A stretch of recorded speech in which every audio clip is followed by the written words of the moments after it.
All right, we are live. Welcome everyone to our first ever live commentary stream. It's new for us, dude. Yeah, very new. I'm actually pulling up the feed in Twitch so that I can get an idea because I'm a little blind over here. We're also doing this remotely. Um, Yeah, here, let's bring this up just so we got something to look at. Here, I'll go. So yeah, basically, Derek and Chris here, Gatekeeper Media. You guys know it. Been pretty quiet lately, but we do have some coverage that's coming out, and this one, the Birdie Open, I feel like is a little ahead of schedule compared to some of our most recent years. So we're yeah, actually finishing it within 2025. yeah, pretty miraculous. And it is our 7th year covering this event. We started in 2018, and some of you may be saying, "Hey, that math is not right," but when we first started filming it, it was a national tour event for the PDGA, and 2020 that got canceled. I think we all remember what was happening then. I miss when it was the NTs. Those were Yeah, I some good definitely deals. miss having multiple like facets of different tours and having them kind of commingle Mm-hmm. because there's a lot of space for it, and I think it makes I don't know, it's just a little spice of variety. All right, so yeah, we got 3 rounds. We're gonna record the commentary. We figured we go live, give you guys kind of like a behind the scenes look, kind of go at it. Yeah, and I excuse me for my poor camera quality. I'm in the midst of a move, so I no longer am a Philadelphia resident. However, Go Birds! go Birds. It was That was sloppy, a but we'll it take was an it. ugly looking game yesterday, but I also would like to show you is what exactly is illuminating my frame at the moment. Um, we'll just give you a quick little look right there. Could take the kid out of Philly, but you can't take Philly out of the kid. That's right. And it was actually kind of funny. You shared that Philadelphia subreddit with me today, and so now I'm in quite a Philly mood, I think. Yeah, we're just south of Philly, Newark, Delaware, Birdie Open. If you guys are not familiar with Iron Hill, legendary East Coast course here, and very brutal from the Golds. For some reason, every year we go to play it. We're just like, let's go play some of the long tees, and then we usually regret it because we're not that good. Yeah. So, But the guys that we usually cover are pretty good, so pretty yeah, excited to see. yeah, this, And neither Chris nor I filmed this actually. yeah. I'm Uh, glad you said that. I wanted to bring that up. We had an intern on TCAM, and I think this was his second full event that he was actually out recording TCAM, maybe third. So, Sorry, folks, I gotta make adjustments here. Live shows. so he, yeah. So there's gonna be moments where it's not quite up to what Derek and I would do, but that's fine. We had PJ on the catch cam. He kept it, and he did good. He did good. Yeah, not to say it was bad by any means. No. It's just this is a kind of a bear of a course if you're not really used to it. So that coupled with, I mean, really just having only a handful of rounds. I will say that this individual did get a trial by fire. Well, more like water, but filming the first round and second round really of the Cosmic Open up at Maple Hill. Bear of a course, probably some of the worst conditions that we've filmed in many years. Yeah. So we thought maybe that kind of got him up to speed a little quicker than most. All right, so let's kind of jump into this. I think we can probably get started. So you're gonna record the Zen, Oh, thank you for the reminder. and then I'm gonna play the video. I don't know if you know who's on the feature card. Some homies. I was just gonna Let it run. learn it when Yeah. okay, yeah, no one who is a stranger to the coverage, Yeah. so that's good. Tony Mo won Um, it last year. So Now you will also notice that once we start, we do not stop through the nines. So if you're in chat, we're not going to get to you But let us know what you're thinking. until after. Feel free to keep up, and we'll kind of glance over.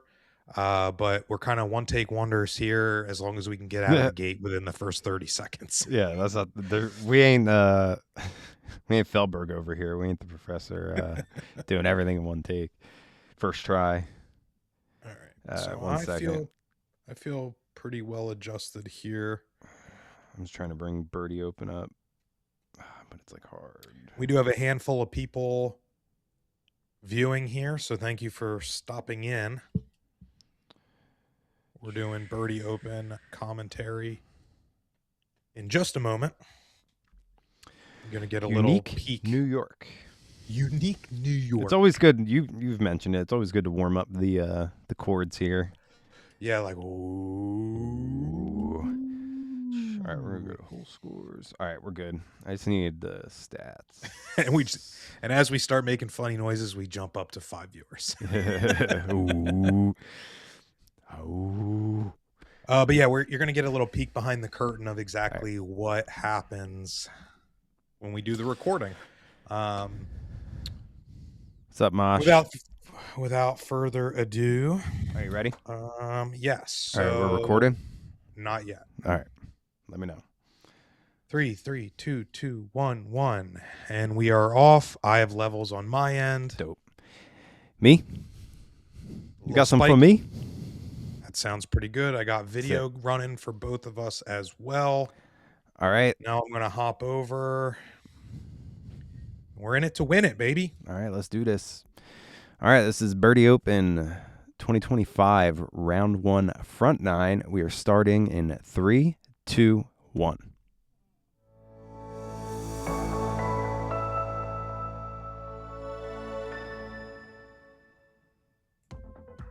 What's going on, everybody? Welcome to the 2025 Birdie Open presented by yours truly here at Gatekeeper Media. Welcome back. This is a Delaware disc golf event. And a big shout out to all of our Patreon supporters. As always, much love to each and every one of you. Derek and Chris on the mic once again. Very excited to be here for our 7th installment of filming an A-tier or higher here at Iron Hill in Delaware. Boy, look, I'm feeling great looking at this card. We got Michael Johansson, no stranger to the course. Tony Moe won last year. Andrew Fish, go back to 2020. We have him dissecting this course. And Chandler Kramer, forehand master. Very exciting stuff. Dylan Horse, Bradshaw, a couple other big names there locally. As we jump into the first here, par 4, 625 feet. Dogleg to the right. Where the drone is right about now is ideal landing zone. Obviously, middle is better because you do have a slight mouth of the woods to enter again and a slightly From Denver, elevated pin. North Carolina, Michael Johansson.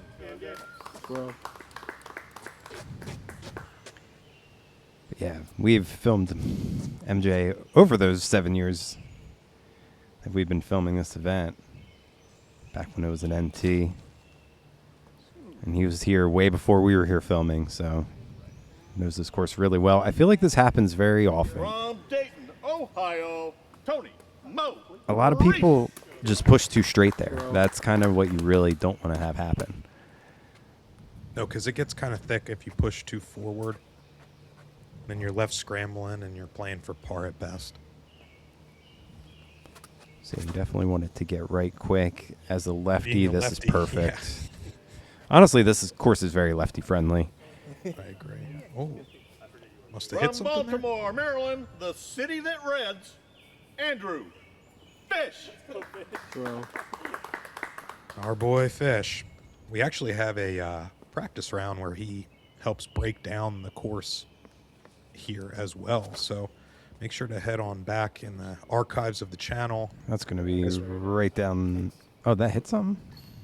That should be all right. Lorena, Okay, Texas, Chandler Kramer.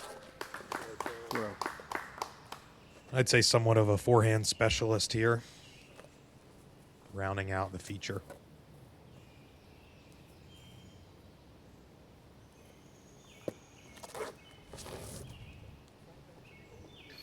Really good height, hugging that left side, or I'm sorry, that right side just a little bit. Yeah, right in Cutting. the middle. Yeah, perfect. When you clunked your foot, I thought you were going to stop. Yeah, this hole's kind of been the same for a while now. They pushed it short a couple of years ago. But Yeah, this Tony must have hit something there.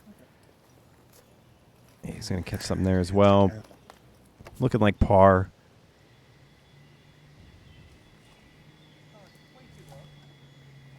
A little low there from MJ.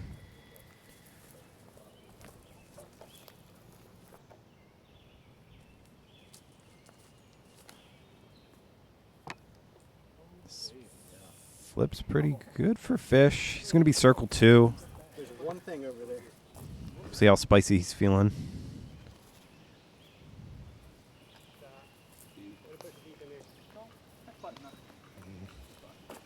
Oh, fortunate roll there, though. Yeah, he's putting pin high.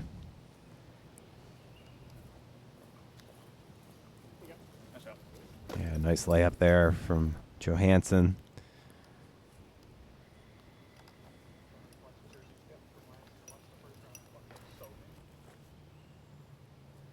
Yeah, that's kind of what I expected from Fish. That's not one you're really running here, especially to start. What a birdie. Yeah, lone birdie for Chandler. So this all 9 birdies. It's the 11th hardest hole. Little over pars. That's going to be a theme here at Iron Hill. If you don't hit your lines, you can have a really tough day out here. Some would argue it's a little easier these days, though. Oh, yeah, for sure. This one, though, has always been tough. Hole 2, par 3, 380. Just want to go slight bend to the left here. You're probably going to see a distance driver that flips up. Get a little action near the end. A couple trees you have to miss. It's another very specific shape. Oh. Otherwise, you Just dead in its tracks. kind of catch the trees on the back end. Trees to miss, obviously. These ones right here in the middle. And you're working from there. That is... Par is not a given. No, you kind of have 2 patches of kind of shul to work with from over there, as this should... Yeah, he catches that backside of the tree line there. That's what makes it not really like a specific hyzer shot. It's kind of like this where you stand it up like Fish and just make it through all the trees on the back end. He's going to be putting inside the circle for birdie. That was awesome.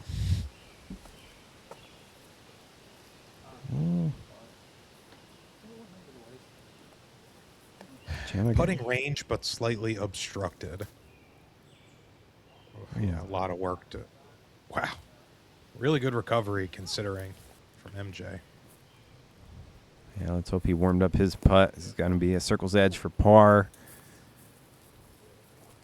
Tony Mo, easy par for him. Nice. Good putt either way. That's a great putt. Yeah.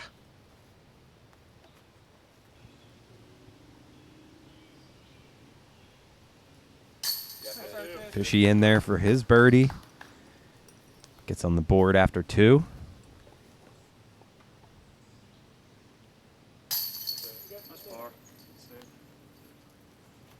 All right, so far so good. So this was the 4th easiest hole, actually. Probably the easiest of the par 3s. All right, as we jump into hole 3, a par 4 coming in at 760 feet. You got a pretty low ceiling off the tee, and then it's going to gradually swerve over to the right and straighten out with kind of a cliffside basket placement.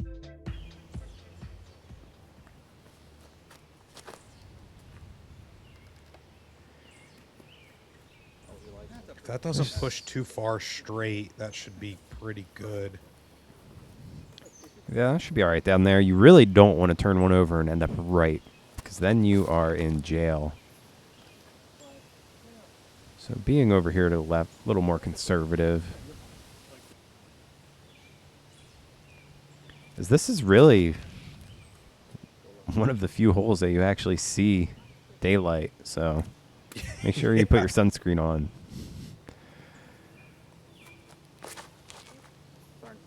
This turns, this sets up for the lefty, no. And this is where you don't want to be. That is worst case scenario here for Tony Mo. Yeah, less than ideal for MJ as well, because as you see, he's drifting to the right from the shorter position. Ooh, I think I saw it pop out the other side. Right there at the end. Oh, look at this from Chandler. Wow. What an aggressive line, getting himself to mid C2. Yeah, what a pump. So it was just on the edge. It could have been way worse from there. Well, it's a little bit of a rough. Yeah, this is a technical Angle shot here here. from Fish. I like the idea of using the larger Oh, gap baby. on the right. A little too hard, though. Well, yeah, a little spicy, but Execution a little limited. giving it a chance.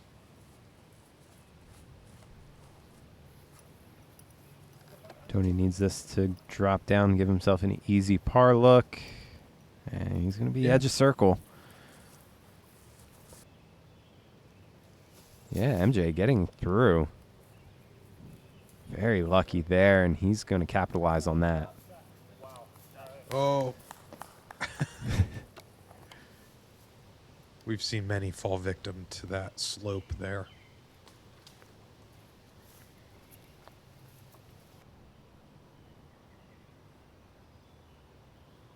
Oh, yeah. That's how you recover. Yeah, that's some good golf there. Another par there for Tony. Pars are good.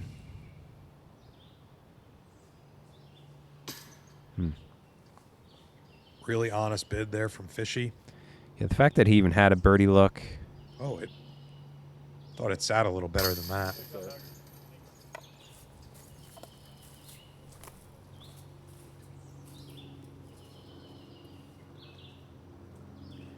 So this was the 5th hardest hole Okay. on the day. So only 5 birdies from the field.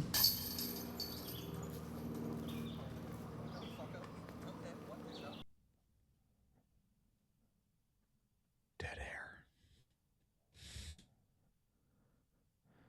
Oops, I was on the wrong round. Oh shit.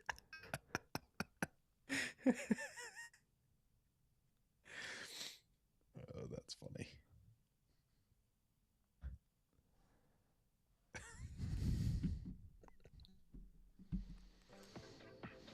All right, back at it. Hole 4, par 4, 675. One of the easier holes on the course. A lot of error on this first shot here to really let it out. If you get a great result here at the end, you do have a shot for an eagle, as we saw Andrew Fish. I still think he might have been the only one that I've ever seen on video get an eagle here with this roller. Yeah, and just as expected. If it misses that middle. What? That slowed up a lot. Did it hit that tree there? Yeah. Yeah, you were way up in there. Yeah, I don't know how. Caught that tree. Chandler just misses it. Barely on the cut. It was flippier than that one. Doesn't make any sense. Oh yeah, yeah. I felt like it was a flippier bit. In the way that one. But in all seriousness, eagle is not common on this one. Definitely not. It is a birdie, though, that you want to grab. And as long as you're clean on this first shot and you get down there to the right, Yeah. most people can execute the second shot. Yeah, and I was going to say that based off the flight path that Tony Mo's kind of been taking so far, put him in pretty much ideal condition from there. Really floaty, a lot of glide there for MJ. Circle's edge. Just got to look for the bird. That's definitely higher than he'd want. Yeah, I think that was a little Kinda bit of yanked it a a little. yeah. I would say that's a yank. You could hear by the reaction that he had too. He's just trying to laugh it off. Kramer's going to be in there grabbing himself another birdie. Pretty. That's so pretty. Ooh, nice shot there Yeah. from Tony.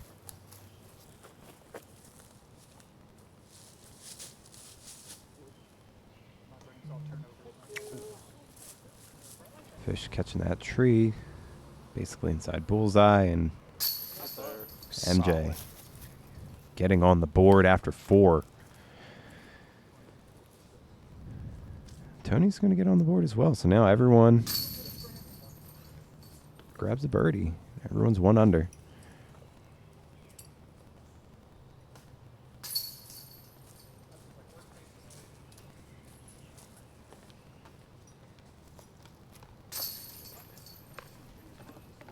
Beer frame there for Fish. All right, here on the 5th, one of my personal favorites. It's a par 5, 780, slightly uphill. Ideal landing zone is about where we're at right now, give or take 20 feet. Center of the cut is ideal. And you got to remember, that uphill, it's not big, but it's enough to feel it with a mounded green as well. It's really easy to push too far straight off the tee and then get yourself pinched off on that right-hand side to kind of go up and around. And if you have an early release, it's pretty tight rough there on the early left as well. 0 for 2 so far, I would say. No one really getting the shot they want. A little low from Tony as well. Not to say anything bad about those shots, though. When you're center cut on this hole, that is a good feeling. Come on. That's got to get some Oh, teeth. That's so good, dude. That was perfect. yeah, and over on that All right things- is not All good. things considering, though, that angle from Chandler is not too bad.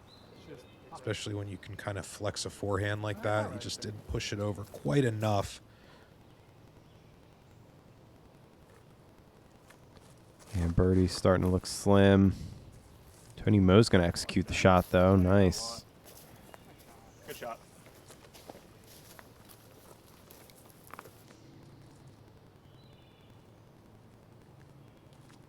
MJ's was in a better spot than I thought. My Go right. It's not gonna go right. It would go right. brain must not be working. I guess he slipped a little. Yeah, he slipped on that one as Fish. Oh, actually, I mean, there's going to Could be a be gap worse. there. Yeah. there's definitely a line. He's fighting for par. He executes and he catches that stump. But if I had to guess, he played that skip on purpose and just kind of got a little unlucky. Yeah, that was bad luck for sure. Line, baby. Oh, it'll be some sort of long look. Because I think it would have flared up perfectly. That should be a pretty wide open stab at it from there.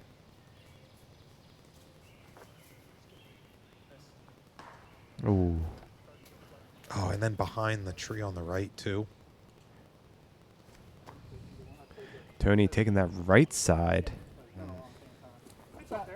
And he's up there. He's about pin high, maybe 20, 25 feet.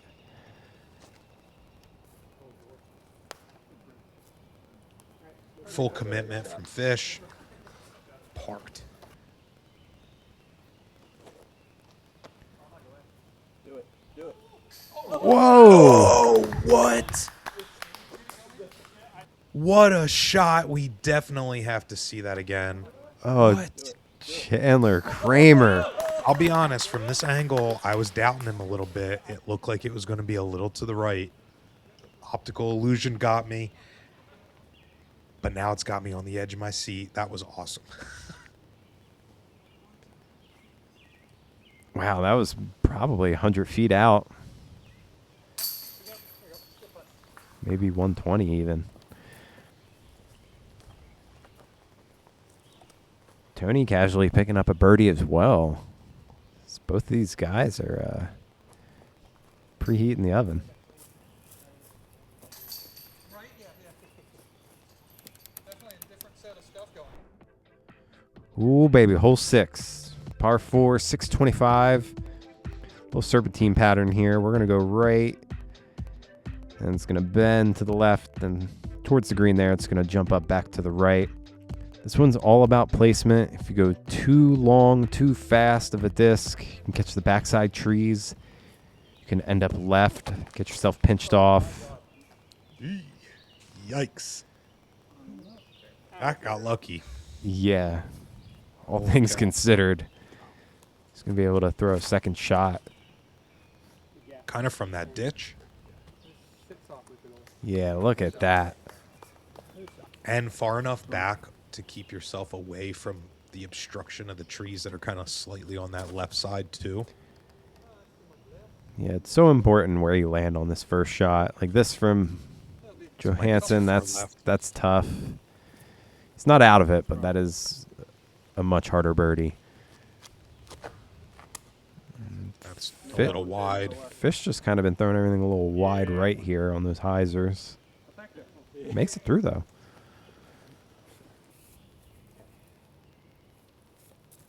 I didn't know we were filming for a second. I was like, what's going on?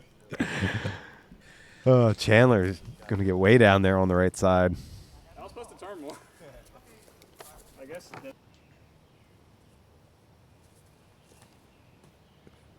Very similar shot to what Fish had to throw on 3. Actually overthrowing it a little too. Yeah, a little too turned over.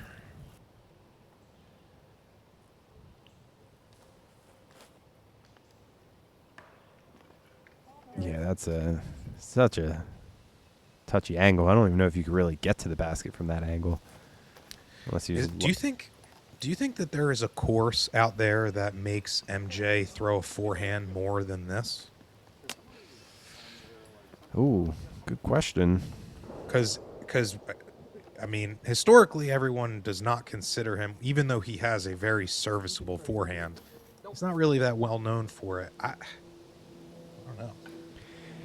Yeah, I mean, this course makes you throw every type of shot, even shots you don't have, like, in your arsenal. Like, oh, I guess I'm throwing a forehand roller or a thumber. Fishy with the birdie. Yeah, love it. Good on him. I don't know, Derek. That's a good question. Let us know in the comments if you remember really seeing an MJ forehand other than at Iron Hill.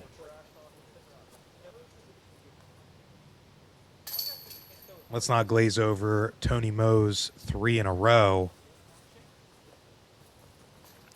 Defending champ. Going at it. So we're moving to hole 7. Another par 3. 370. This one's tricky, though. Bogey definitely in play. Got to hit this gap early. If you make it through cleanly, you should be able to grab your par. Really, you could throw it much more straight than you think you need to. So Definitely. We're going to kind of see it here and just let the disc work at the end. Slightly finish to the right. This is crushed. He threw it too far straight, but You can also leak to the right far more than you think you should as well. There is kind of a second fairway over there. oh, that might be too. that. Oh, look at I that. think- yeah. That needed to be later. That was lucky. Yeah, you went through the inside. Went the inside. Yeah, you could go even further right than that. Like, I actually really like this hole, kind of on the shorter end of the course, and it's kind of downhill. We've seen some metal hits over the years. Have we ever caught an ace here? I feel like we have. No, MJ's hit the basket in the past, but no ace, I don't think. Way down there. I don't know if we've ever Not hitting filmed the an ace basket here, there. if I'm being honest.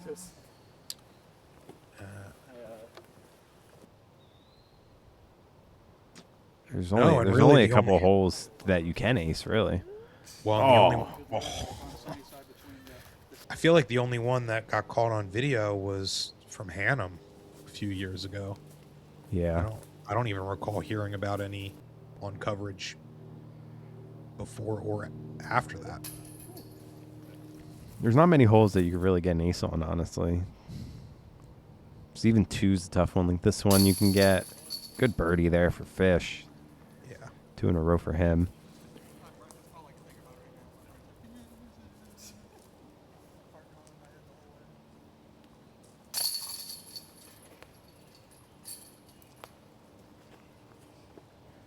Couple cleanups from the guys. This hole 7 was surprisingly, so it was the 6th hardest hole. Came in a quarter stroke over par. So Really? tricky one. Hole 8, another par 5, 780 feet. This one, you could throw a perfect. You could throw More uphill than the other par 5. Yeah, this one's really hard in terms of your actual footing. Also, this is the type of hole where you feel like you can throw a perfect shot and you just land right behind a tree. The good news is if you hang out on the right side, you can really progress down the fairway, even from the rough.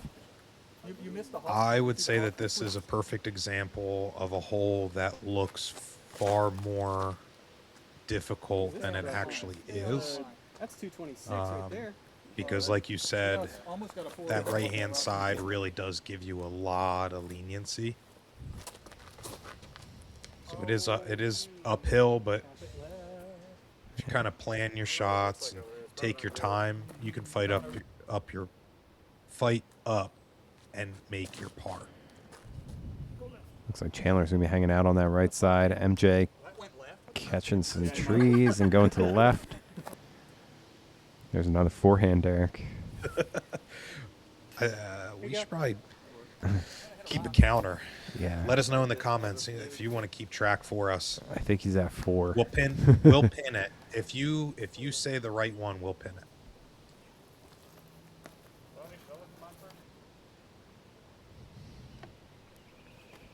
Yeah, a lot of standstills on this one.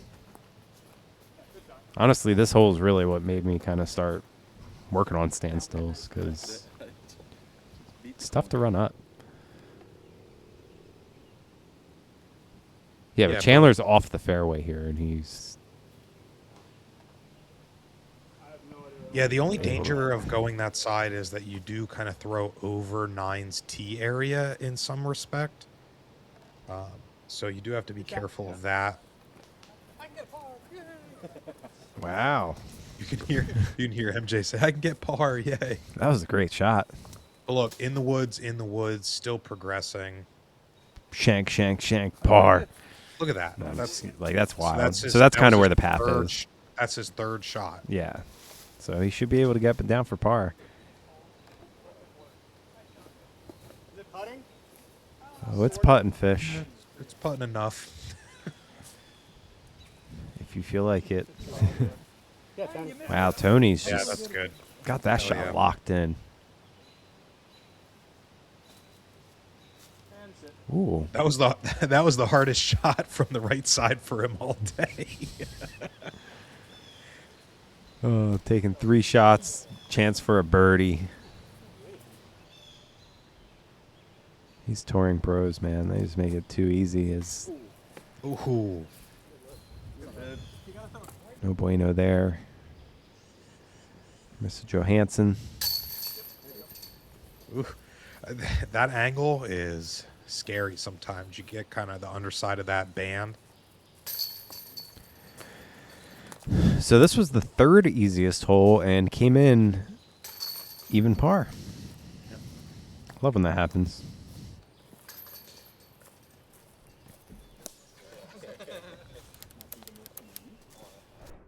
All right, we'll close out the front 9 here with a par 4 coming in at 555. Got a tight corridor off the tee, and then a pretty sharp dogleg to the right, slightly downhill with a green that kind of gathers and filters into a bowl. So really you want to play kind of right to that bend point of the fairway, because if you kick on either side, really, it can be a mess if you're too early.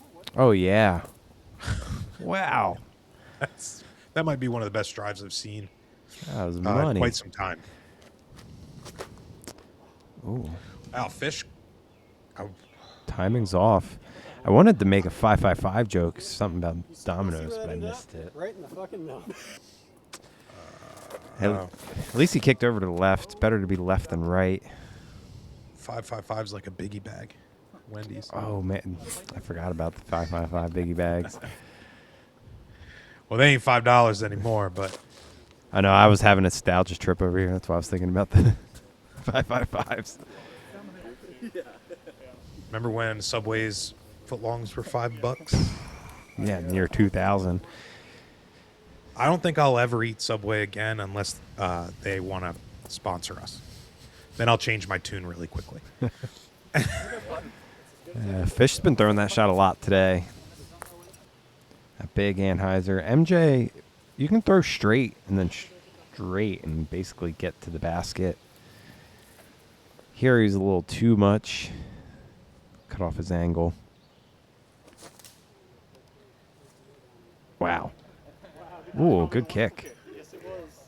Yeah, I do agree with you. I think that this is a hole where the kiss method is kind of your ideal approach.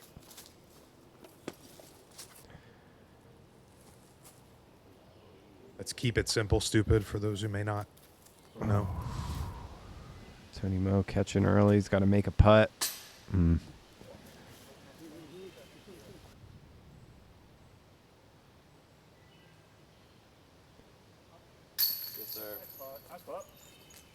Solid. Fish finding some more birdies on this front nine. Get him the 4 under.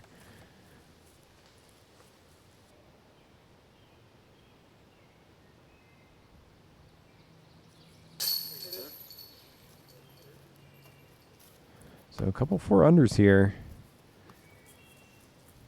I'd say Tony Mo's has looked the cleanest. Fish's has definitely been the grittiest. And I think Chandler's has kind of been the quietest.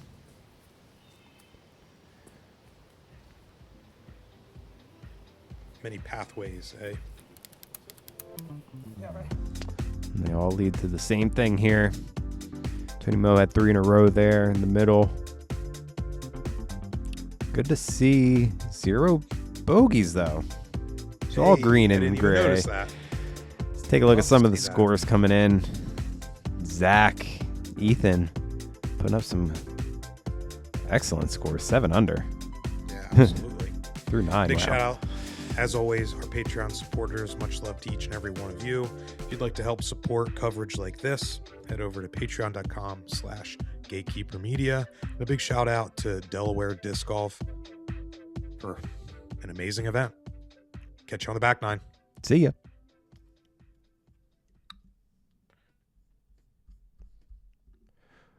Ooh, I am a rusty duck. We haven't done commentary in a minute. No, but I think we're pulling it together. Hey, always do.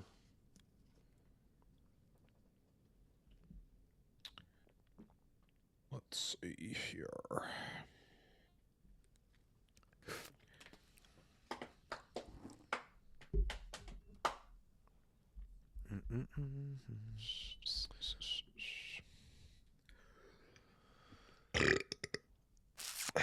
I was holding that in all session.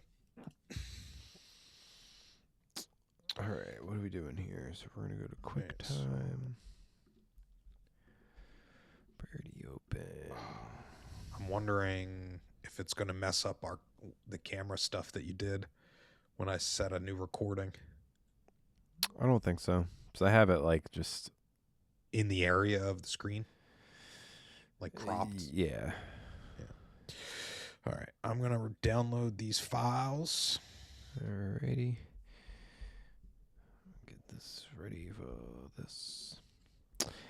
Yeah, that was interesting. All right, Good so times. now's your chance, everybody. Wave hello, spend some bits. If you have anything that you want us to sneak into the commentary, if you want to Ooh, give us a donation. that's fun. All right, I'm going to hit new recording and we'll see what happens. All right. You might lose me, so we'll see you on the other side, folks.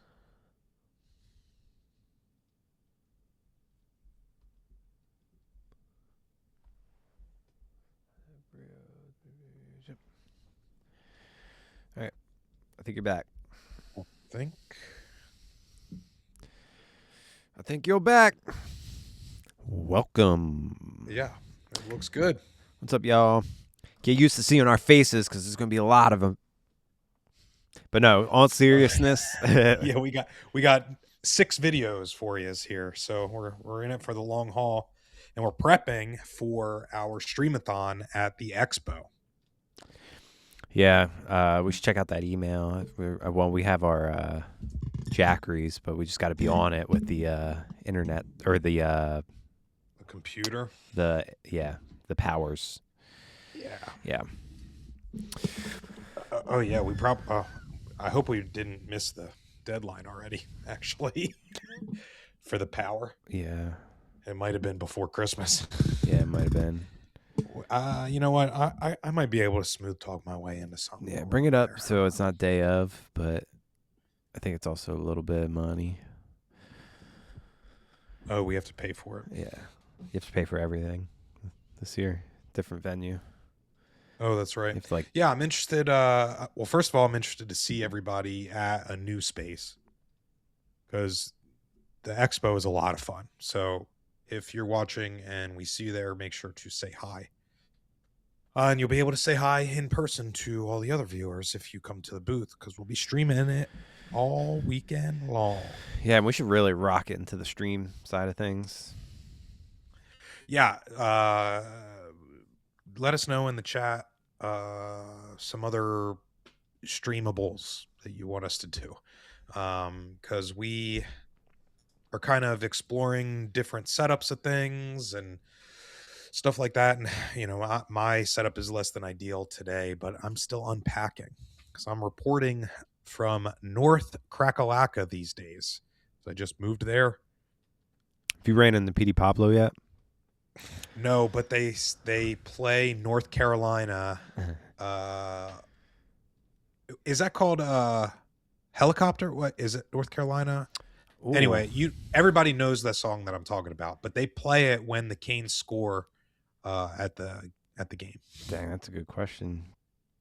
North Carolina, come on and raise up. Let us know. Are you looking it up? I tried to, but there's too many Pablos, not enough PDs. I just gave up. All right. We are here for Birdie Open round 2 or round 1, back 9. Oh. All right, so that's good. I'm going to hit record. Sounds good.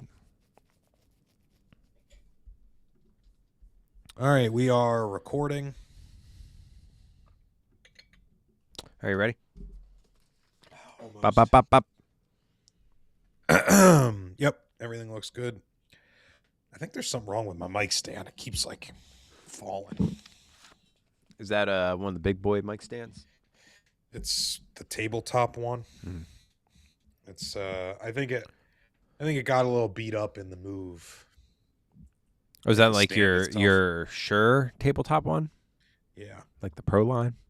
Yeah. True that. I might not have it back together well enough. I don't know. I feel like I got milk mustache. Was that chalky milk? Yeah. I got a big old mason jar of Diet Coke. I thought you were going to say sweet tea. Dude, that no, I don't want to drink that much sugar, so I gotta limit my sweet tea intake down here, even though it's phenomenal. All right. I am rolling. We're about 1:12 in, heading on back over to Discord, checking. There's only 2 people in there. I'm probably one of them. Yeah, I'm the other. Dang, it rained. It rained here today, and now the sun's coming out. Yeah, Look at that. it's really nice out right now. It rained all morning. Oh, you too, huh? Yep. All right. All right, ready? Yes. All right, this is 2025 Birdie Open round 1, back 9, starting in 3, 2, 1.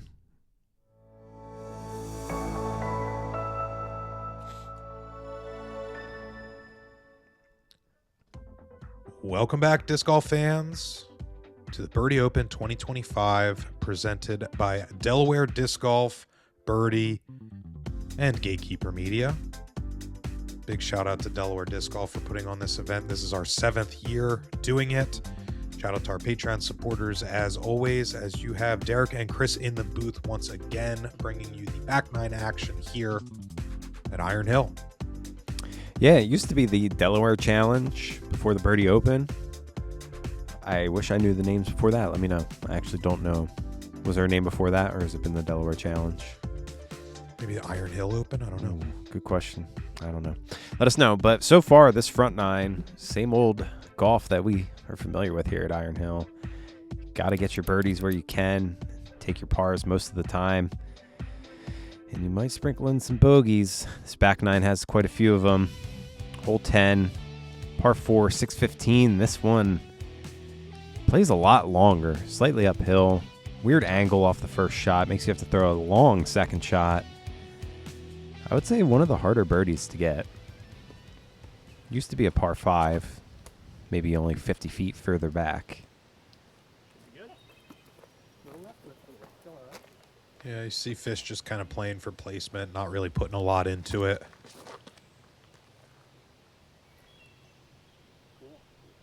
That ought to work. A little obstructed after the tree kick. Yeah, we'll see what that line looks like. I'm liking this from Tony.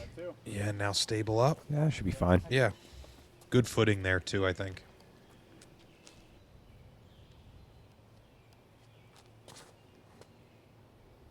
This might be too far left, or is it going to be perfect? Oh, all right. I was thinking it was going to be a little too short.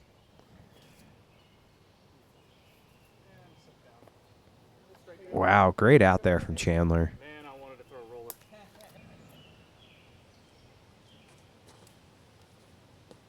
That was Okay. tricky there.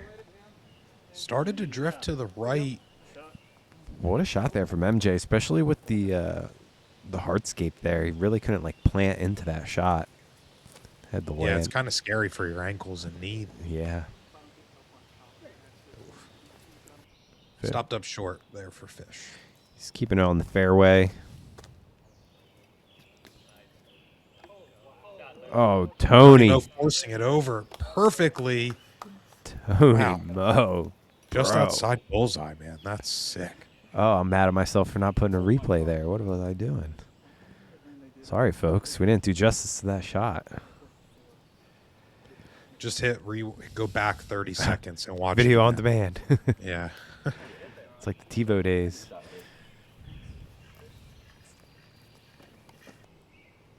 Wow, I can't get over that shot there from Tony. It's MJ. Ooh. Had a good look there for birdie. Oh, man. I thought he might have had it.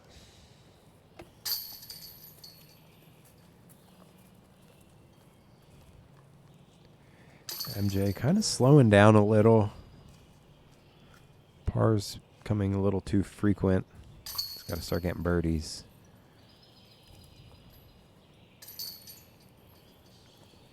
Our first blemish. All right, here on the 11th, par 4, 600 feet. Again, a narrow corridor off the tee until about 2/3 of the way where it opens up, but only for a short little bit until you have to kind of go back into the green surrounded by just a couple more trees. Yeah, this one, it feels good when you get a good shot and end up to the left. If you kind of miss the trees. Like, I think that is basically almost exactly where you want to be. Yeah, you can kind of force, if you can throw something that just stays straight for a while Find a way back. towards that right gap and let it finish to where that clearing is that you mentioned, such a perfectly for the angle to go into the green. That's a little high and short left, I think. Yeah, that's going to be a little bit of trouble for next.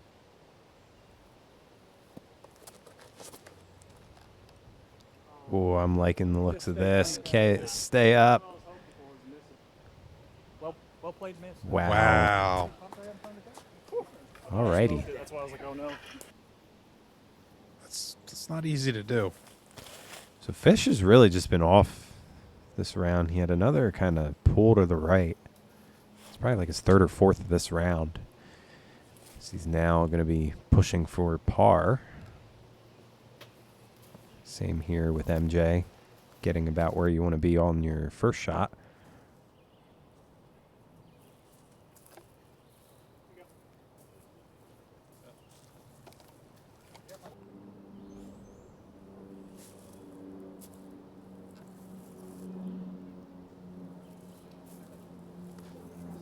Tony Moe's got about 20 feet or so for his birdie.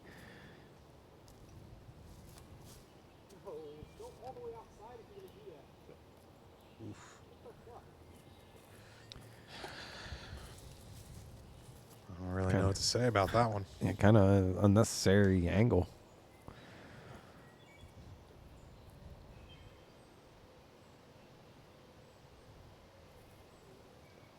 Ooh. I always find it funny when people are just so pissed that they like missed a 50 or 60 footer, and it's like, bruh.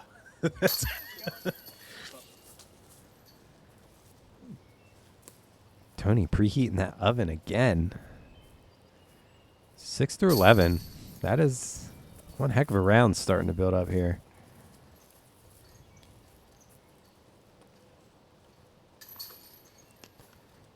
Yeah, Fish finding his first bogey for the round.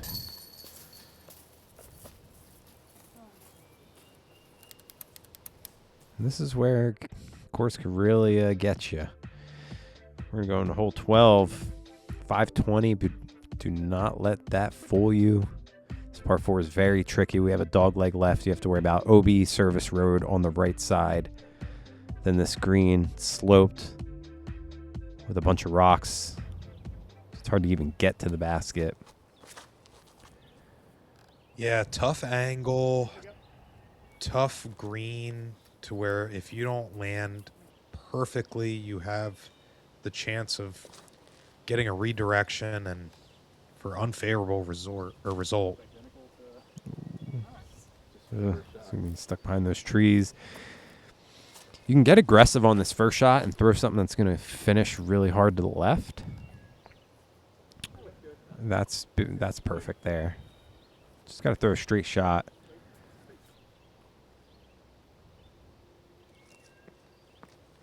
Yeah, the first shot does not have to be far.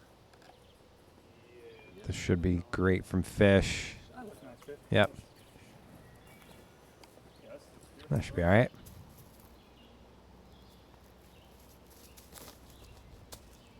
MJ taking the right side. Oh, yeah. A little ping pong there. It's going to be down there right in edge circle 2. Or edge circle 1, I should say. That's about edge of circle 2.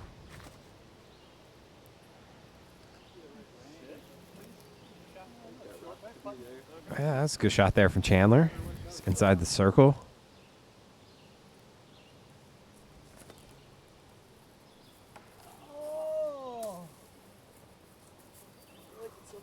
Tough break for Fishy. You've said it, and I think we're going to say it again. There's just something off. Go in. Get in the hole. Ooh. No, literally, that almost had a chance. That's it.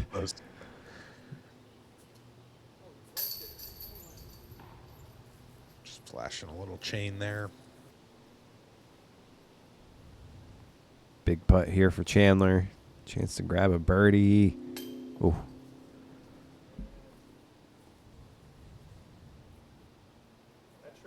Oh, that must be rolling. Oh, yeah. Oh, nice. Par save. What a comeback.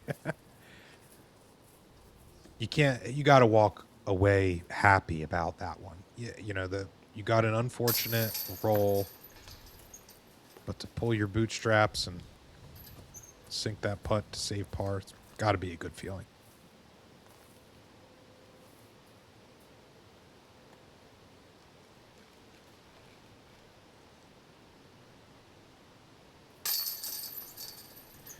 cleanups.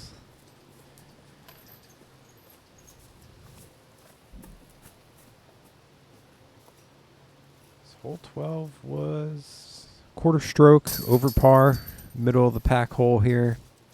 A lot of pars. Yeah. Fish even agreed with you.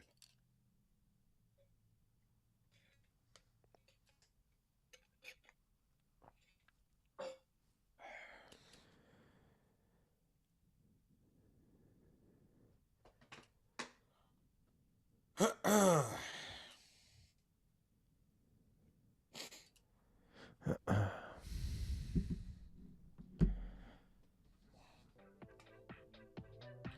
right, here, lucky number 13, par 3, 360, downhill.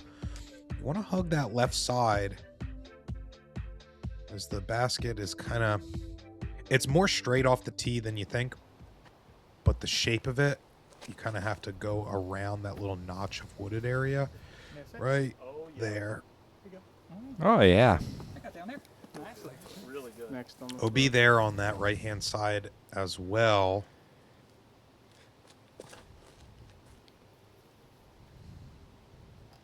Yeah, this is a tricky one. The par 3s here at Iron Hill can really get you.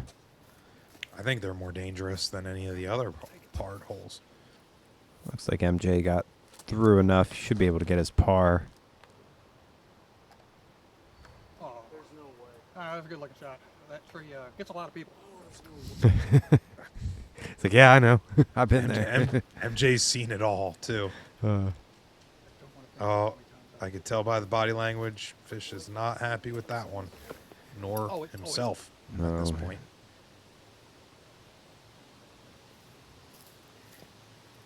It'd be like that sometimes, Yeah, though, it just needs you know? to keep it together. It's Iron Hill. This will do it to you. Do you ever think that Fish has, like, some unfair expectations for himself for this course in particular? I don't know. I don't think so. Just by the sheer frequency of that he's played it, how close he is with Moser, who this is basically one of his backyard courses.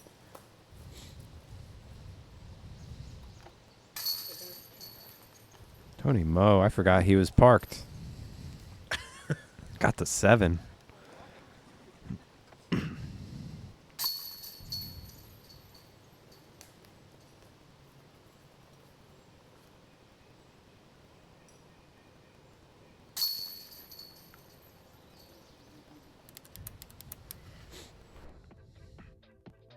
All right, hole 14, another par 3, 400 feet. This tunnel shot is tough. To actually get all the way down to the basket, you need to throw basically a perfect shot. A rope. Yeah.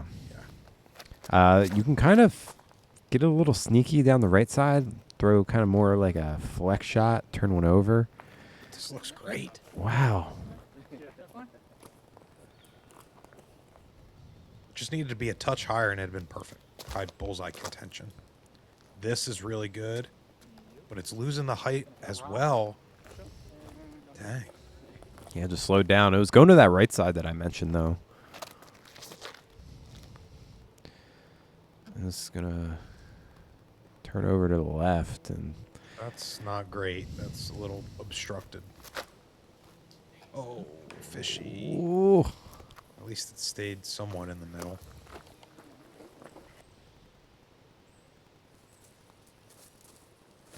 Maybe it's that leaf he's got stuck to the back. I was just thinking. It's messing up his aerodynamics, his follow through, making it. It's like gusts in the wind, making him pull everything. See, you went too hard on that one.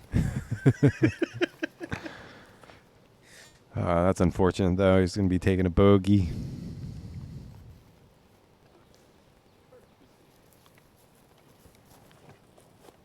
MJ inside the circle for his par. Easy par there for Chandler. Tony Moe trying to be the lone birdie. Dude. Oh my God. He's really showing that he deserved the win last year, and he's fighting. He's putting up a fight. Only 8% of the field grabbing birdie here. Tony Mo, one of 5 people. That's sick. And 2 of them, I think, were like further than circle. Yeah.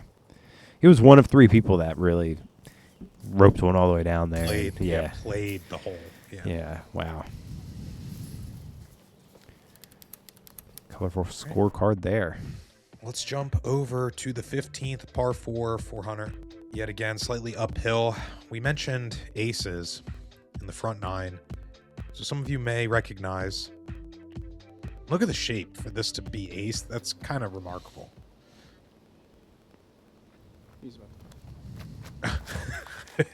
It threw me off. I was like, what are we watching here?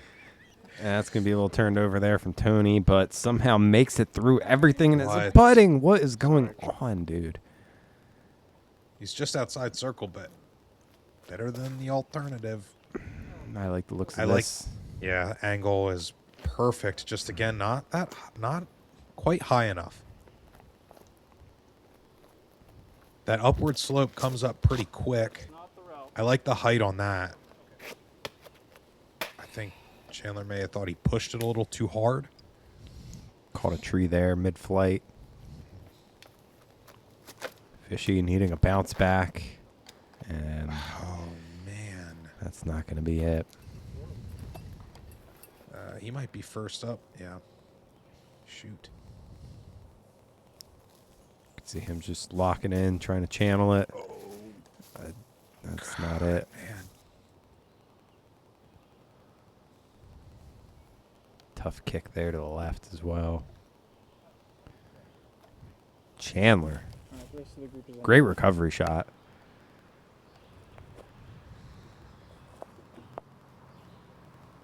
Was that a forehand? That was another one. All right, so I'm going to alter it. Let us know in the comment section, but I want to know the overall MJ forehand for the entire tournament. So That's I'm good.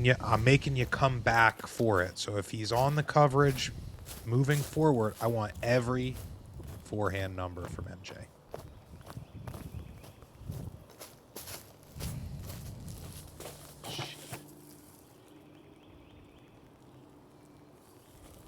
I did not get that. Just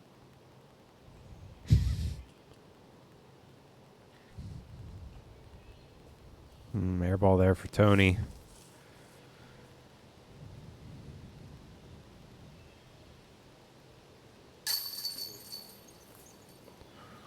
Ooh, back-to-back bogeys here for Fish. That's got a sting.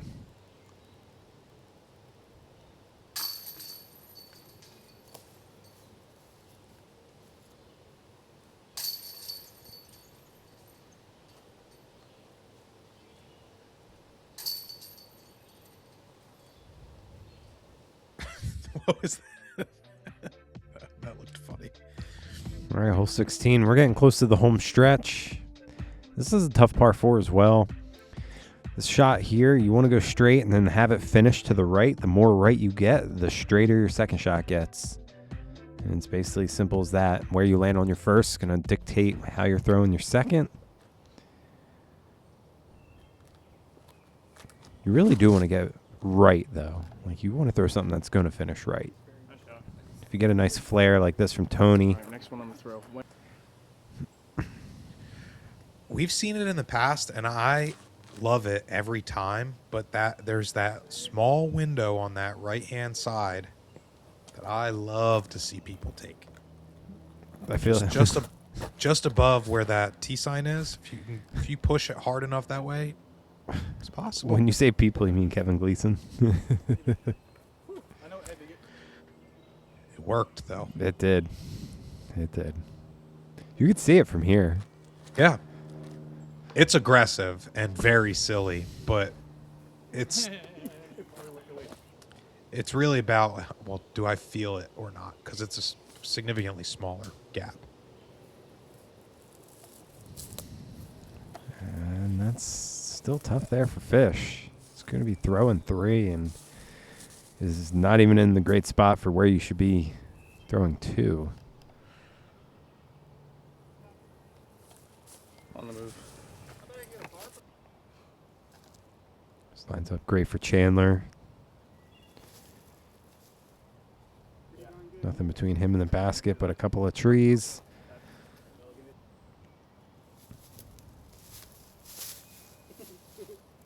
Keep turning. That was a good tree hit, I think. I think so. I would have kept moving towards 17.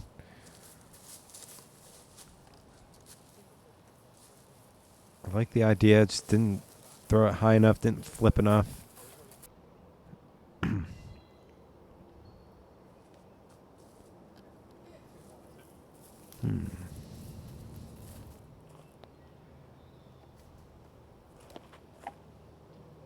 Ooh. Wow. Good bid there for lefty. It's a good bid from Fishy, too. Yeah, I think that's going to be 3 in a row there for Fish. Ooh. That was an uncharacteristic air ball there. Yeah, it's not a gimme comebacker. And, like, honestly, at this point of the round, it's like you're so beat. Yeah. Whether you're filming, whether you're playing, whether you're watching. It's like, at this point, you're like, oh, my God, get me off this course. I'm sure that's how Fishy's feeling right now. He's all the way back down in the even.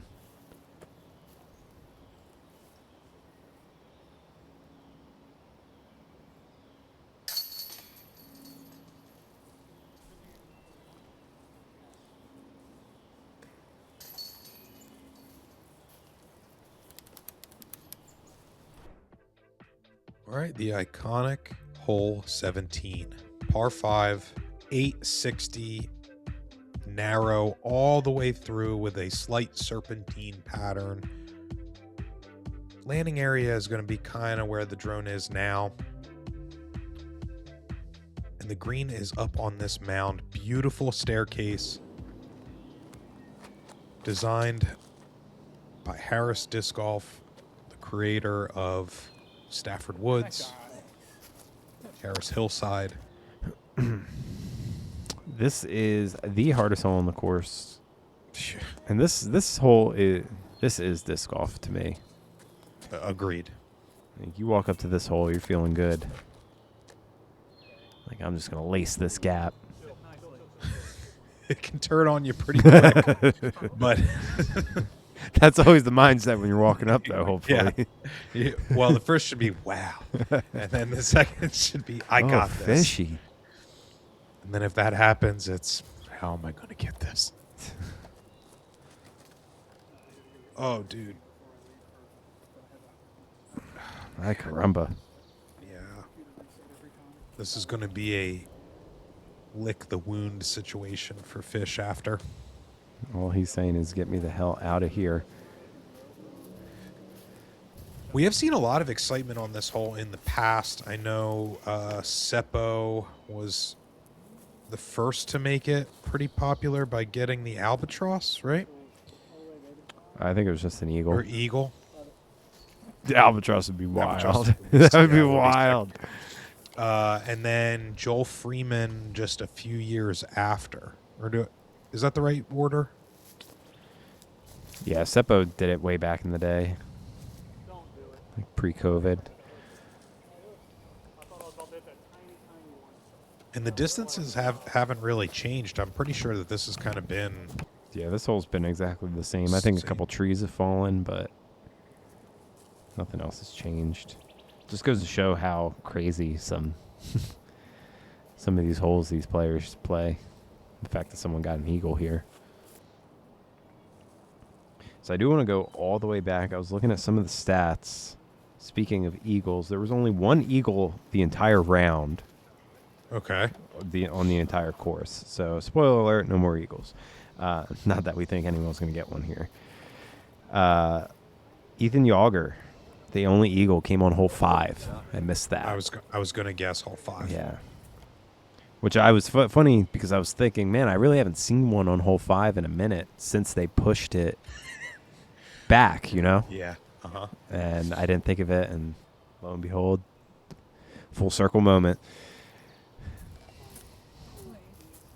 You really want to get up on this hillside here, man. If you're not, For sure. your I'd putt's say if you're gone. gonna come up short, that left side or left Ooh. adjacent is kind of the preferred. It's a little bit more open, Oh, and it's closer to that edge, so you don't have to. It's not as blind from there either. Tony from the steps.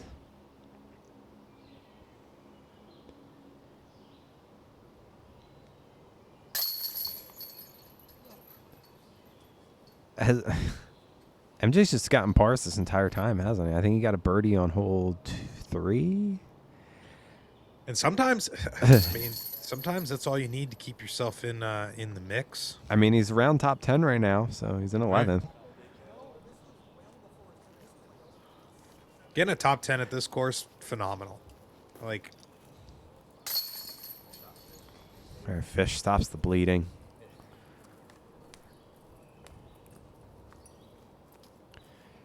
As we go from the hardest hole into the second hardest hole to finish this out. So, like, what a that's brutal. you're so tuckered out, and then you got to go in for the kill. And you're like, oh, home stretch, I almost got it. Nope. Got this tough gap here. A lot of trees to miss. You kind of want to just throw it straight, slight bend to the left. Then we have a much harder dog leg on the second half of this shot. And then some stones and a lot of trees guarding this basket. It's kind of choose your own adventure. It's kind of how I see this hole.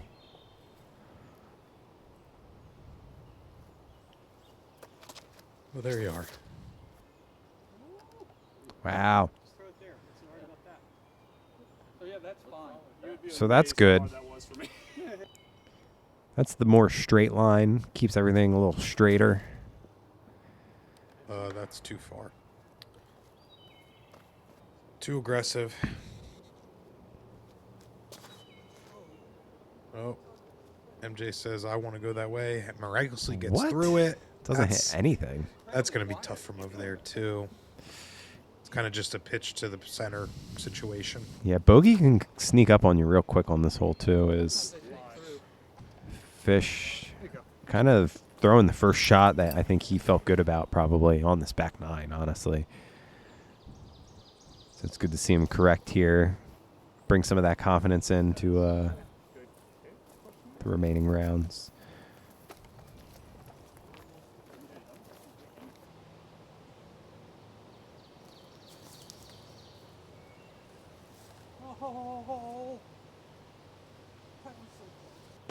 We don't get much reaction from MJ a lot. That's I was a little surprised to hear that, actually. Oh, Fish, I spoke too soon. He's usually a very shrug it off kind of guy. It's Iron Hill for you. I know. It can. Oh man, what a tight shave there for Chandler. We should make a commercial for Iron Hill where it's like the Snickers commercial, but it's like, hey, you're not like yourself. You're on Iron Hill.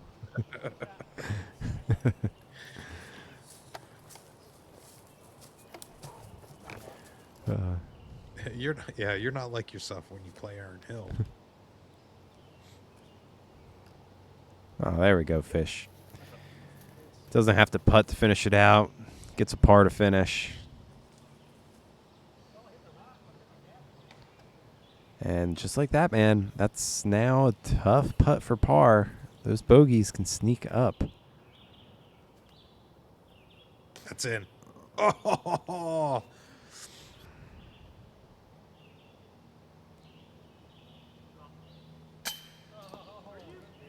that's a tough one. Iron Hill, man. Yeah, I was just thinking that. I feel like, has Chandler never played here before? I don't know. I feel like the way that he's reacting, it's like he's not. I don't think so, Familiar. because one or two of the holes, he's like, oh, I've never been over there. Yeah, and like So- I've overheard MJ kind of say a couple like tips and tricks from This or that. placement and stuff like that. So I guess Chandler, if you're watching this, let us know if this is the first time you played here. Well, tournament-wise. Oh, man. Tough back nine for these guys. Tony Mo almost has a perfect, clean scorecard. Grabs the bogey on 18. The other guys just try and hover around even. Chandler, though, 4 under. He's going to be on chase card, make it a push. So we got Zach. We got Dylan Horse. We got Ethan. And Tony. Yeah, looking forward to seeing the next crew battle it out here for moving day, round 2. So make sure you come on back. Tune in for the action. Yeah, I would say ice up. That was a tough one, you know. You're probably tired watching it. How's your knees feeling? All right, folks. Catch you on the next one.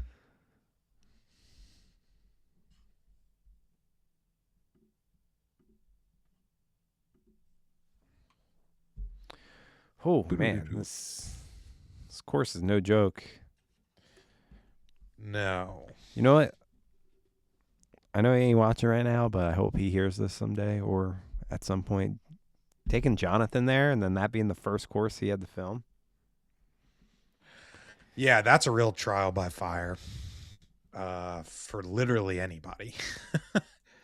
Yeah, stuck in it and was on the road with us for another like 3 weeks after that. 2 to 3 weeks, right? He had 2 more events under his belt. Yeah, and it was 3 weeks. It was Idlewild, Charlie Vettner, and then yep. Well, Preserve, Charlie Vettner, Idlewild. It was like that order or something. He was out there for a couple weeks. Yeah, we were staying in the Natty, I think. Yeah. But man, what a course. Yeah. All right, we are we're about an hour and 17 in. So we're on pace to having about a 4-hour stream roughly.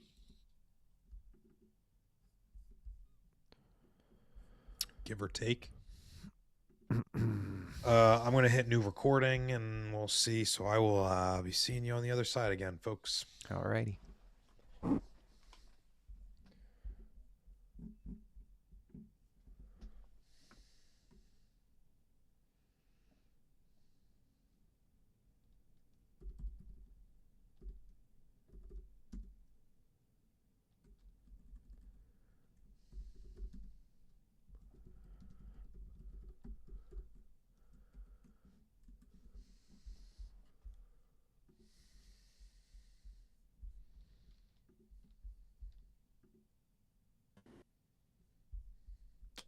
Boy, it's windy out there. Afraid my tree's gonna fall over. Yeah, it's a little windy on my side too. All right. I was talking to the missus and I was like, hurricane season's going to be interesting down here. Yeah, all right. Never really had to deal with hurricanes in that capacity before, so we'll see how she goes.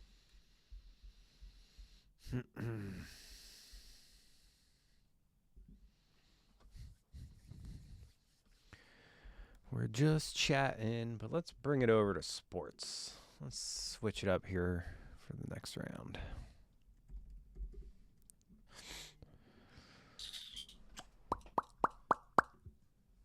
We're talking about sports. Tony Mo, Zach, Ethan, Dylan. This is round 2. We got 3 whole people. Thanks for stopping in. Oh shit. What? Fuck. Oh, that's funny, dude. Oh my god, I'm a mess. What was it not I switched back to round 2 on the back 9. Like for the fucking, stats? Yeah, like a dumbass. I only Bruh. called him out on like 1 or 2 of them, but damn. Yeah, and to go back and be like, yeah, the Eagle. So wait, that was round 2's Eagle? So you have a second chance at Yeah, he's on our Calling it out. coverage. I fucking we're about to watch. We're about to watch it happen. Oh shit. Talk about funny. Yeah, it was messy, and then we had that part that I wanted to cut out, and then you were on a fucking rant, and I was like, "Oh, dude, shut the fuck up." I know. Well, because I like looked away, so I didn't really see it. Whew, that's funny, dude. You can just cut it. You can just cut that whole piece out. I was talking about. Well, you should be able to just trim we'll it see. all out. That's funny. Damn. Womp womp. Oh man. Well, Hey. we got an eagle coming up. Where?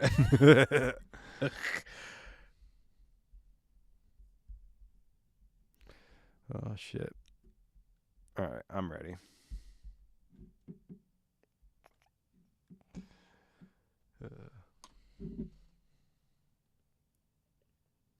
All right. Dang, I opened up a ticket with one of the card grading companies, and I didn't respond, and it was like, we didn't hear back from you, so we closed this conversation. I was like, son of a bitch. Wow. It's like, whatever. Because I like them explicitly because you can reach out to them via WhatsApp, and then you're actually texting like a rep, which is pretty cool. I think more companies should do that. I think it's like I don't want to call in, but if I can text somebody to figure out like my problems, you know what I mean, and then you get less. It's less issue of like people like misunderstanding what you're saying because they could just read it. You know what I mean? Yeah. All right. You ready? Yes. Starting the record in 3, 2, 2, 2, 1. God damn, I'm and we are so live. fucking mad at myself right now. That's I funny. know you spoiled it. Well, at least it was at the end of the round, so no one's watching.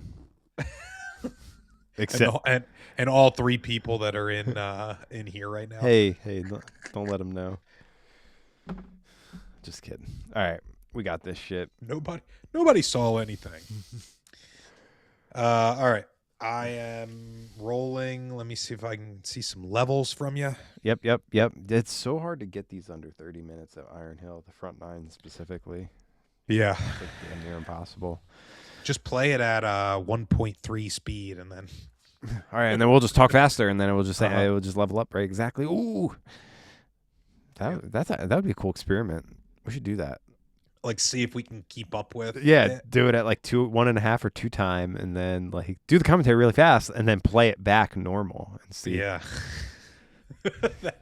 Okay, and then on the next shot. Yeah. Yeah, that'd be kind of funny.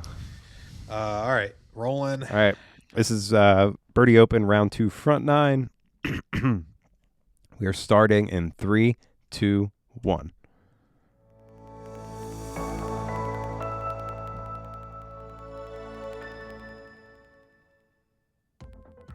It's moving day, front nine here at Iron Hill for the Birdie Open 2025, a Delaware disc golf event presented by Gatekeeper Media. Big shout out to the club and Vince Sutlick for running an amazing event. And much love to all of our Patreon supporters as well. You know who you are. We got Derek and Chris on the mic. I hope you're not tired of us yet, because we got this and one more after. Boy, we're just getting started. Got a couple new faces. Tony Moe won last year, and he's still in the lead here. We have Zach, new face, Ethan, Dylan. A couple strokes between these guys. But like you said, moving day, a lot can happen. People from Chase Card are going to try to make their way up. And I believe we should have a fairly decent day. In terms of weather? Or? I think so, yes. Okay, well, that's good. We'll see you in a minute here on hole 1, par 4, right out of the gate. 625 landing zone, ideally right here before you have a nice soft approach into the green. You do get a chance to kind of play the mound as like a backstop. Ohio, Tony Moe Reese. Tony Moe Reese. Lefty, so ideal for him here on the first. I want to say Western Pennsylvania, Ohio, kind of Either that Rust or- Belt area. or New York, like upstate maybe. I gotta It's all right. We're being bad commentators. We really should probably know that. It got cut off a little bit. From Houghton, New York, Zach Sisson. Yeah, it's Dayton, Ohio. So Got another lefty here. 2 lefties. So Zach is from New York. So we were doing our research. We got Just it. a little mixed up, huh? Yeah, we got we got it. I'll take it. I'll take it. Thanks for the bailout. Well, this needs a bailout because that is early and right. So And- much so. All right. Not as deep in there as I thought it was going to be. On throw.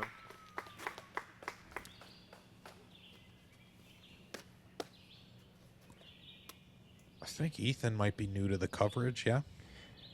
Yeah, I don't 100% know if we've ever filmed Ethan. Pretty local. It's Camp Hill, Pennsylvania. So PO. That's going to PA be folks. that'll be just fine. Westchester, Pennsylvania, Dylan Horse. On throw.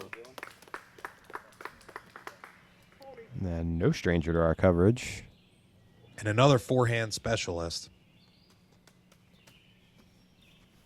Known in these parts to really be able to put a move on a frisbee.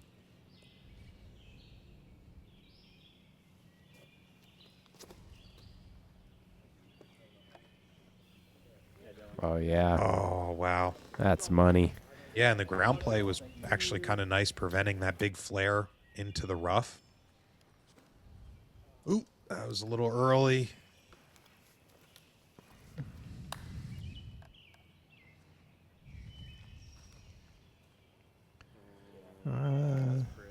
That'll find the opening there on that right-hand Yeah. side. Whoa. Whoa, that was way better than I thought. Yeah, Holy I thought that was cow. going to be a little to the right. Wow, that was sick.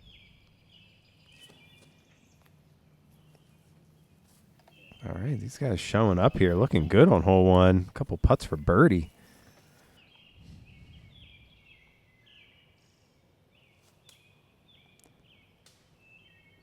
Wow, what a shot from Zach. Seriously, great recovery.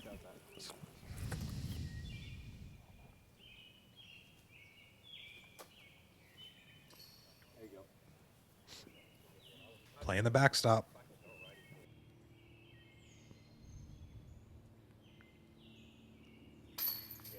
Yes. Nice. What a scrappy birdie to get there. Yeah, great way to start off the day. Dylan making it look easy.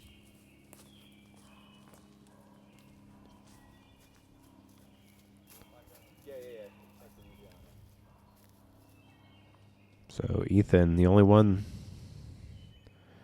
looking to take a par here.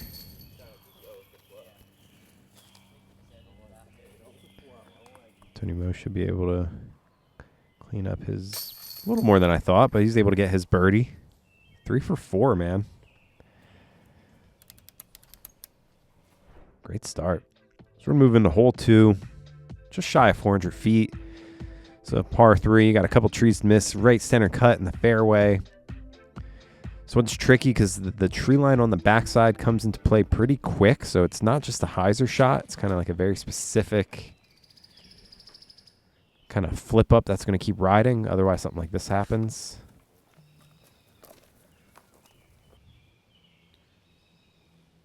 This is one of my favorite looking fairways on the course, I think.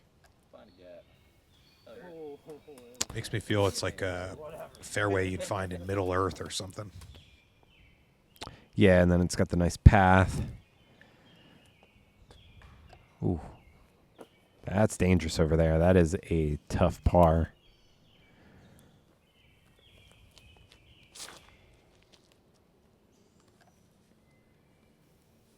There it is. Excellent shot there from Ethan. He's going to make up. Missing that birdie on hole 1. That ultimate background coming in handy here. Dylan's going to have a shot for his par.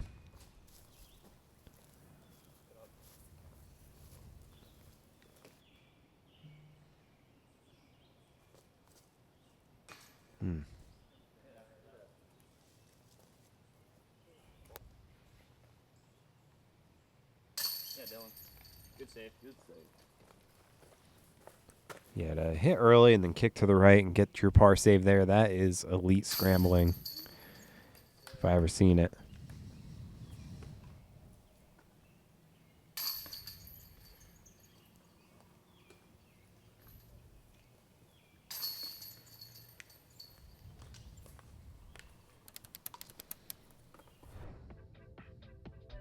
All right, par 4 here on the third, 760. Some trees on the top side to miss, so you don't want to go too high. You don't want to go too right either. You kind of want to land just shy of that hillside there to give you a clean angle down into the mouth of the woods. Oh, Needs to hit something else and slow down. yeah, let's hope that doesn't get too deep in there because it is very tough when it's too deep. But it's so thick, it's really hard to get deep in there. So This is going to be great because it looks like it has the... Oh. Oh, shoot. All right, I kind of take that back. That's a little pinched off too. yeah, and that one went in deep because it like flared in there. Oh, this All right. is much better. Oh, wow. What? What? I'm not sure if I've seen a drive that good on this hole before. I mean, it was good enough for me to put a replay, so. Wow. Wow. Making full use of the flight path of that Frisbee. That was awesome. Well done. All right. Should be Serviceable. fine. Yeah, we Totally mentioned it manageable. in round one. If you just end up to the left over there, it's fine.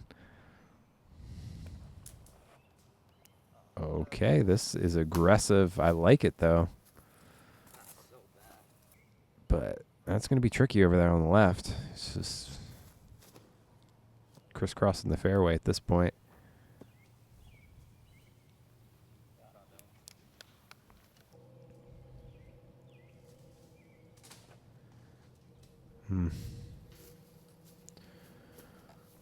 Oh, decent roll there.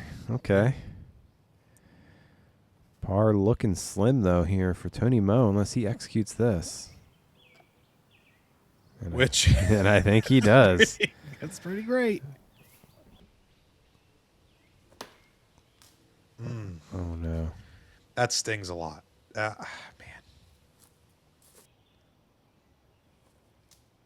It's like you really try to make up ground when if you had thrown it literally just laterally, it would have been that much better. That's got to be so frustrating. That's not a gimme putt either. No. Kind of seemed a little off as well. Oh, yeah. Good route. Yeah, That's little, very little good. stump love. Dylan's got a tap in par. Oh, bye-bye. Down the hill she goes.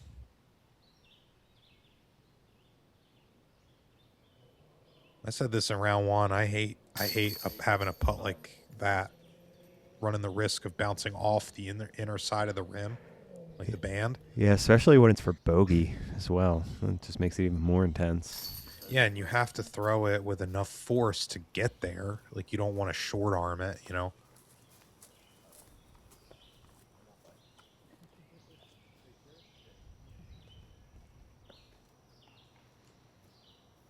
Stress-free par there for Mr. Horse.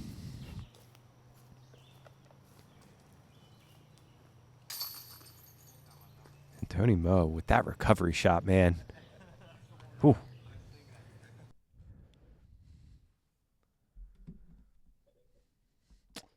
What ads are we even putting in this? I think whatever we want. I'm just not going to put birdie because then it's confusing because it's birdie. Yeah, that's a good call.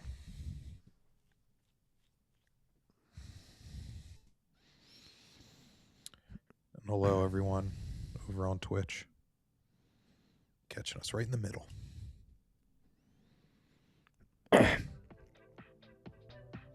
All right. All right, moving in the hole 4, par 4, 675. Love this one. You can get very aggressive, some rollers. You want to get a shot that's going to finish pretty hard to the right. Should line you up on this second shot. Should be staring right at the basket. With a bunch of lefties and forehand dominant players, we're going to see some big air shots out of these guys, I'd like to think. Yeah, I'm gonna venture to say that we probably won't see a roller, like a backhand roller. Please throw a roller here. Bunch. Nope.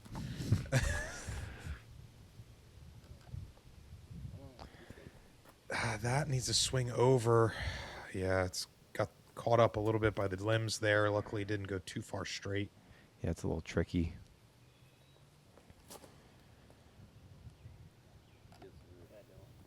Oh, that's a pump, dude. That's a great shot. Gets around that tree. He's going to be looking right at the basket.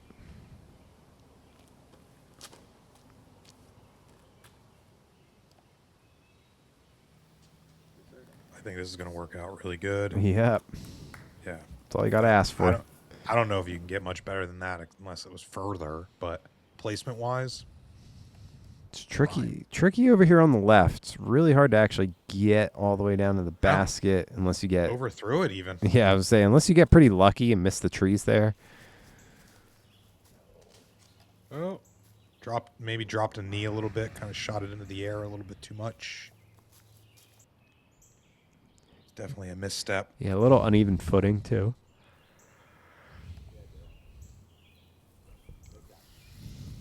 That's an excellent shot there from Dylan. He's looking at a birdie.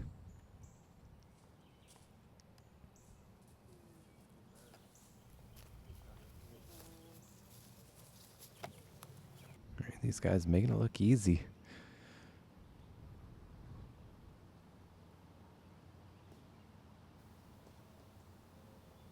Tony having to get creative with a forehand roller and still has a little bit of work. This is a big putt for him. Ooh. Tony Moe's going to find his first blemish of the round.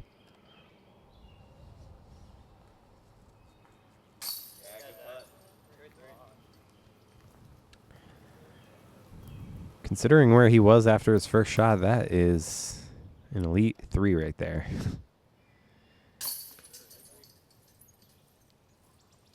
Dylan making it look easy.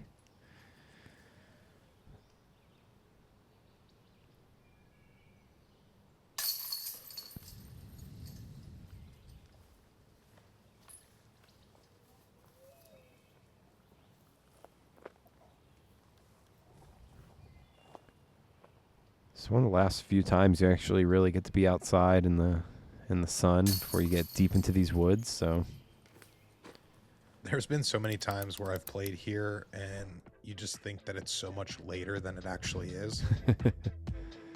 And we go into our first par 5 of the round, 780 feet, slightly uphill. You want to land right about here. You do not want to be on that right-hand side as that will pinch you off the most. Then in your approach, you got this tree, these groupings of trees kind of all around with the elevated basket as well. It's definitely like a 3-part placement. Oh, that works. That was a good roll there at the end.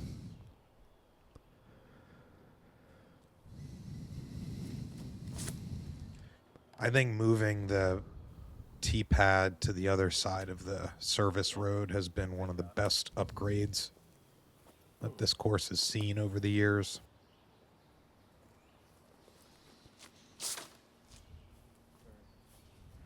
Oh, yeah. Oh, don't fade out too early. That's so good, dude. Right behind a tree, but... Yeah, it could have used a kick the other direction, but that's fine. Oh, Tony just Late flip. lacing it right up the middle.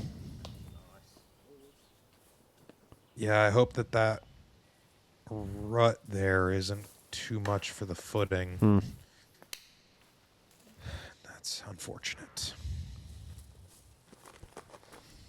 Yeah, Tony had to be real careful there. You saw that there was like a little fissure on the fairway there. Yeah, good kick, though. He's able to still be in the running for his birdie.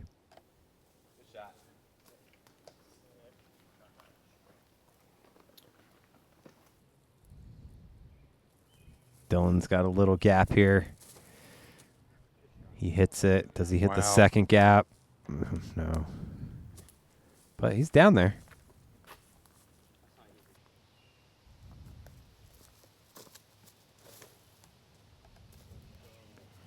Oh, I think Ethan did it. Yes, he's going to get all the way to the rocks on 2. He's got to look for eagle.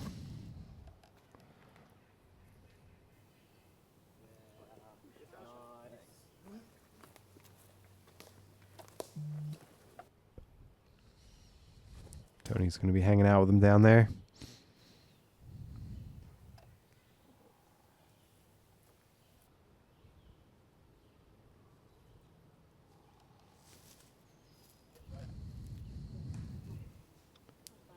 A lot of body movement there.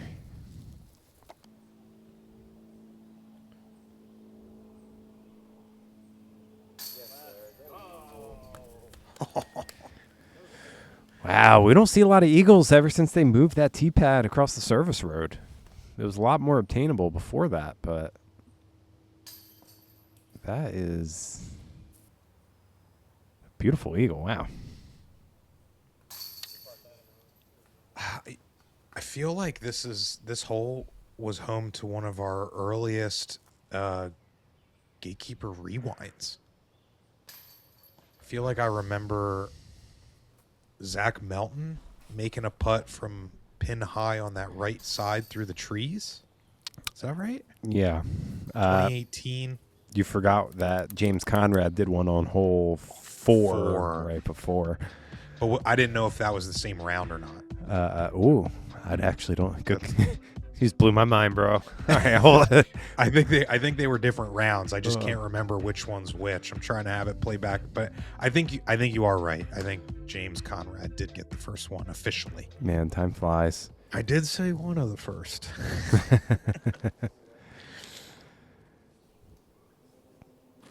Yeah, that's not great. Hitting early and then just kicking over that far to the right. Oh, this is looking so good. Yes. 6 shot there from Tony.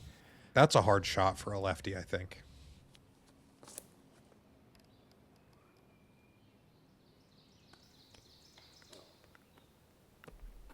Dylan catching that backside. I mentioned in previous rounds, the tree line just comes up really quick. If you throw it just a little too straight, you'll catch those trees. And then this. I wouldn't want to be there. Yeah, that's not great. A lot of trees you got to miss. That worked out great. Ethan looking at a birdie. This is a missile from Dylan. He's going to be up there looking for birdie. Yeah, Dylan's position really was not too bad. Tony Clear enough. Tony basically in the perfect position, and Oh no, squandered. Kinda robbed of greatness. and then, Yeah, you see how just absolutely jailed off. Oh, it I is do there. love that shot though. Little panning, floaty, Yeah, touchy forehand. one of my favorites. So no birdie here for Tony. Yeah, Zach, great putt. Zach finds his birdie though. Good second shot from him, getting creative. Yeah, Dylan, good putt. Dylan now 3 under through 6. Trying to keep pace with the rest of the guys.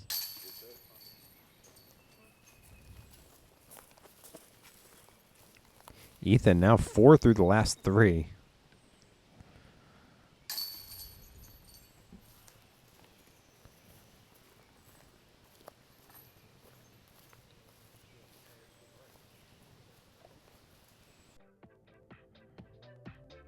All right, here on the 7th, par 3, 370 downhill. You got a couple options. You see a little tiny glimpse of that right fairway.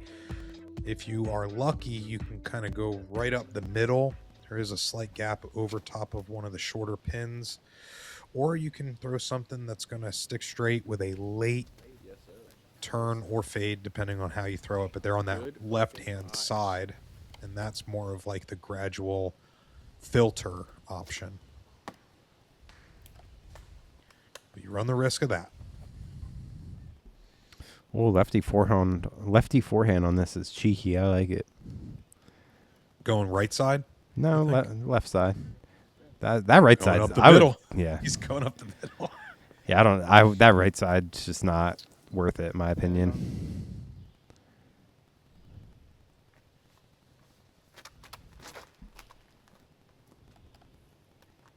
This is looking so good from Tony. Oh, and he catches one of the last trees. On the move.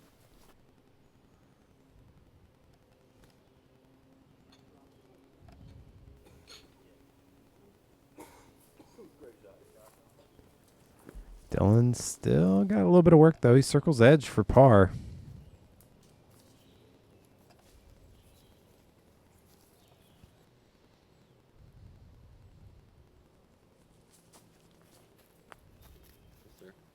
Get out.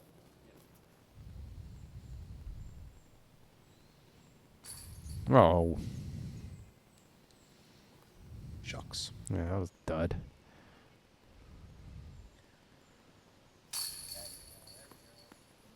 That's an Such excellent. a bad feeling when something kind of just like skips up off of the rim of the cage like that. Yeah.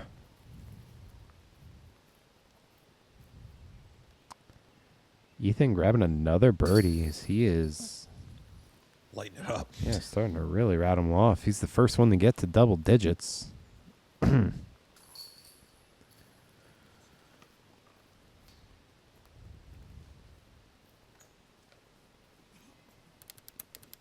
So it's going to bring us into our second par 5 on the course.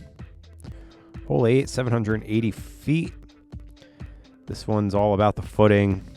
Much harder footing. Probably the hardest footing on the entire course. It's also pretty far uphill. That definitely comes into play.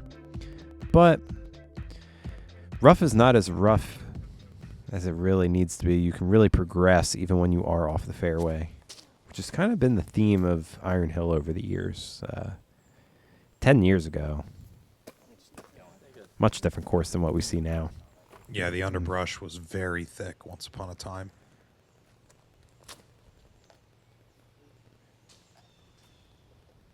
Which I like personally. I don't like all that underbrush. I don't need to be picking through all No, the I'm not trying to- thorns and whatnot. And I'm not trying to feel like the Evil Dead when I'm going to get my disc off the fairway. seriously, dude.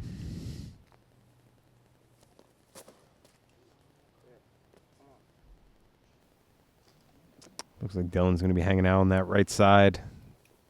It's pretty common.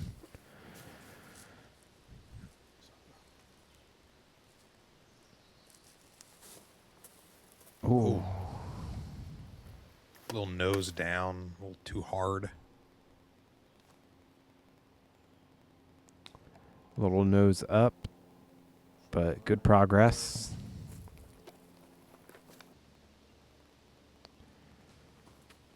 Ooh. That's so dangerous. That's one of those situations where I don't know if I would try to really cover a lot of distance based off of like how bad a kick could be in that spot. Just kind of play your percentages. What? I don't even. Did you it's hard just- for me to even follow? Did you just see what just happened? Up and over? What was that? I think Dylan just hit the tree, and he was so high up when he threw it up that it just went like backwards. Oh no. Yeah, that was trippy. Sorry to cut you off. That was... I looked away for a second and I missed it. I get what you're saying though. That left side is tough. There's definitely some spots where you don't want to get that aggressive. Once you're up on like the top side up here, it's okay on the left, but like the first 2/3 of the hole. Severe drop off over there Yeah. too. Oh, Tony. Wow, that was a good tree too. Kept him a little closer. Ethan, after the tree kicks, able to recover. He's got himself an inside the circle putt.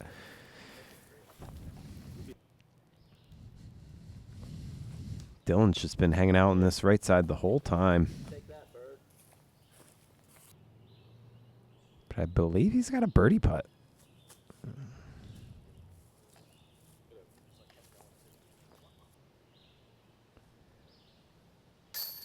Oh, Oh no, dude.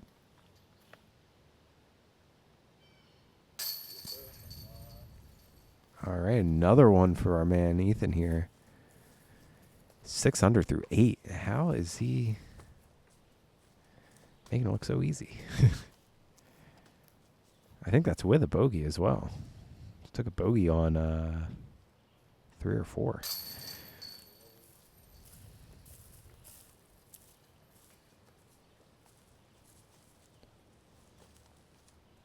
Tony trying to keep pace.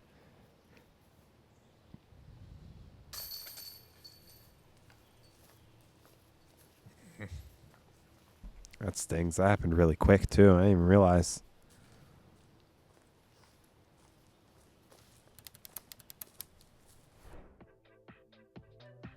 All right, let's finish off the front 9 here with a par 4, 555.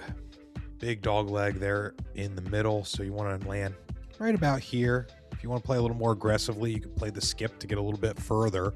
But you do not want to finish early and to the right, as making the approach into the slightly downhill green is pretty tough from there.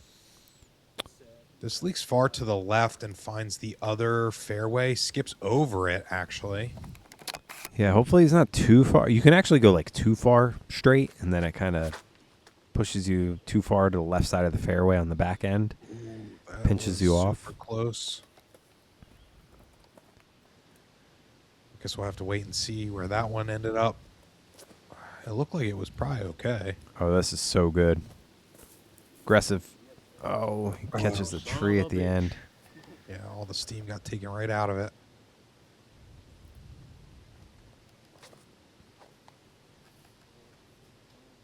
Interesting play. Yeah, so I think it's safe to say Zach is definitely a forehand dominant player because we've seen him throw forehands. Just rolled that one over a little too much, too, now. I mean, he's down there, though. It's not too bad, actually. Not clean looking, though. Hey. It's a little awkward out the hand.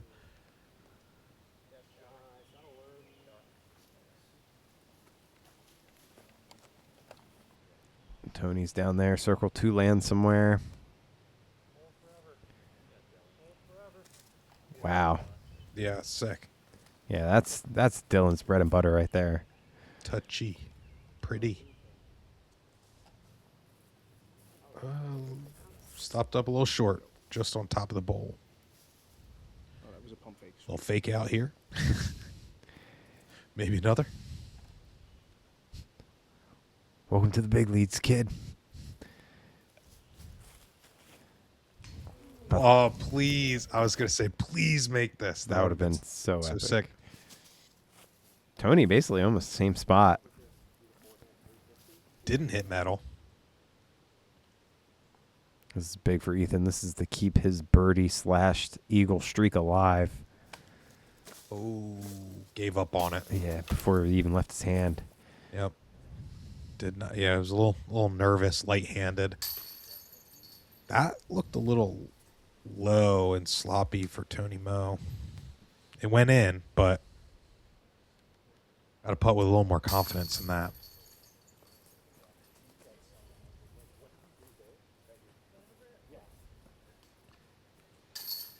Couple Is he wearing quick. a puka necklace? I haven't seen that since '04, man. Bringing it back, baby. Holy crap. Dylan's going to pull out a shark tooth. His Tamagotchi on his belt loop. That's going to finish this up here. Everyone found a bogey. Iron Hill doing what it does. Mr. Chandler Kramer, though, pushing through 6 down through those 9 holes. Wow. Moving day. Just need a little reset, you know? Moving day. All right, we're That's halfway right. through. Thanks for tuning in thus far.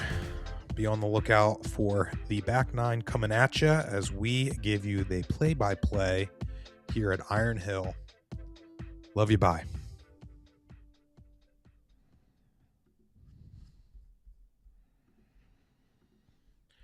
Doo-doo-doo.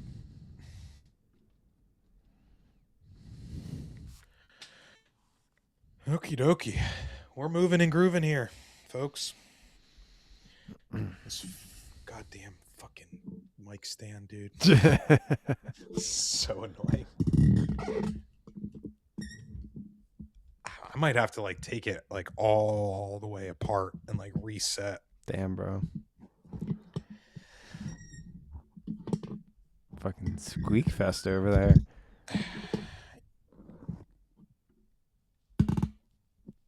I feel like I can't fucking tighten it anymore. Jesus. All right, now shit. Now it's too high. It's all up in my face now. All right. Who else we got? Let's do a sound off. I know you might be lurking, but I know that there's somebody else in here. Is it still Mosh? You still in here? Give us a heads up in the chat. We had a couple heads in here right near the end there, and then we started talking about Tamagotchis and shit, and I think kind of outdated and they probably would. Yeah, because no one on Twitch knows what the fuck that is. Although the thing is, they're making a comeback. They were advertised for Christmas quite a bit, actually. I mean, I love Tamagotchi. That shit. I kind of wish I had mine. one right now. Honestly, makes me actually have to like have responsibilities. It's all right. I have real cats to take care of. Yeah, yeah, me too. Forgot about them. But yeah, I had a cat, an orange cat Tamagotchi, nonetheless, and it was from KFC. Like I remember getting it from KFC, and it had the KFC logo on the Tamagotchi. Like the Colonel? I wish I still, yeah, it had That's the sick. Colonel. I wish I still had that because who'd have that still nowadays? You know what I mean? Yeah, I love seeing like old toys from like McDonald's and shit. Now that's like coming around, like ones from the 80s and 90s. Yeah, like or those like golden Pokemon cards that Burger King did. Oh yeah. That shit was awesome. All right, I'm gonna hit new recordings, so you're gonna lose me here for just a second.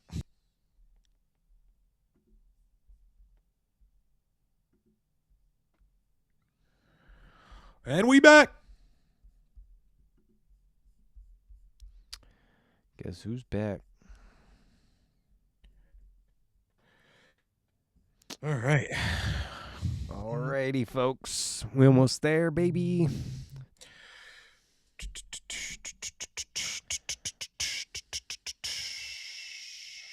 I got one more 9 in me before I have to take a pee, I think. Yeah, I think we'll take a break after this one. Which that's pretty good. I mean, 2/3 of the way through. That's pretty freaking good. Yes. All right. All right, wait. Before we go further, nah, you know what? I'm gonna wait because I want to add it to the story. Nah, fuck it. I'll do it now. I want to promote that we're in here doing the thing. Hey, can you pull up like the coverage just so it looks like there's something on screen?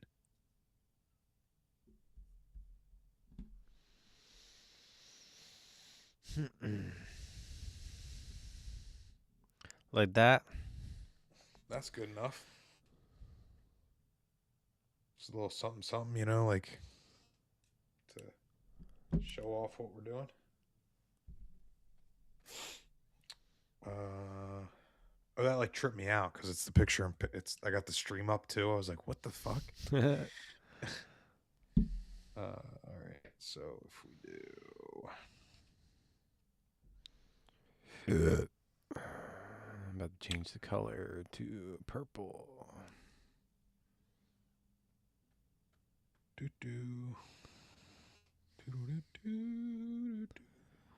Ooh. All right, we're gonna finish this out in purple.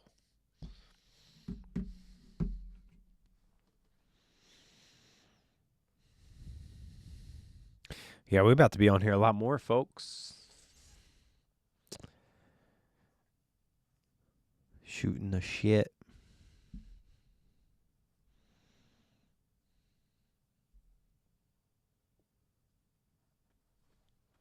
I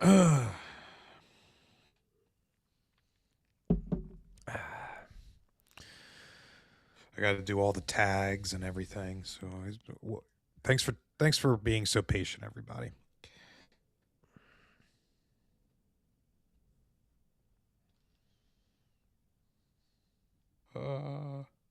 Shit.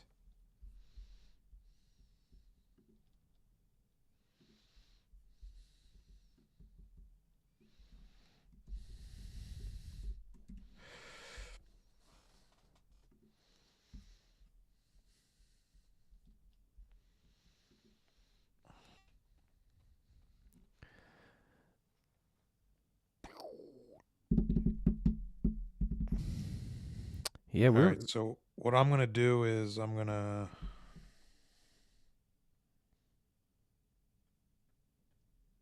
just gonna tag us each in it as well, and then maybe like right before we start the final round, we share them then or something. I don't know. We're all just kind of experimenting here. This is new territory. Link. We do need the link. So give me 2 more seconds. Twitch.tv/Gatekeeper Media.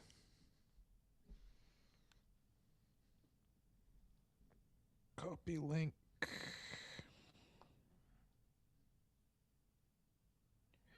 Paste link and then watch here.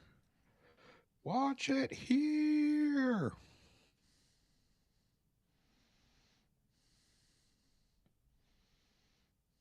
All right. 3, 2, 1.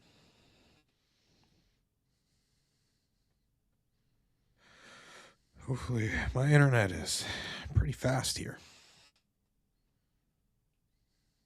Post it. All right. We in there. We're about to do okay. Let's see. Did I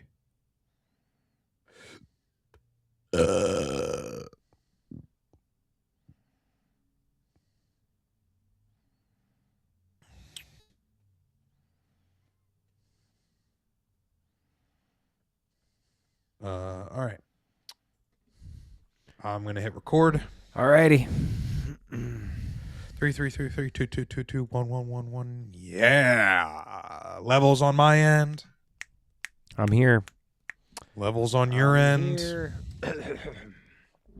Fucking throat. All right. Back nine. Ooh, unique. That's why you do it. Unique New York. I had New York bagels on Christmas. Shit. Real New York bagels and lox. I know. I got some Jersey fucking food, which was nice. From like the bakery, like fucking donuts in the morning. Hell yeah. That is one thing about Jersey. Some good ass food. Yeah, that whole like, I'll be honest with you. I will argue that the Mid-Atlantic area has some of the best flavors that have immigrated to that pocket. Yeah. I think that's the best place nationwide to get food as a whole. I agree. It's a bit of a different, but it's a different conversation if you're asking for specific things, because they don't do everything perfect, but on average, yeah, I would say. That's a good way to put it. Are you ready? Yes. Just to make sure we're rolling. We're about minute 33 in. All right. Here we go. This is round 2, back 9, Birdie Open, starting in 3, 2, 1.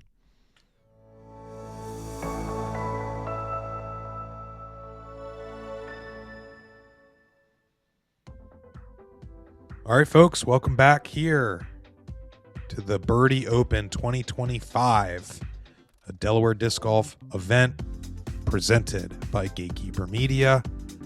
Big shout out to everyone involved. It's run smoothly since I can remember, and a big shout out to all of our Patreon supporters as well. Much love to each and every one of you. Chris and I thank you a million times over, and you got us in the booth here once again. Yeah, we are more than halfway through. Well, we're exactly halfway through. We're going to the backside of this coverage. And man, we've had an eagle here. A lot of blemishes, though. A lot of movement happening between all the cards. And it should make for an exciting finish here, as usually almost every time we're at Iron Hill, we're going to have an exciting finish. So we're going to move into hole 10, par 4, 615. This one's tricky. This first shot, very specific on how you throw it. You land in this tight corridor here, and then you have a lot of distance to get on this second shot to be able to get yourself in there for a birdie. Used to be a par 5. They pushed it up a little bit, and ever since they did that, it just made the birdie that much more difficult. You could do something like this and be super aggressive. So I've said this a couple times in years past, that is kind of the I want to say like the underlooked route of just kind of spiking something pretty high up there, because it gives you a lot more time to carry. Yeah, similar line here from the lefty backhand. A little too turned over.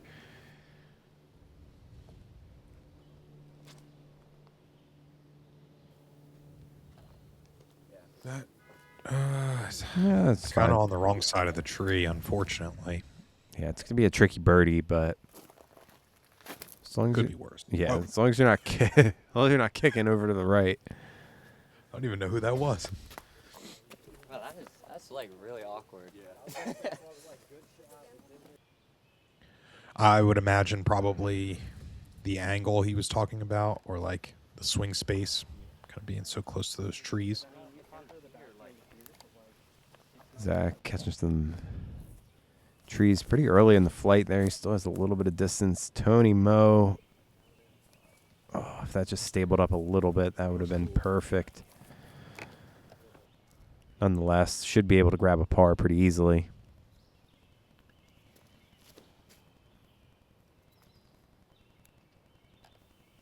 And Dylan's going to be inside the circle looking at birdie.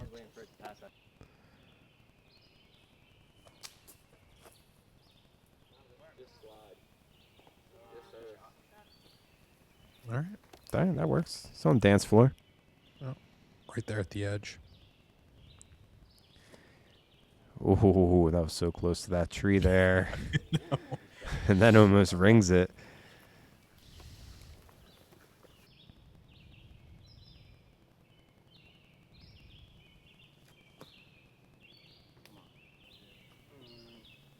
I'd say this might be one of the cleaner greens on the course as well, in terms of like flat grade, lack of roots, things like that.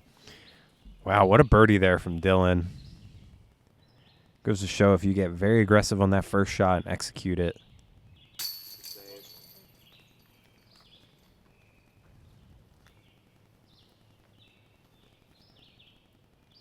Good par save there. Par for Zach. It doesn't get any easier here, though. I think these next couple holes can really determine how you're going to finish this course, really. I mean, with the hardest holes right at the end. Yeah. Totally agree. As we step up to another par 4 here, ringing in at 600 feet. The 11th is kind of a very specific line off the tee. Not a lot of leeway left or right until you get to this more open patch, which is the ideal landing zone. Then a pretty straightforward approach into the green.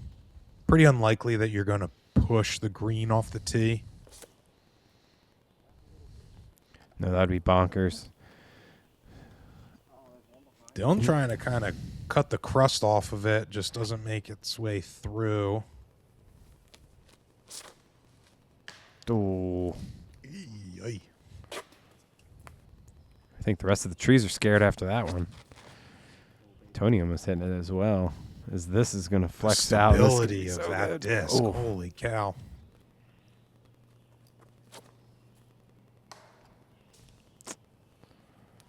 Wow. All right.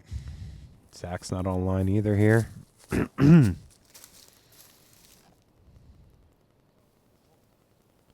Ethan somehow not hitting anything, getting all the way down there. Still got a little bit of work, but...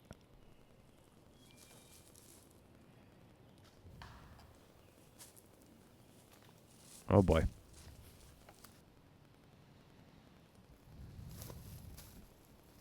Oh, no.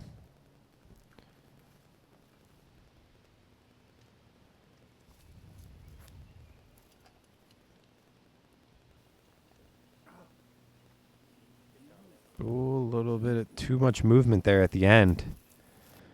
A little too much ground play. Tony Moe's still got a birdie look.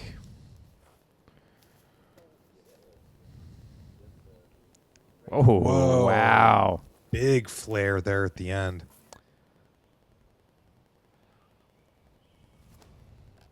Oh, Zach, no. I was going to say it might have a shot, just maybe a little slower, but then proceeded to I think this is find for another tree. bogey. Not this, but... Mm, No, that I was know what you mean. pretty sure that's for bogey coming up. So that's going to be a pretty high number as Tony Moe's going to grab a birdie. Solid. Wow. Finally gets to double digits.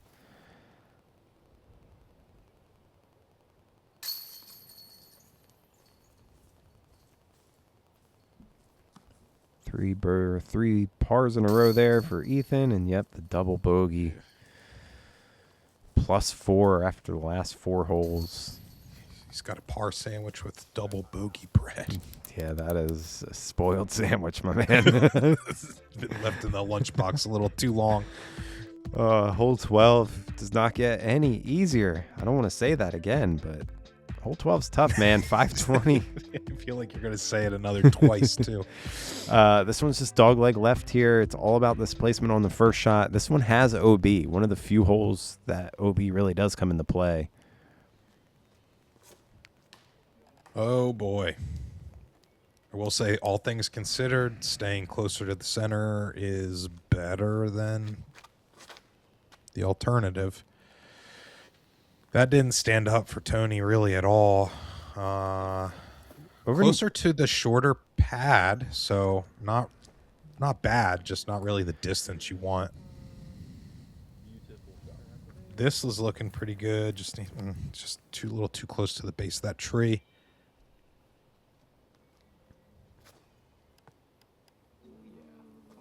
Oh, stay clean. Push. Oh, yeah, that is the aggressive shot when you're able to get around the corner. And that's one of the better drives on this hole I've seen in a while. Oh, that is a tricky shot there from Dylan. Well executed for the most part.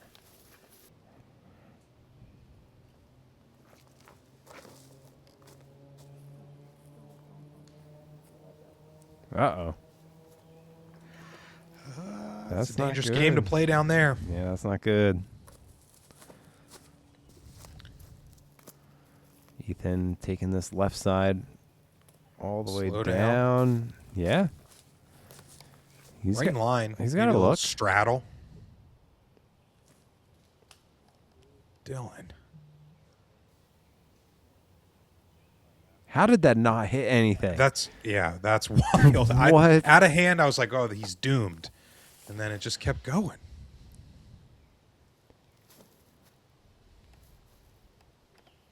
This looks good. Nice and clean. Nestle up. Pin high. Yeah, that's going to be a good bounce back there for Zach.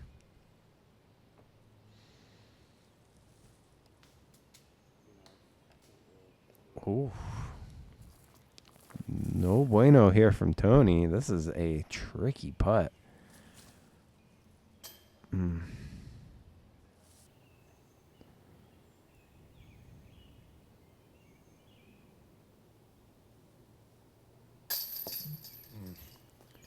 Man, that's really been the story of Dylan's round here.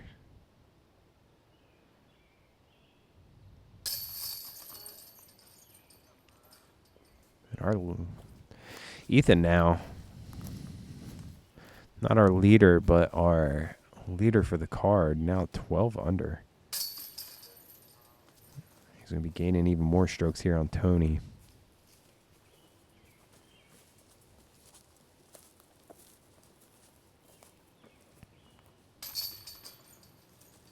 First blow up here for him.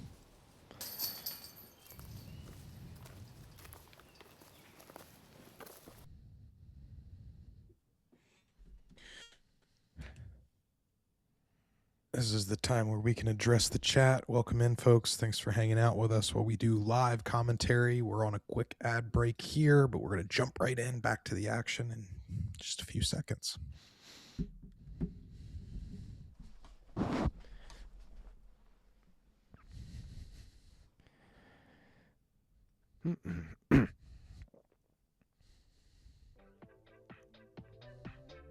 All right, here on the 13th, par 3, 360, downhill the whole way. Really easy to get a bad kick on this one, folks, with the OB all along that right-hand side, similar to the previous hole. And Oh, wow. I thought that was going to get super lucky there. yeah, it's just a little low. Oh, no. That's got to get stable quick or hit something. Left short nonetheless, but is safe. Yeah, he'll be looking from circle 2.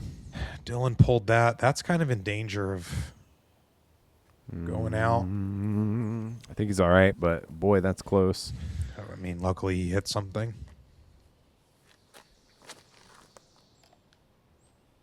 That's pushing right too, it looked like, right? Oh, yeah. Oh, wow. Perfect. Sorry I doubted you. Yeah. It worked. Good placement there for the approach.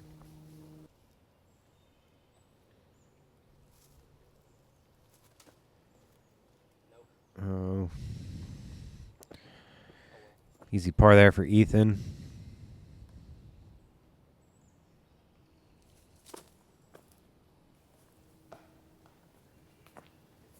Yeah, and that can happen pretty easy on this hole, is just end up with some pars.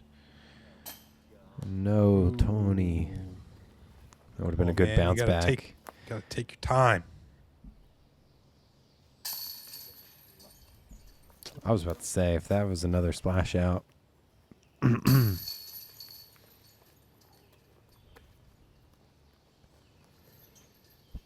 yeah, a bunch of pars.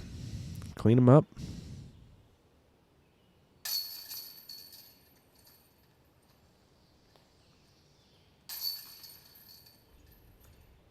They should play that other basket, the one that's like halfway hanging out in the street. Like, oh, on that mound, like in the middle of those trees. Yeah. All right, hole 14. This tunnel shot is tough. Got to throw basically a perfect shot to get all the way down to really give yourself even a look for birdie. If you kick too early, you can end up in a bad spot, find yourself looking at a pretty quick bogey. Stop doing that. Stop. Please, stop. Kind of a missed throw there from Ethan. I like the look of this.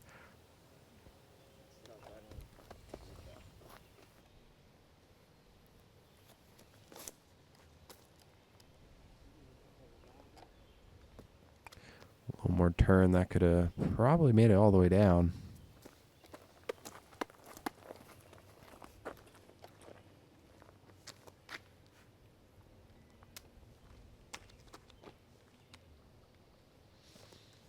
I guess Tony's feeling like a pimp. Let's go on, brush his shoulder off. He was able to get the birdie in the first round, so if he can go 2 for 2, that would be epic. Every inch of space on that left side.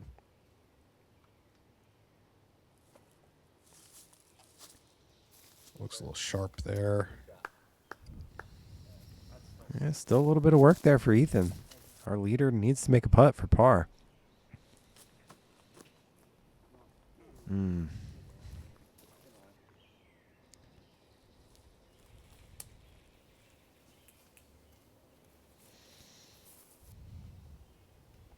Is that service road OB play or play OB behind there? I don't know if I've ever.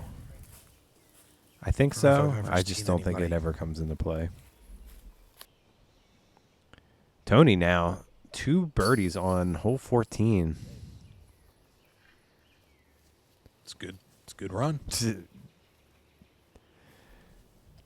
Seriously.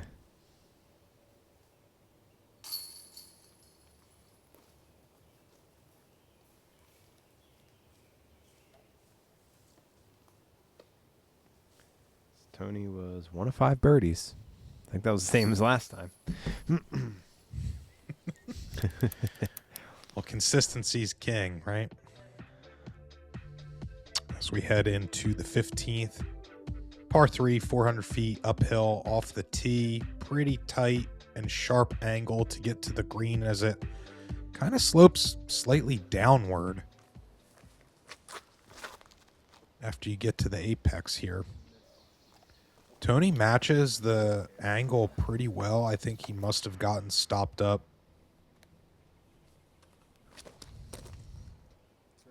Ooh, That's got to beat it. That's going to fade out a little early, but I like the shot though. yeah, I do too.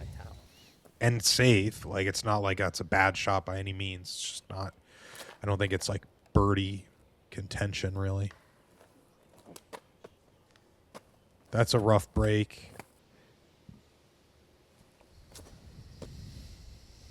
Too much. That's too sharp, yeah. That might get a bad cut roll down there, too. Yeah, there's just something about this hole. It's like the angle of like how the hillside is to what you're throwing. Wow. Beautiful approach there.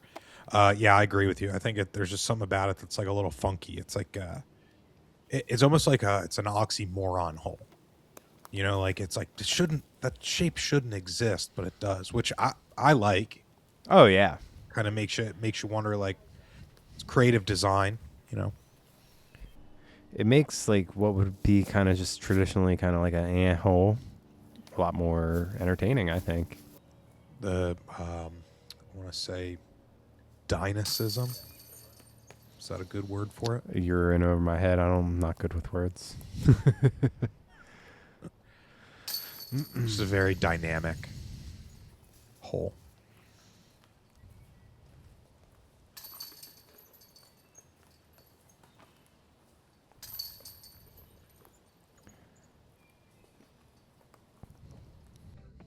Bunch of pars from our guys. We're going to move into 16 hole par 4, 600 feet.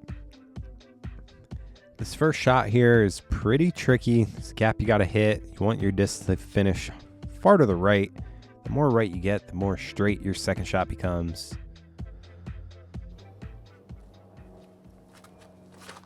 I mean, really all this course is just dissecting it into just pretty basic shots, and if you just like execute those shots throughout the, like, you honestly can go out here with, I feel like, just a mid-range. And I think that the right player could shoot par here with a putter. yeah, Truly. In fact, I would love to hear about people who have tried and done it. I mean, if someone has, I'm sure the list is very short, but I think it is possible.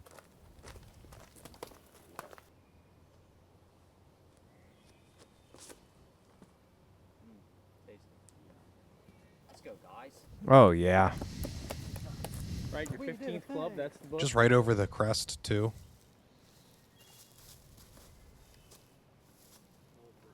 Keep drifting. Yes, Tony. Yes. A little too much. Looks like an old rock.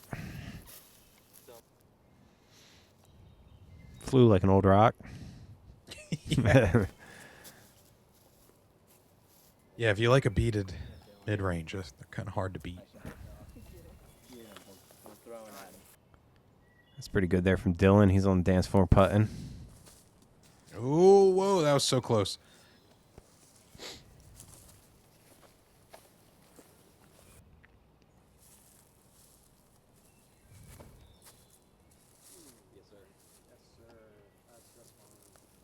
Yes.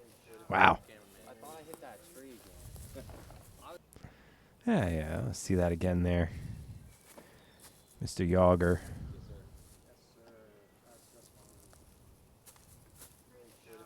Wow, landed so flat.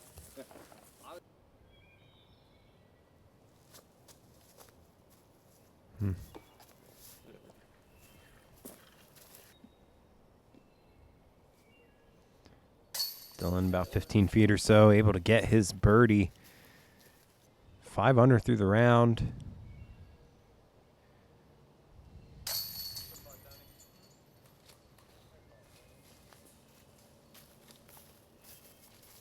Tony fights hard to get himself back to double digits.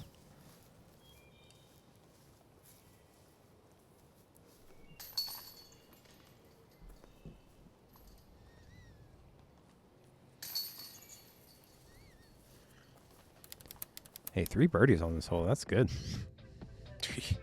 Yeah, I would tend to agree there. As we go into our last par 5 of the course, hole 17, the iconic 860-foot serpentine path with the elevated green, beautiful staircase up to, I wanted to say victory, but I don't think it really works that way. It's 17, but I got lost in the sauce there a little bit. But Wow. we've been reporting on this course for quite some time. So if you want to know the ins and outs, I'm sure you've heard us say it before. I will say this. I think I did say it in round 1. This hole is disc golf. Like every time I think about disc golf, I think about this hole. Like this tight fairways, but fair. It's got good movement. It's up slightly uphill. Beautiful green.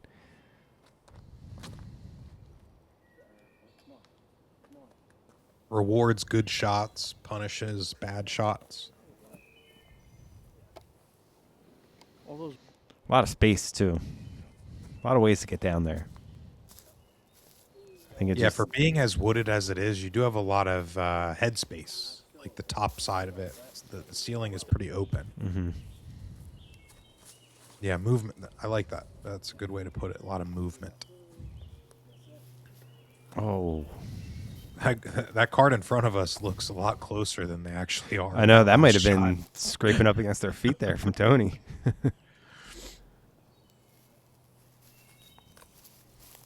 And you could see like it like feels really dark in the one shot. Like you're starting to see a little bit of light at this point. You're like, oh, I'm almost done. I see light at the end of the tunnel. That's good. Didn't push too far to the right. Should have a line from there. That's too much. That was probably a good kick, actually. Kicks him over by that staircase. I don't think being on the left is that bad. Being there, not as ideal because of that big tree. But if he was over maybe another like 10 feet, would be fine. Oh, this is money from Tony. He's up on the hillside. Yeah, great.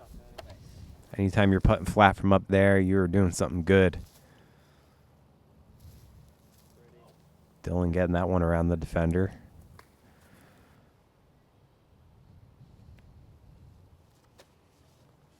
Just sit, please. Just kind of babied that one.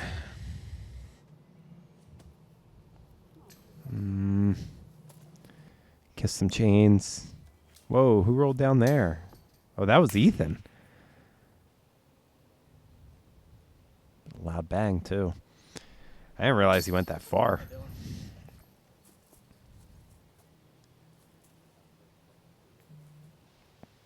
Dylan's had a good day today. It's been kind of low key, you know? Getting the birdies where he needs to get them.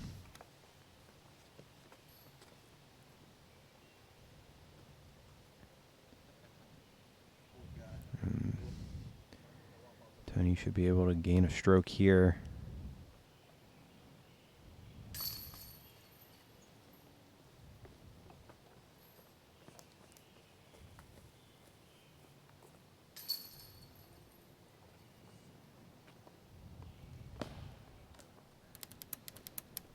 Boy, it is a race.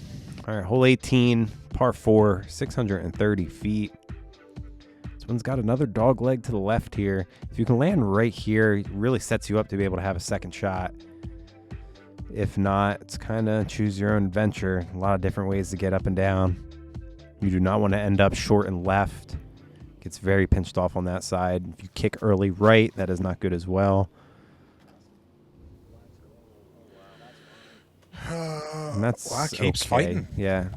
As long as you kind of keep pushing through there, it kind of opens up the fairway. That's going right for it. Oh, That was very generous. probably a good kick. Okay, good vibes.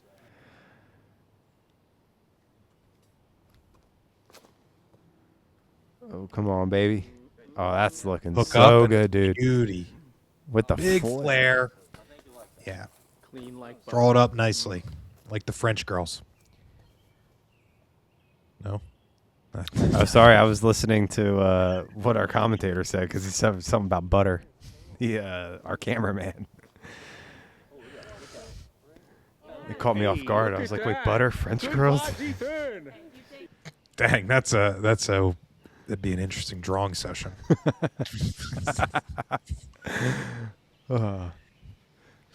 Still pushing along.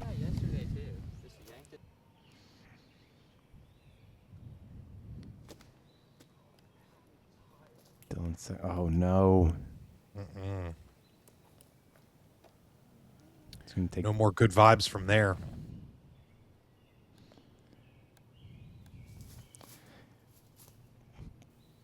My prediction was right, though. Good conditions today. It was a beautiful day. Calm, didn't notice any wind. Yeah, and it was truly like a prediction considering you and I have not watched either of these yet. Either as in the 2 rounds that we've been doing. All right, everyone just kind of getting up into the green. Oh, no. Dylan catching one of the There's a little skinniest. sapling. Yeah.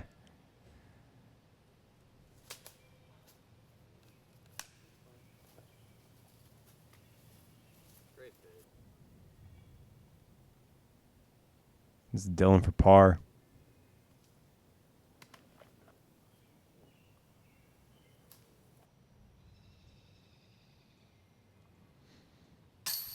Ethan for his par.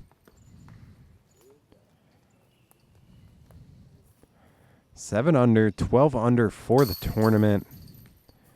It's going to put him in second place. Zach, not really the round he wanted. Pair of double bogeys in there. Iron Hill will do that to you. Yeah, you've said it before, but it can come up on you quick. All right, moving day is in the books. Lead card crosses the finish line with Ethan 12 under. Tony Moe right on his heels, though, only 1 off. Dylan losing that stroke there at the end. Dylan with a 5 down for the round. Really nice to see. We're just going to swap out Zach here, bring Chandler back. Wow. What a 9 heater. under. What a round. Like I said, Love to see it. perfect conditions for him here. Going to be able to see him on the final round, final day here. Iron Hill 2025 Birdie Open. See you on the final round. Later.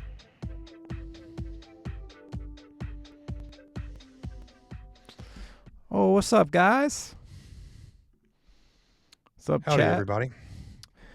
So we are now through 2 rounds of Birdie Open. Got one more round. Yeah, which we've never done commentary like this, so very excited to kind of tip our hat and into the ring of this kind of thing. So we appreciate each and every one of you stopping by. Let us know where you're tuning in from. Let us know if you are already a subscriber or a follower, or if you're here because you found us randomly in the sports category. This is professional frisbee golf. The technical term is disc golf, but you may know frisbee golf a little more regularly. Do you think there's ever going to be a day where we don't have to introduce our careers that way? No. Oh, No, I'm in disc because- golf. Wait, what? Oh, you know, like frisbee golf. Here's why. Yeah, I know. Here's exactly why. Is that to this day, someone says, "Oh, I cut my finger. I need to go get a Band-Aid." Yep. Brand. It's the brand recognition. Frisbee is so rooted in flying disc culture that it will forever be frisbee golf, in my opinion. Mhm. And so much so that the ultimate league, the ultimate frisbee here in the States, is now the UFA. They actually have licensed frisbee as the term they use for their organization. So yeah, I think it's here to stay. I think and to be honest, wouldn't it be cool to have a frisbee golf tour? Wouldn't that be something? Just like we had mentioned something earlier about how they're, back in the day, this event used to be on the national tour when there was 2 different major tours. I think the idea of diversifying stuff like that is a good thing. I don't agree. know. It's variety is the spice of life, they say, and I may be white, but I like seasoning. Yeah, so if you want to hear more shit like that, we're going to be doing more live streams, not just commentary live streams. We're going to talk about our opinions in the disc golf industry. We're going to watch some good, bad, and ugly clips of what's out there. And if you know Derek and I, we're not afraid to tell it how it is. So if it's shit, No. we're going to say it's bad. So we'll hop on Reddit, react to some stuff. But it would actually be, if there's someone out there that's interested in helping curate that stuff, because I think it'd be more beneficial and more fun for the audience if we're reacting to things that we don't necessarily know. Yeah. So I would love to find a handful of people that just kind of dump clips and articles and stuff into a drive or something like that we can just pull from and keep things, again, fresh. All right, you said you gotta go to the bathroom, right? I do. All right, we're gonna take a 5, folks. We'll be back, do the final round, and call it. So we'll be right back.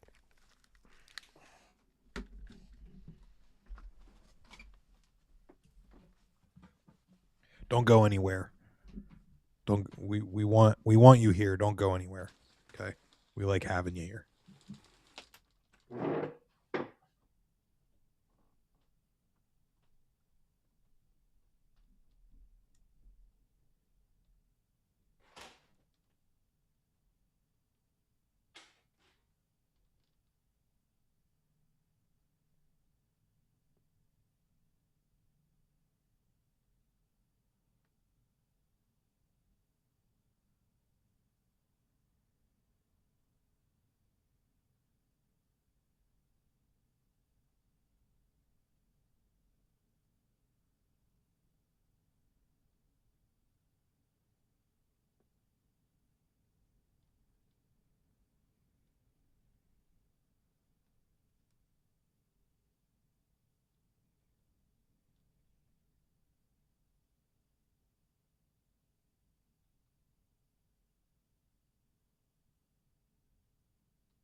All right, did we lose everybody?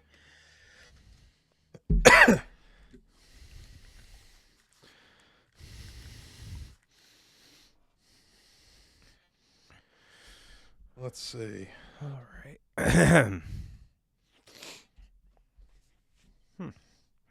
It doesn't look like it. Thank you for sticking around. I really appreciate it. We got 5 people here in the chat. Don't be afraid. Say hi.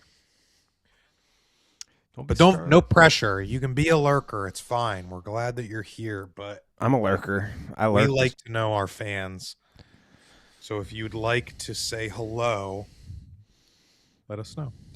If you don't want any ads, you can get a free sub with your Amazon Prime membership.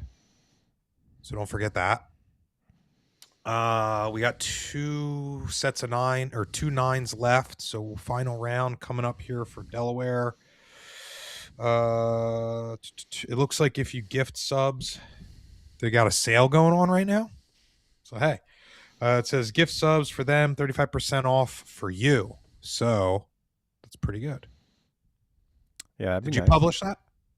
Or is that just a promo from? Nah, I never heard of that. Well, that's what it's looking like here. I'm trying to think. Yeah, so this is kind of us brushing the dust off of the live stream thing. We around this time last year, well, we're about a month early, but we're getting ready for the Disc East Expo, and last year we did a 50-hour stream. There was an asterisk involved, but we made up for it on the back end. Mm-hmm. But we are planning to do the same thing. So as soon as we get loaded, or basically as soon as we get on site and connected to the internet, we're pretty much going to start the stream and then just rock out until we leave. So there's going to be antics. I think I'm going to try to rope in a variety of people that are going to be there. So come hang out. We're going to have discs for sale. We're going to have some other merch for sale. I think we're going to have some disc golf trading cards again, which is always fun to have. Yeah, I think that's It's gonna be a good time. Venue.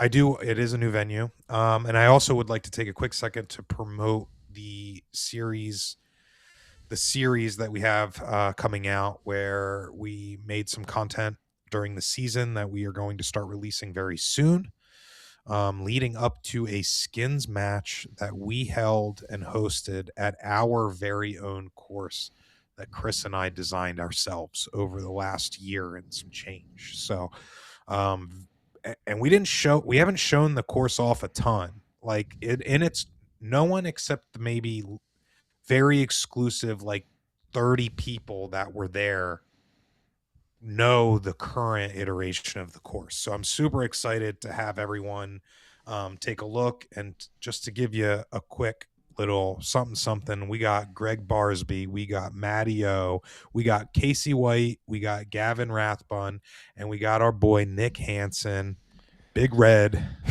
coming back for a Gatekeeper reunion.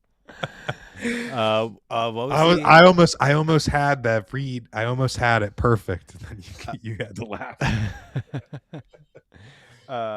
Fucking what was he? Oh, he kept winning all the practice rounds or all the qualifyings. He was like qualifying. Hansen, I forget his name. Oh, Gavin used to call him it. It was Monday qualifier. It was something like that. I forget. Good times though. I'm really proud of that project. I'm really happy with how that course came out. Yeah, I think so. Basically, if you're looking to see what Chris and I's skill level is in terms of course design, which in my opinion, it turned out pretty good for our first real go of it. We've done a couple holes like here and there, like at the park, or we had a property that we were doing some stuff on in New Jersey. So we made made rough 9 holes, but we didn't nothing to this level. This is a par 58, 56, 7, 57, 58. 58. But we have to tweak it because one played a little harder than what we. But so yeah, par 58, 40 acres of property, elevation change, pretty natural OB.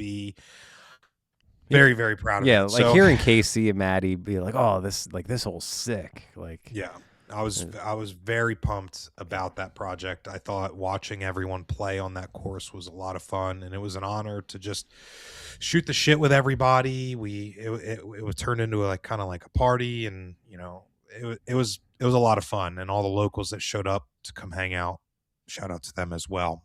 And that's going to be in just a couple weeks. Do you happen to have do you have one of the discs handy? If you don't, I do. I think I don't think I have any of the discs. I hope you have the box of them. Hold on, let me unban. Hold on.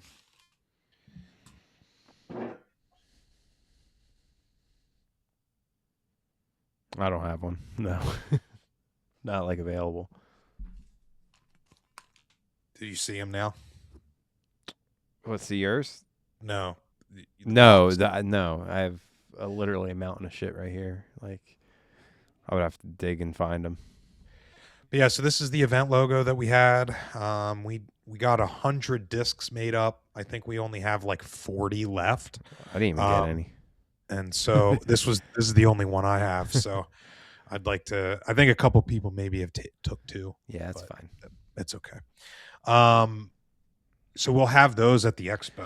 But bro, we didn't even mention what's smacked in the middle there is our Hollywood skins over there at Pyramids. Yeah. So the format I'm very much looking forward to. Yeah, we have Gannon, Ricky, Simon. Like we got the I think. Yeah, we got the heavy hitters playing skins at Pyramids, which is pretty rare. You don't see that very often. Yeah, to be honest, like we might be the first to film a skins match there since the Vibram days. Like that might be. Yeah, and I don't even know if it was ever there because it was always at Steve's. Yeah, so I mean, yeah, that I'm excited for that. And it's I just started that you it. Don't so. see a lot, so it's the Hollywood skins. So it makes use of both pin placements. So it can only be done at courses that have two baskets located. Yeah, it's exciting.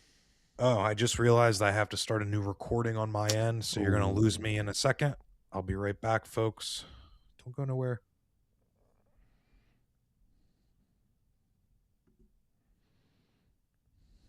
You're back. Guess who's back? 6, 2, 4, 6. All right, folks, we got the final round Birdie Open. I'm going to download the files from the last one before I forget and lose track. That's smart. I'm trying to set my future self up for success. I always love when that happens. I'm trying to adopt that more because I'm historically terrible at it. So any little bit is good, in my opinion. Usually throwing your future self under the bus.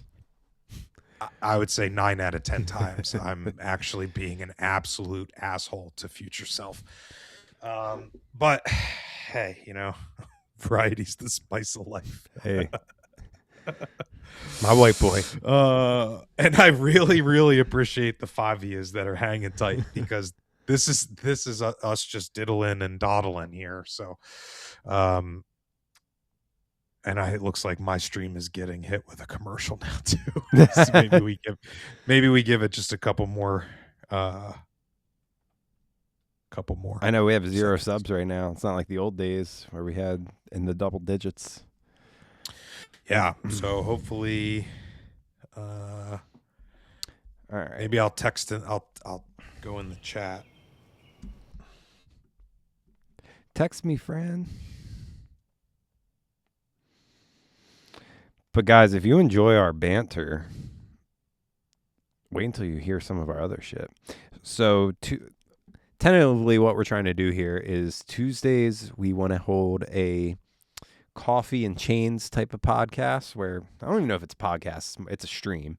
where basically in the mornings on Tuesdays, we're going to, like we were mentioning earlier, basically react to a bunch of clips on the internet, give our hot takes, our personal opinions, things like that. Because I feel like we're pretty quiet and really haven't shared how we feel about everything over the past couple years and how the industry's changed and things like that. So, plus it's a way for us to just shoot the shit and be two homies kicking it. Wednesdays, we're going to start trying to actually hold gaming back to what we used to do with the Disc Golf Valley stream. Something of that nature. We're still trying to work that out. That one is, I would say, third in terms of the tier of shows we have. And then on Thursdays, we're going back to the old kind of tour story days. So we want to go all the way back to the beginning. We're going to start watching our old coverage, similar to what we're doing here, but reacting to it and kind of telling you guys all the crazy stories, crazy stuffs. Like, I don't know if you know that we almost got arrested in Texas, and we would have had Greg Barsby have to bail us out because we were staying at his house. Luckily, we didn't get arrested, but I mean, that's just one story on one event of the years of touring. Yeah, there's some good ones. But the thing is, Derek and I are both pretty bad with memory, so we need both of us together and the coverage to bring it on. I feel pretty confident we can fill the gaps between the two of us. Yeah, once we're rolling, I think we'll get there. But yeah, that's some of the new content we're bringing here to Twitch specifically for 2026. We're starting a new YouTube channel as well, so if you want to watch it afterwards, you can do that. But yeah. Fucking stoked, man. Yeah. All right, you good? Almost. I am sharing the story on my Instagram now, which looks like that just went through. I'm waiting. Looks like we're in commercial still. Geico ad. Shout out Geico. If you want to subscribe. All right, we're on the last of 5 currently. So, what, ads? Oh, you're waiting for all the ads to go through? Yeah. Okay. I respect it. You don't want to start the final round. No, I mean, and some people, all right, it looks like we are back, but some people are definitely going to get hit with some ads in it. Ashley, my man. I don't even think we're getting any notifications, but my man just subscribed. Oh, hey, shout out. And that's shout out Parked Media. Our brothers from down under. I've really been we started filming there a couple years ago for the Aussie Championships. We had a partnership after that the following year with someone. They ended up moving away. We changed directions and have been working with Parked Media ever since, and they've been really holding it down. So shout out to them. Give them a sub as well. They broke 1,000 this past year, right? They're past 2 already, man. That's amazing. They're churning. They're gonna be at 5. Saying like that was just this year that they hit 1,000. Yeah, it was like 2025. It was within 18 months. So yeah, that's sick. Yeah, love the Park guys. Thanks, Ash. I appreciate that, bud. All right. That being said, I'm ready to jump in. Let me just take an inventory of what the fuck I got going on. I'm gonna hit start, and we are rolling for audio. I'm getting levels. Are you getting levels? Test. I hear you.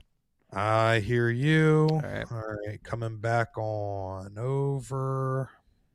I can see that. Can you scrub a little just for me to double check? Hey, all right. Damn, Park's at 2.8. 2.8, That's dude. sick. You guys, you think you're gonna hit 3 by the end of year? You're there a whole day earlier than us, so Probably not. It's already the 30th. Oh geez, yeah. Well, maybe we'll tag. Let's see. Maybe we'll put a story out and see if we can push you.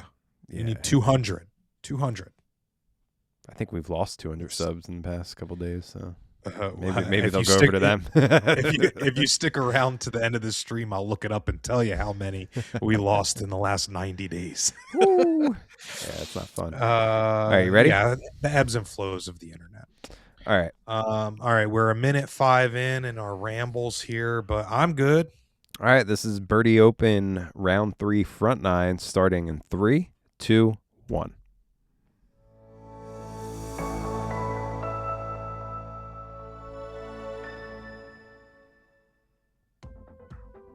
Well, here you have it, folks. Final round, front 9 here at the Birdie Open 2025, presented by Gatekeeper Media. Really happy to be a part of this event in partnership with Delaware Disc Golf for a phenomenal event that we've been a part of for 7 years. And our Patreon supporters have been making that possible as well. Derek and Chris on the mic once again. How you feeling going into this finale? I don't feel great because the weather is not going to be that great. It's calling for a little bit of storms. Pretty windy, too. Chandler Kramer with the one-stroke lead. Pretty tight. Any one of these guys can take it down. I would say Chase Card probably out of it at this point unless a crazy heater was put up. So we should be able to see a winner here today on this coverage. All right, without further ado, let's jump right into the first here. 625, ringing in at a par 4, dog leg there in the middle to the right. And then you want to land kind of as close to the middle as possible here to make it the easiest approach you got to that slightly elevated pin. Do not push too far straight. Do not saw it off on the right. From Lorena, Texas, Chandler Kramer.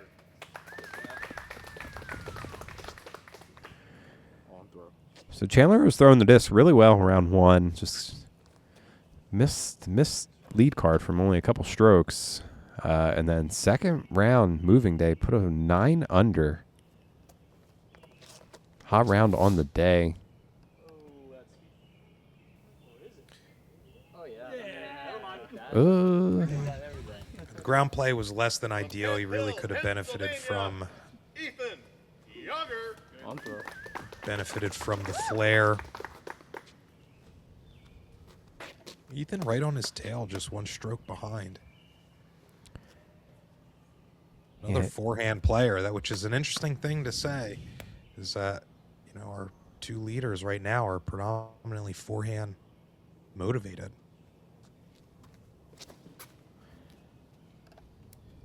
That carries a little straight, so that has to. I think that may have helped actually. It's gonna be tough to get a birdie from that far back. We'll see. Better than being in the woods, though. Yeah, for sure. Tony, defending champ,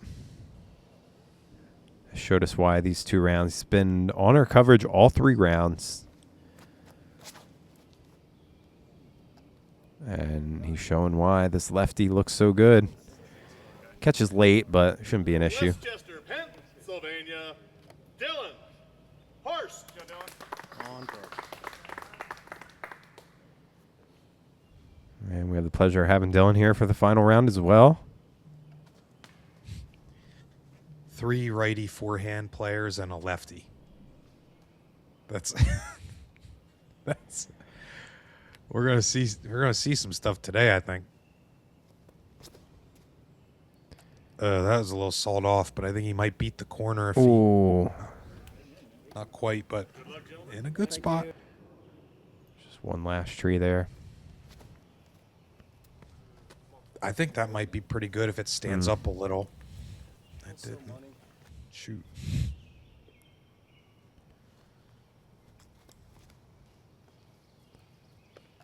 Oh, yeah, Tony. That's looking beautiful.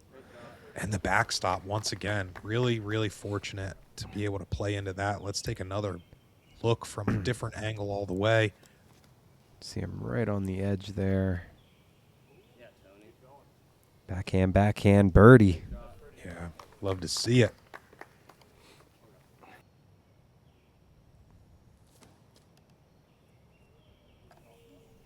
Dylan's is looking tasty as well.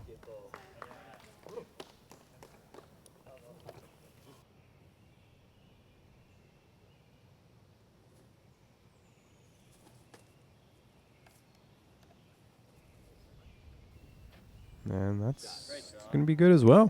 Inside the circle. Just stopped dead when it hit the ground too.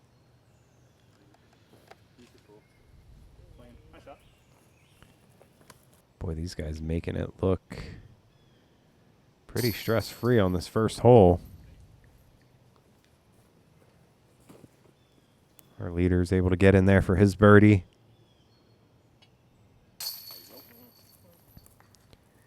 Ethan's going to lose a stroke to the guys here.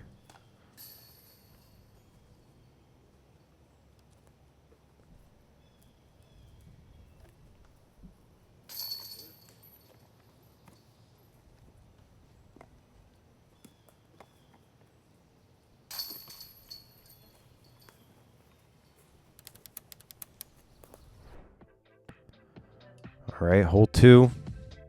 First par 3 on the course, 380 feet. This one's a nice little hyzer stand-up for the righty backhand. It's going to be like a lefty turnover. I'm 3 for 3, dude. That's so ridiculous. Oh my gosh. And it doesn't seem like Chandler can get past that tree there. Yeah, apparently that has had his name on it all tournament. And I mean, that is the tree. I mean, every time you stand on this tee, you're like, man, that tree is right there. I know. It's going to be a sad day if that tree ever goes. And they're probably going to have to change the hole because it's going to get a lot easier. Let's not glance over the fact that Tony Moe, pretty much ideal shot right in the middle, maybe within 10 feet outside circle. Oof. Oof. Undercommitted, double doink, gets some fairway hit though. And it's better to be on the left side here, I think. I think this type of shot sets up. I mean, that's going to be a tough par, but You can carve things out a little better from that left side. agreed. A little more open head space. Good little backstop there, pin high.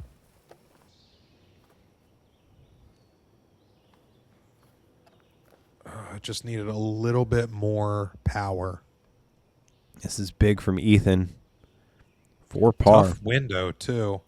Ooh. Ooh. Oh.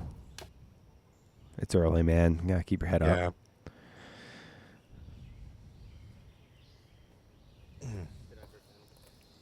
Would have been a pretty epic birdie there from Tony. Unable to connect.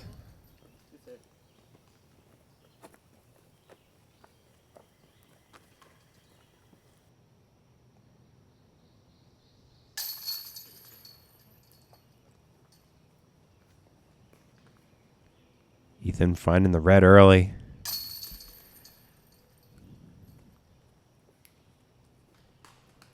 gotta bounce back here.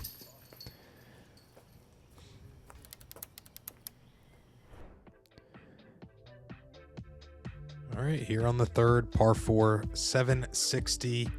You don't want to be on that right-hand side. Here is ideal. Even a little further to the left can be very manageable, but a very severe drop-off there behind the pin as well. And that ceiling can come into play off the tee. So you don't want to take it for granted. I really love this hole. Everything about it. I mean, this shot here, you got the ceiling you got to worry about. You need to... Dude, this is great. Wow. Not as good as what we saw in the other round, but... No, and by probably a difference of 60 feet. Nonetheless, but that's perfect. He couldn't catch a break on the second, but making up for it here on the third. That should be just fine there for Tony.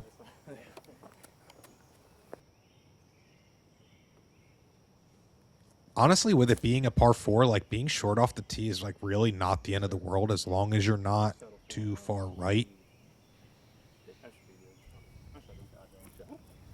I think he's gonna like the angle from there. Hey, he might go forehand. We'll see. That's in danger of going in the brush there. Yeah. Did not feel good about that out of the hand. No fortunate kick out either, so kind of just stuck with less than ideal. Beat that tree. Oh, Tony ate This his is Wheaties so today, good. dude. What? And then lay flat. Oh, jeez. That's fine. Wow. It's really putting it together here.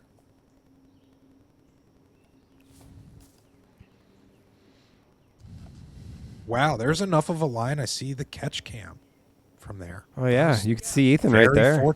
Very fortunate. Wow, he went really far, like, in there, like, into the right. Yeah, I thought he got caught up a little early. Okay. That's putting. Oh, yeah. I was going to say, please don't cut and go the other way. Beautiful shot there from Chandler. That's tough. Well, apparently not.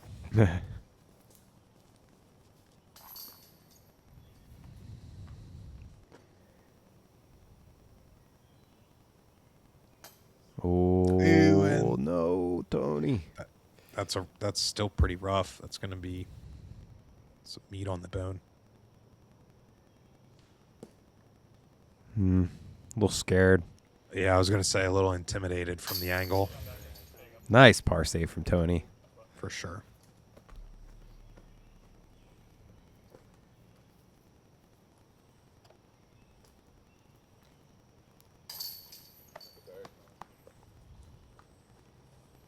Chandler snagging an excellent birdie there.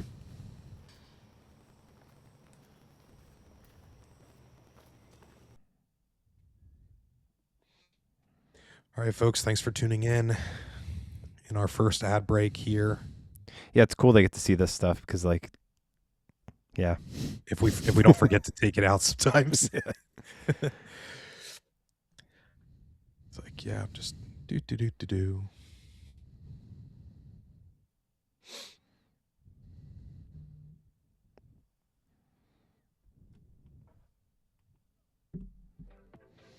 All right, back at it. Hole 4, 675. Another par 4. This one's fun.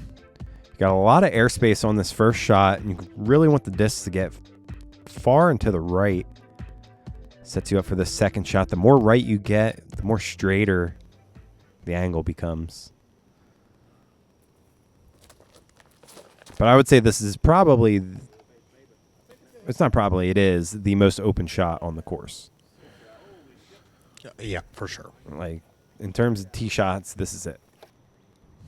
You can close your eyes and throw it. That camera angle from the catch cam here gives you a good representation of kind of the layout. Like, if you've never been here, that was looking down the barrel of, you'll see it here again. That's hole 3's green, heading back upward. Sometimes it's hard to kind of get the, everything in relation to it. But, and we mentioned it earlier in one of the earlier rounds, that this course is a beast. We've been filming it for a long time and never gets easier. As a player, it tests your footing. And like you said, this is the most open you get. So, Well, that's a little too deep and right. I don't even think that's straight anymore. That's probably let me pinch to the right.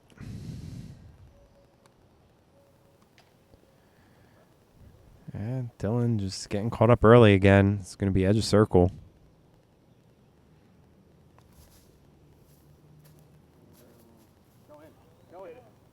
Oh, right on the koozie. dude threw it in earlier. Round 1.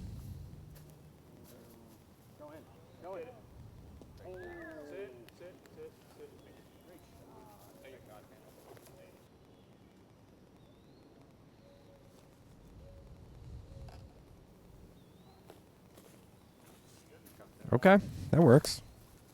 Yeah, these guys went so far right that it then becomes a completely different angle. And Ethan making light work.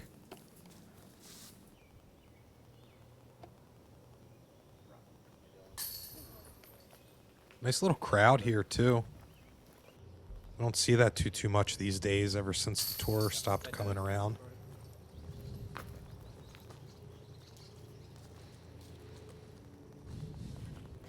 Yeah, there's so many hidden gems out here. I really love that we get to cover some of them, especially here, mostly on the east.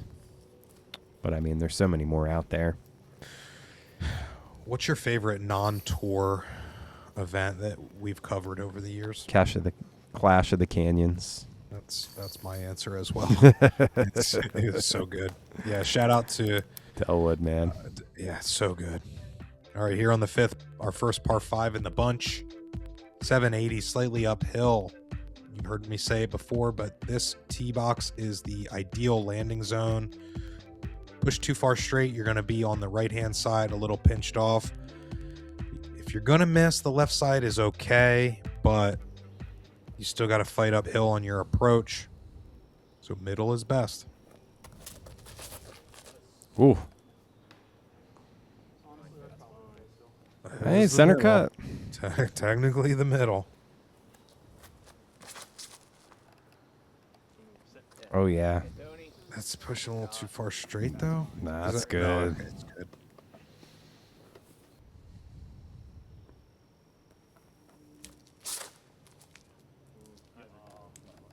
That might be. Yeah, that's not what you want. Not like yesterday.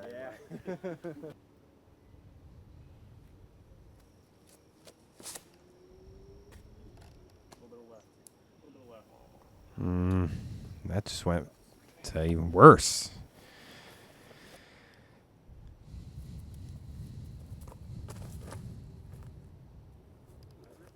Man, the way he whips them forehands. Doesn't really hit anything either.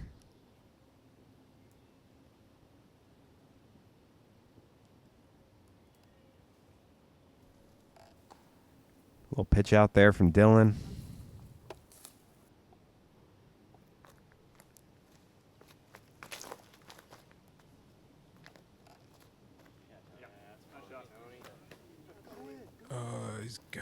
That should be fine over there. That's not too bad. As long as you make it through. Like, that's going to be Well, just... it looks like that's better. That's for sure. Much more open.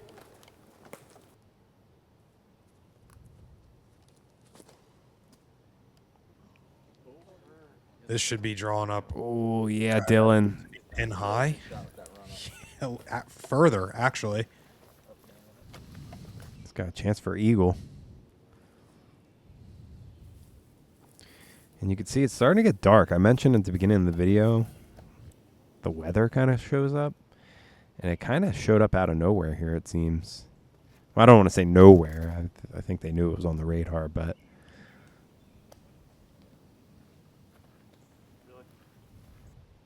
But that same cover... Yeah, see, that's tough. Ooh. That was very tough. Because even if you go on that right side, it's pretty protected by these like finger width trees. But the point I was trying to make is that same tree cover that gives you the protection from the sunlight and making your round seem darker and later than it actually is of some benefit when you're playing in poor weather. Yeah, I would agree. The canopy definitely blocks a lot of the And I will raindrops. say that you don't get a lot of cross draft in most of the course here either.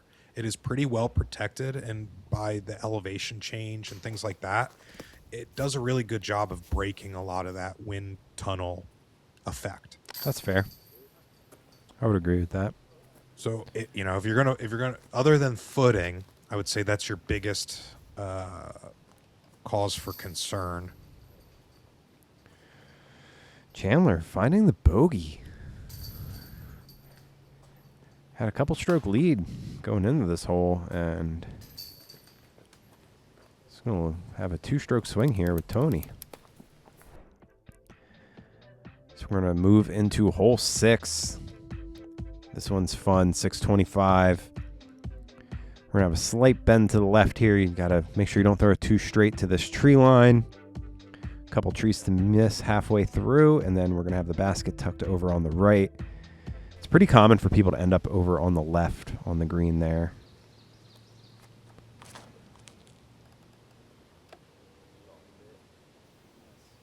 Oh. Brutal kick there, man.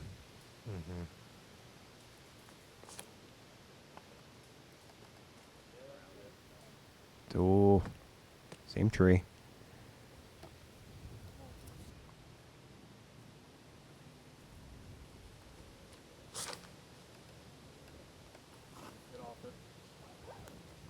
Dude.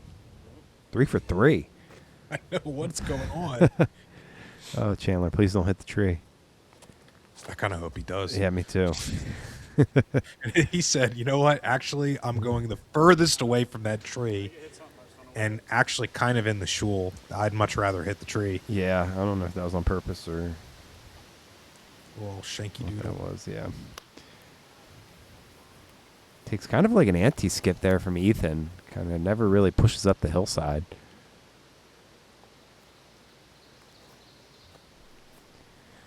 Tony trying to flex one over there. He's going to catch a tree as well as we're starting to see the leaves move. Oh, Dylan getting cheeky. Left side.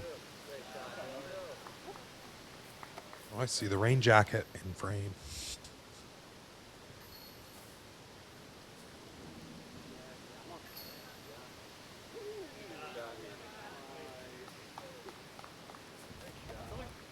That was a great shot there from Chandler.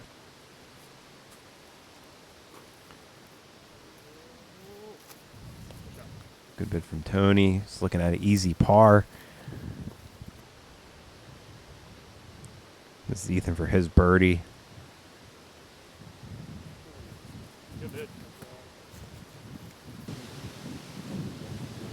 It's like every cut, the wind keeps getting louder and louder.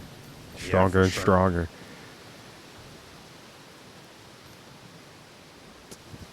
I'm not going to lie, when it's high winds out there, it's a little scary because some of these trees are really old. That's for sure another cause for concern.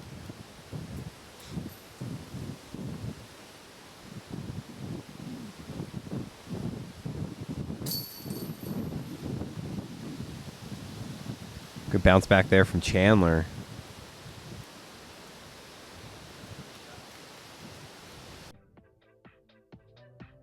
All right. Hole 7, 370, par 3 downhill. Straight like an arrow here with a late turn would be really good. Let it filter kind of in that bowl there. If you misstep a little bit, there's some opening there dead straight in the middle in that patch where the shorter pin placement is. And like I've said before. Whoa! Oh! Whoa. Whoa, dude. Wow, I was not expecting that. No, it caught me off guard quite a bit. Dylan almost ringing Wow. up the ace, man. Man, just imagine if it had touched down on the ground maybe 2 feet earlier. That'd have been right up in the guts of that basket. We're so close to getting an ace on this one. We were just talking about that. Oh, Tony. Miss it. Oh, I really like that one, too.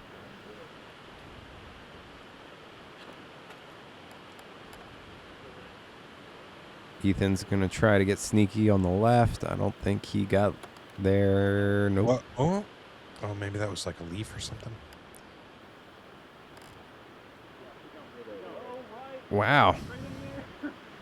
That was a big old flare.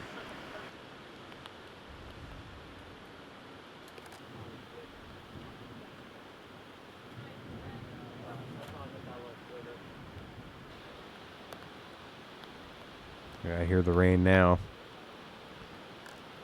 Ooh. Chain high. I like that.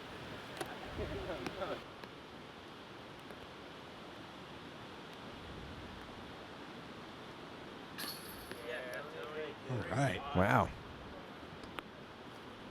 Tony Moe now 4 through 7. Just keeping pace with our leader here.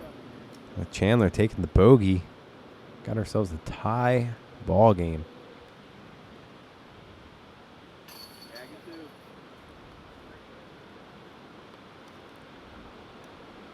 Yeah, nice. See what I mean about the wind, though, there? Like, the flag's moving a lot, but look at the trees and the branches. not nearly as violent, you know. Yeah, so we're going to move into hole 8. This one's pretty tricky. It's uphill, bad footing the whole way. A lot of different trees that can really kick you in a bad spot. Luckily, the underbrush is pretty minimal, so you can really push down the right side there. Steep drop off on the left.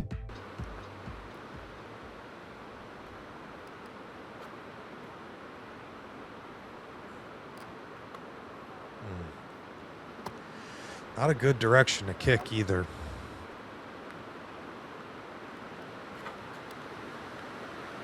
Oh, Tony pulled it off. Nice shot. Wow. Might be behind that tree, but that's good nonetheless. I think the angle will be fine. Well, it's not good from... Oh, never mind. Kick left. Oh, even better. Oh, my God. Look at that. Wow.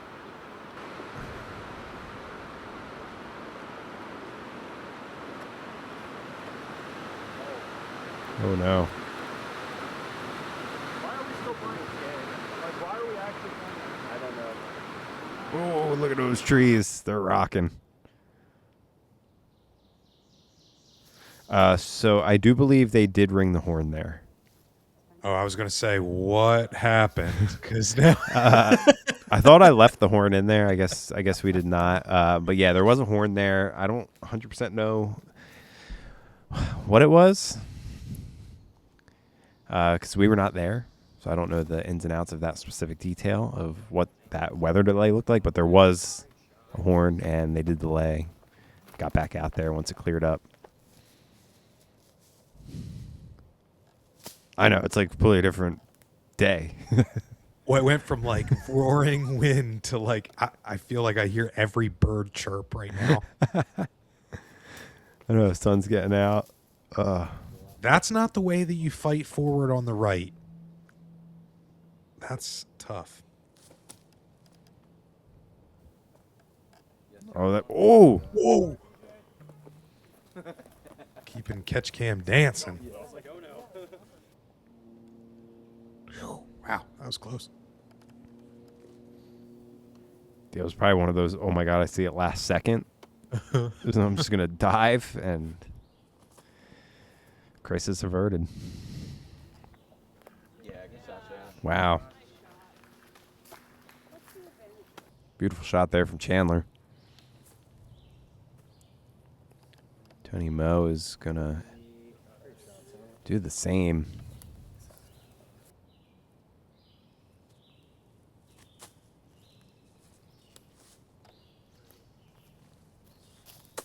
Much more casual dodge there. Bro, what was that storm? It is so calm now. It's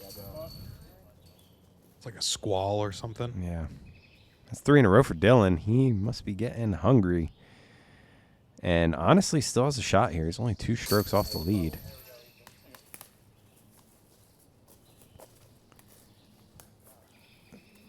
Ethan's mindset doesn't seem to be there today. He's running out of holes. Doesn't really seem like he's throwing the disc how he wants. He's going to need a big turnaround here on the back 9.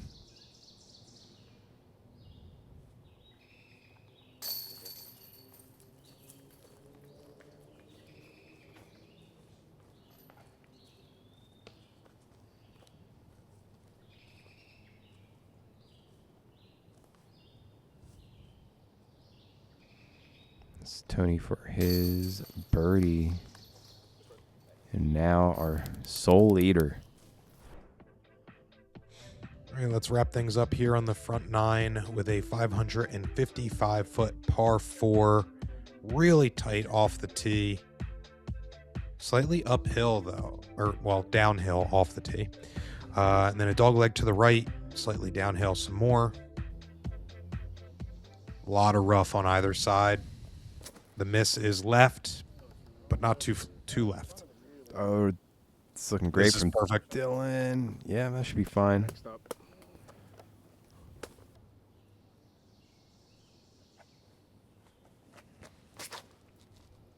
This is a very daunting tee shot. There's just something about it. Just throwing straight. Oh, I feel like it's because you feel like you have to put a lot of power into it, and anytime you put more power into it, you sacrifice your accuracy. Yeah, and you only need to throw it like 220 feet. Yeah, I think it's just one of those like psychological barriers.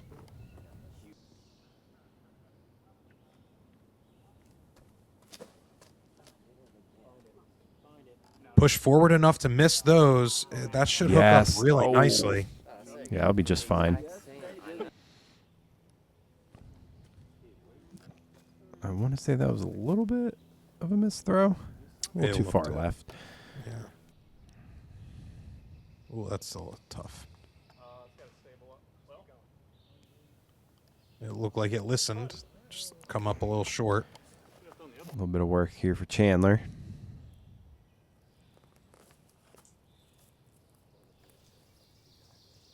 What? He's putting, but he is in circle 2.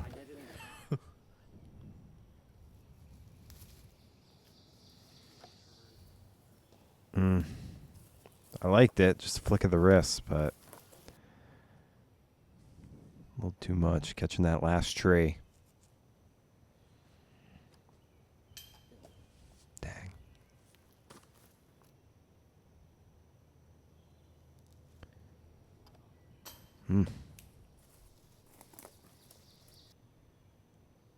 So Dylan's birdie streak going to come to an end. Nice.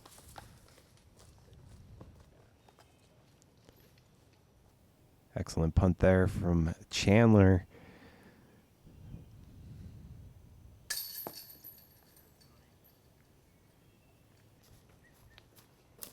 And with that, got ourselves a tie up at the top. Both at 16 under.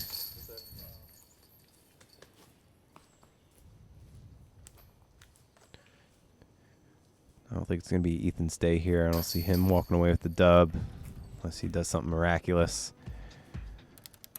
Dylan hanging on for his life. Wow. Chandler, not a lot of pars there. A couple bogeys sprinkled in. Two of our folks blemish free so far, though. Take a look here at the rest of the top 10 field. A fishy making a push. Love to see that. Thank you for tuning in. Looking forward to closing out this tournament for our 7th year in a row. Big shout out to all of our Patreon supporters. Much love to each and every one of you. If you would like to help support these tournaments and these coverages, head on over to patreon.com/Gatekeeper Media and consider supporting there. We'll catch you on the back nine. Later.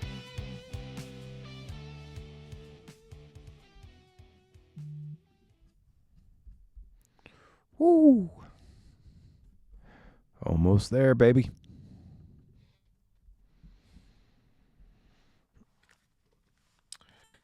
Three and a half hours. Pretty good. Just a casual like 4-hour fucking live stream. No big deal. Working out some of the kinks too. I feel a little better with commentary.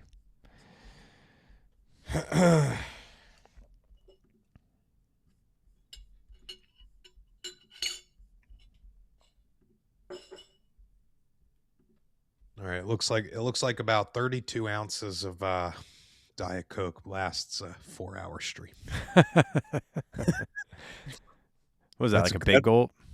Nah, I have just like a 32-ounce mason jar that I filled up. But like, No. but that's like big. Like, what's big gulp? Oh, like yeah, 42 ounces. No, I think I don't know. This That's this is big. Damn. This is a big jar. So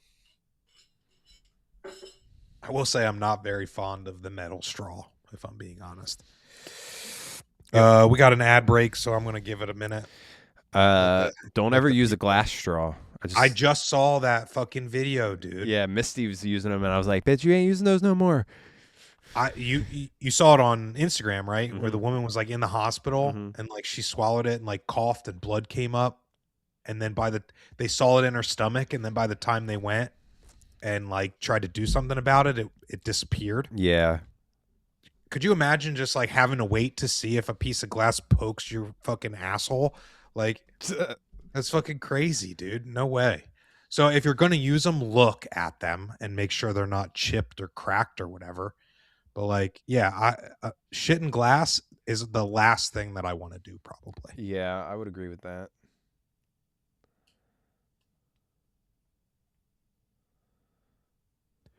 Somebody's getting this fucking gold right here. And this is the kind of action, this is the kind of stuff that you're going to be listening to with our podcasts, the shoot the shit ones. And I think we're going to Chris shit and I glass, also, literally.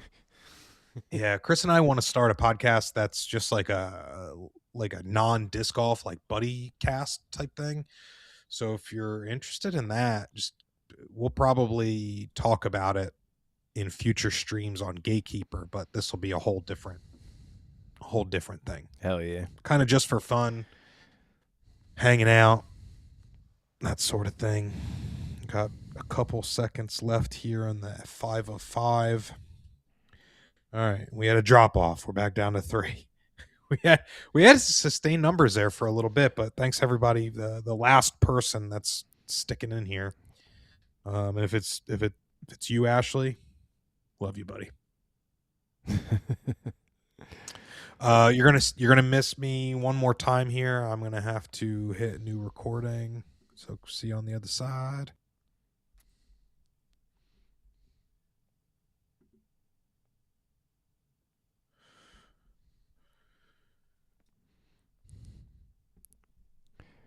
All right. What room are you in? My office. You are in your office? Mm-hmm. How's it sound? It sounds fine. Yeah, like that's the TV in the office. Yeah, I like it. I like that angle. Yeah, and to be honest, it's funny because it's like that's my kitchen. Yeah, and so like, but I could frame it to where, boom, I'm gonna put a curtain up on that. Yeah. Too. Like, so like if the wife comes home or is around, you see her in there. Well, no, that's the thing is like I'm gonna have to. I've been thinking about because the entrance into my office is my carport. So like, and primarily so that if I need to bring equipment in and out, like we do a lot, it's just in and out. I can keep it everything just kind of easy going.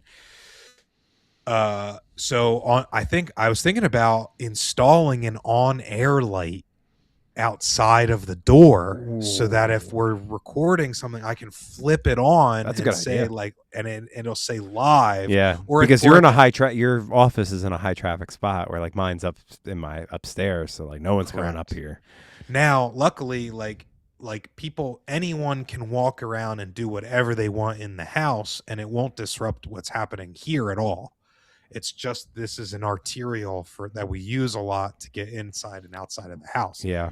So that kind of sucks. But I think if I had something like that where it's like I can flip on like a red light, like if I put red light bulbs in the lights out there or something, just to signify that I'm there, because I'm gonna forget to text her every time. Yeah, right. Like for sure. So I need something that's a little bit easier for me to just be like, oh right, and then we have a whole front door that she can use, right? Like, and really like that's like where our shoe rack is and everything like that. So it's like we should kind of be using the front door more anyway. But yeah. Watching people record commentary is my usual way of watching coverage. So this is because you guys you guys do your commentary like all in one room, like from the couch, right? Like you get to just kind of kick it and like watch it on the TV, I think, right? I think I remember seeing stuff that you guys post back in the touring days. Commentary was my sleep time. The minute Fish and Nathan started doing that, I was like, I'm going to bed. Ooh. Yeah, those were crazy times. And then before that, commentary was when it was just us on the road. We didn't sleep through it. We couldn't sleep through it because we had to do it. Like those were the 2 hours of sleep a day days. Yeah, those were rough. And if you want more stories like that, stay tuned. Yeah, just wait until we talk about OVO.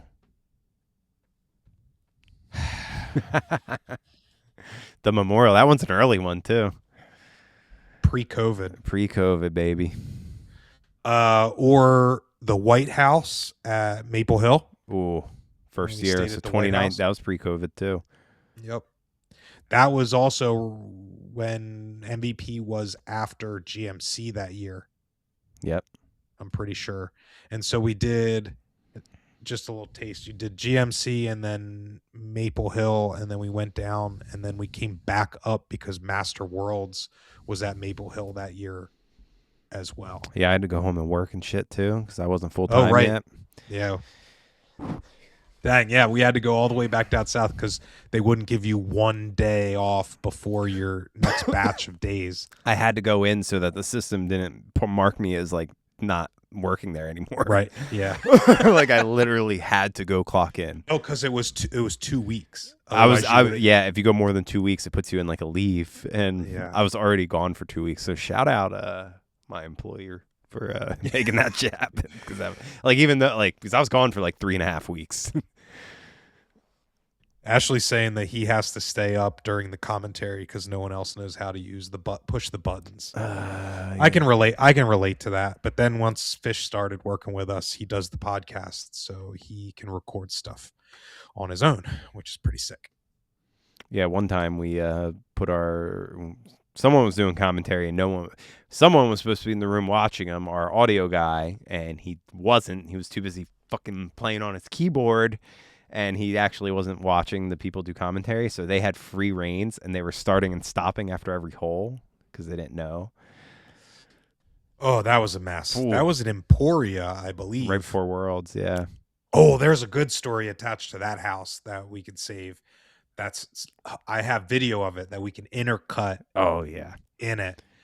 Not going to tell you what it is, but that's a fucking gem. Woo. See, we fill the gaps between the two of us. I think we can outline everything, and maybe every once in a while we can plan a guest. Yeah. For those episodes and kind of develop. So yeah, if you're watching right now and that's kind of the cut of your jib, Thursdays, let us know. I don't know, just give us your opinion about it, like what you'd want to hear, like the types of stories, like that kind of thing, or your guesses as to what craziness we've run into. Yeah, because we can go like fully off the rails and like talk some crazy shit, or like keep it like rated R. Like we can go MA or we can go R. You know, which it might be. We might benefit from maybe taking that to be like a late night stream where we do it at like 10:30 at night. Yeah. Kind of thing, and then it's like that. It's like meant for a mature audience. Yeah, I like that. Like, because I like to talk about my after dark. Yeah, some of the debauchery out there. You know, I mean, we've seen a lot of bars across this country. I'll just say that. You know, we've went out and really tied one off in a lot of major cities in this fucking country. And it doesn't help that we're best friends. So like once we start, the booze starts flowing. Like. Yeah, and we have friends all over the country that we link with there, and I feel like we've never been someplace where we haven't made new friends doing the bar hop. Yeah, like that always leads to something. International now too. So, shit. Woo. All right, ready? This is it. Are we recording? Wait a minute. Did you even download them?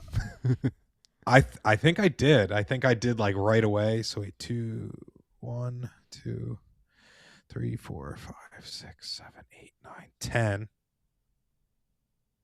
There's 10 files. So that's 5 set. Yeah. Okay. Hey, sweet. You're helping yourself out. I set myself up for success. And I'm already in the recording. So we're going to start recording. All right, we are rolling. I'm getting levels. Looks good on my end. Sick. All right. I just see trees. Yep. Your audio's coming through. Cool. All right. You ready? Home stretch. All right, let's do this. All right, this is Birdie Open, final round, back 9, starting in 3, 2, 1.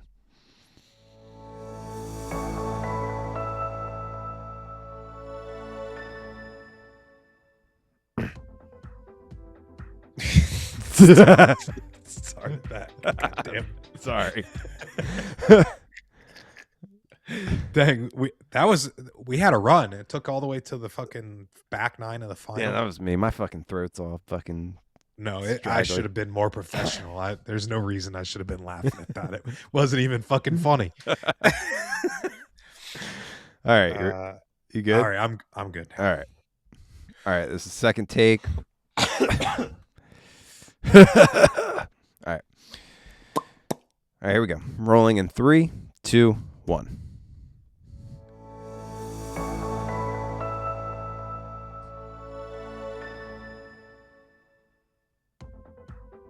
All right, folks, here we are for the final 9 here at the Birdie Open 2025, presented by yours truly here at Gatekeeper Media in partnership with Delaware Disc Golf and all of our Patreon supporters. Much love to all of you guys. You got Derek and Chris on the mic, bringing it home. How you feeling, buddy?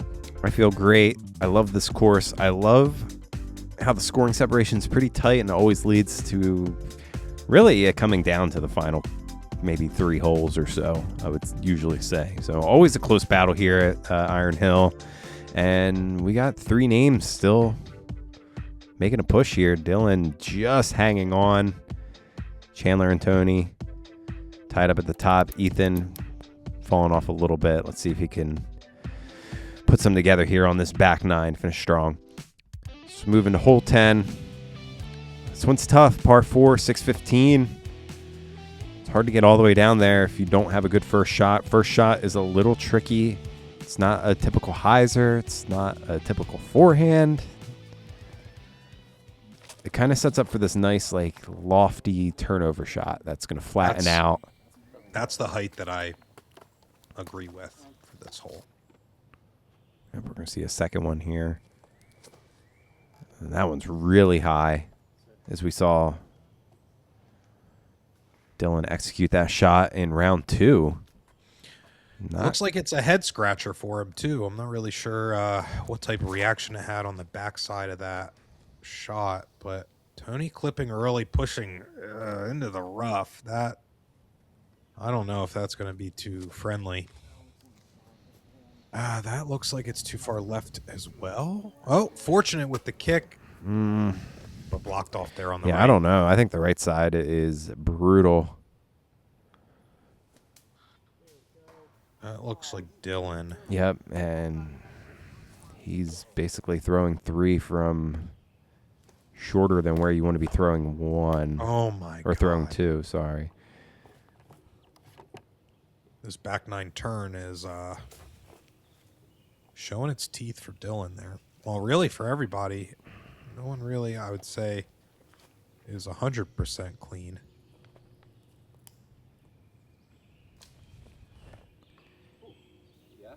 And that's a nice recovery shot from Ethan. He is out in the open. Yep.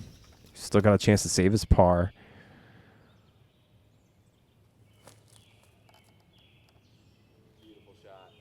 Oh, yeah. Chandler. Kramer. Sick shot there, about 50 feet or so.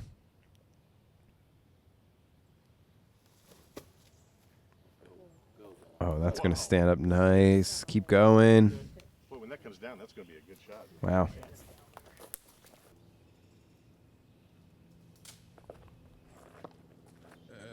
Yeah. Just taking his medicine. Yeah, that's all you can do.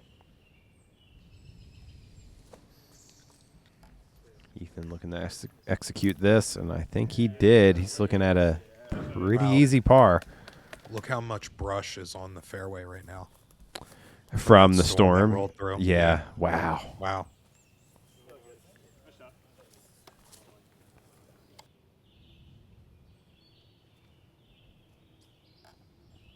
Chandler for his birdie.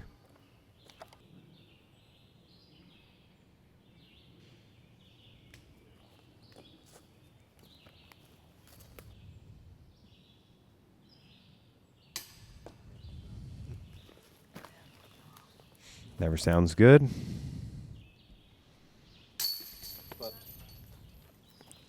That's an excellent par save where he was. Second shot. Still had to execute a third shot Does just that with a tap in.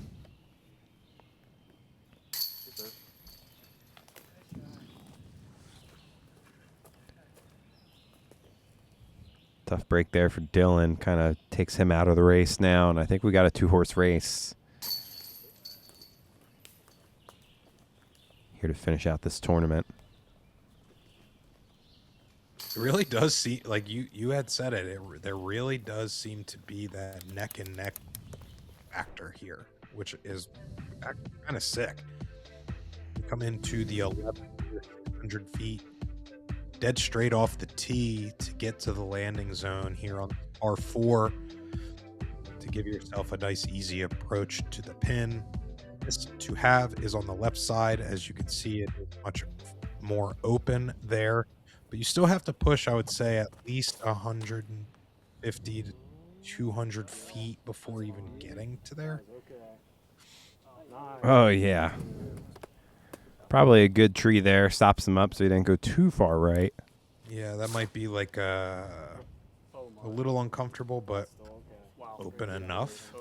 Misses everything, and that is basically in a perfect spot. Yeah. A little far left, but I think that approach distance is kind of negligible, whether you're dead right at that perfect landing zone or 50, 60 feet behind. Like, I don't necessarily think it puts you in any more trouble. Like, any of these players should be able to take a shot that far. yeah, I would like, agree. from that distance. A little I short. actually kind of like playing that left side now that I'm thinking about it, because it's your percentages are up a little higher just for the gap to hit. Whereas if you come up a little too short straight, you have to have a shot kind of like that. Wow, Tony. Inside the circle, putting for birdie after that first shot. It's very impressive. Hard angle from there, too. Good shot there from Chandler. Tony took that double on the last one, so Chandler now has a 2-stroke lead.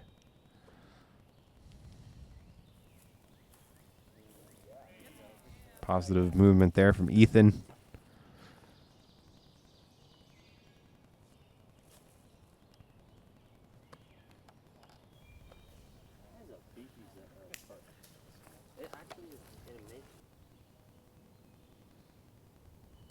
Yeah, nice birdie. Good bounce back there.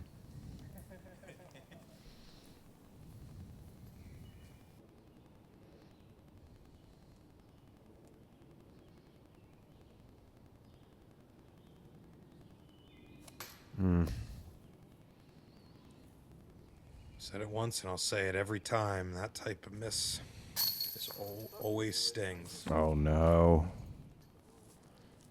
That's not I would prefer good. a miss like that to hitting the cage. Inside the circle miss from Chandler. Just going to give up a stroke to Tony. See if that one comes back to bite him. Good bounce back there for Dylan.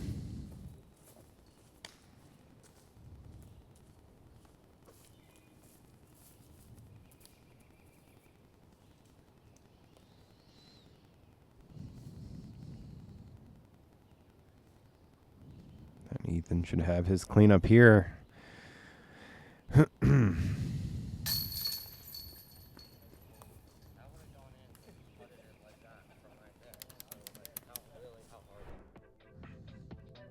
All right, we're going to move into hole 12, 520, par 4. This one's one of the first ones that you really have to worry about OB on the right side. We saw that in round 2. Dog leg left here. Green's got some rocks you got to miss. A couple guardian trees sloping backside of that green. A lot can happen on the back half of this hole. Dylan executes a pretty good shot. It's kind of right where you want to be.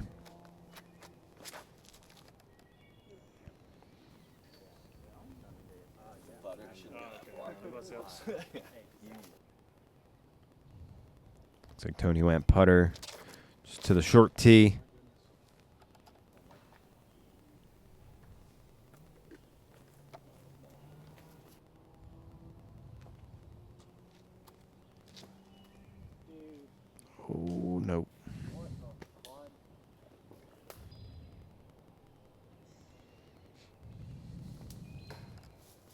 Dang.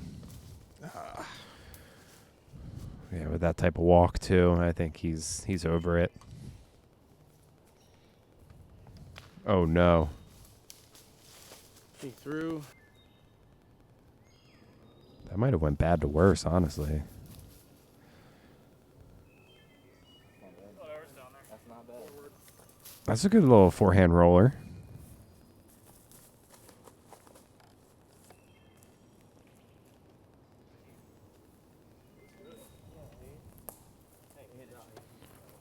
Wow, that was really moving. That was going to be right by the basket. Just got to make a circle's edge putt now.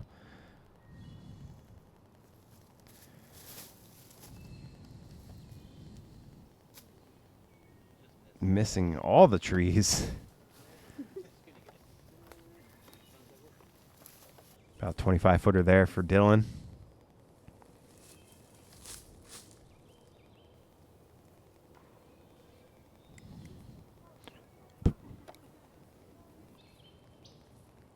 Tough hole here for Ethan.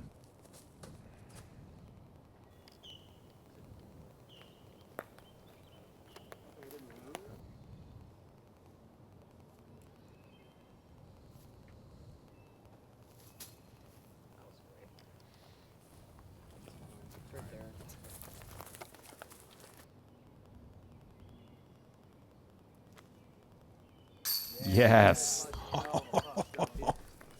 With confidence, too. It's back-to-back birdies there for Tony, eliminating that double that he took on 10. He's now going to be tied up with Chandler. Is it technically not a bounce back? Like, if you take a double and you only get one birdie after that, is that technically not a full bounce back? That 'Cause you is a didn't good come question. to flush yet? I don't know. What do you think? I think it's bouncing back and then have bounced back once you get, Yeah. once you make up for the loss, I think is kind of where it is.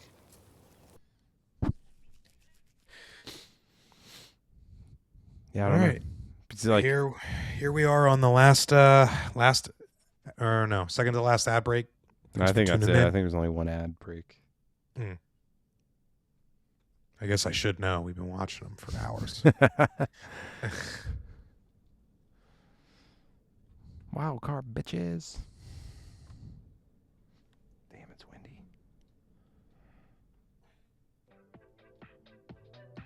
All right, moving in. Sorry. Oh, that's a good. Hole 13, par 3, 360, downhill. Slightly to the left. OB all along that right-hand side. A lot of rocks. So your ground play can get a little interesting.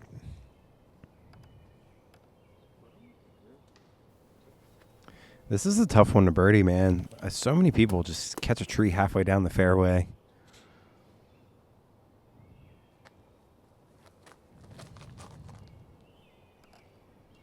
Yeah, I want to say that with it being 360 downhill, I almost feel like disking down and playing conservative is going to probably favor birdies more than you think. Because if you have a misstep, you're fighting, and then you're looking at a bogey. So it's like you're giving yourself like a 2-swing potential difference by just from the simple fact of trying to overdo it a little. Oh, that's catches the last tree. It's still a good Curl up shot. enough. Still a good shot there.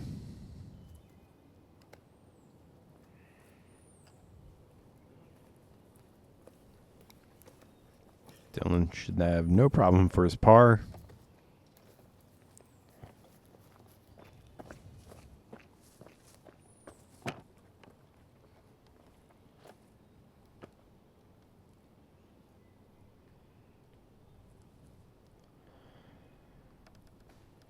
Yeah, and if you get halfway down, it makes it, I mean, par is pretty easy. Once you make it halfway down the fairway here, is all these guys will do just that.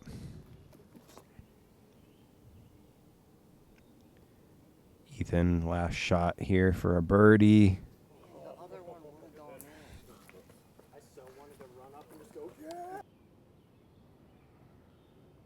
Tony furthest out, about 20, 25, and he's in. So I think we're going to see some cleanups here on the 13th.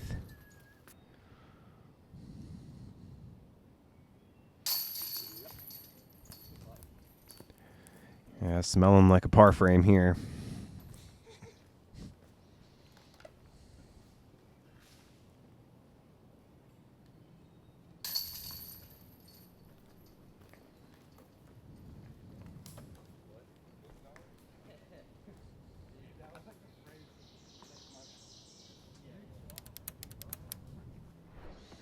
All right, one hole closer, hole 14, par 3, 400 feet.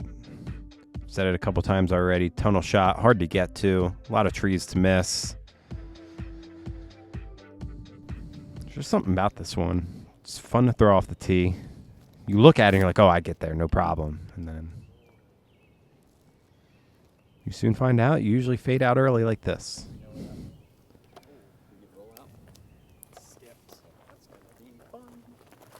So in terms of actually getting it to the bullseye, one of the harder shots.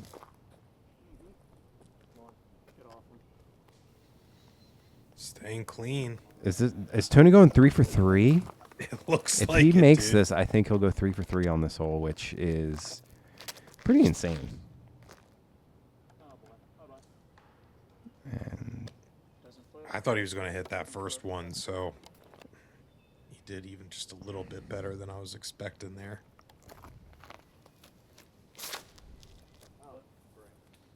That's not going to flip up nope. enough. I like the height though. It was just did Yeah. not flip. And did he maybe find that OB you were talking about? See, even with that misstep from Chandler, he was still able to have a pretty clean approach. Yeah. So.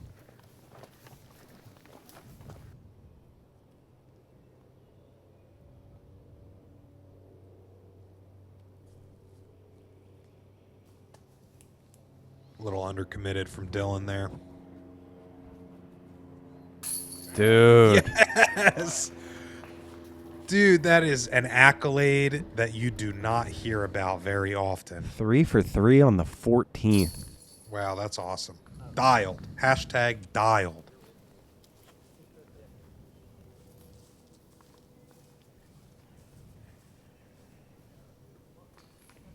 Yeah, a couple cleanups from the rest of the guys. And Tony taking a whole stroke on the entire card. All right, well, here on the 15th, par 3, 400 uphill. But once you get to the apex, you're going to start swinging to the left and working your way kind of laterally, slightly downgrade.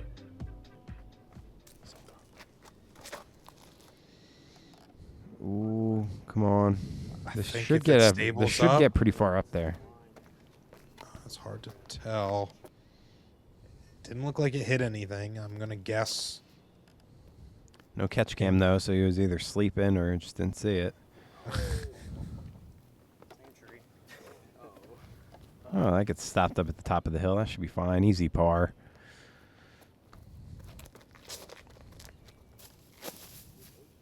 I think that's pushed too far to the left. Yeah, he really Oh, it hit something. cranks on those forehands.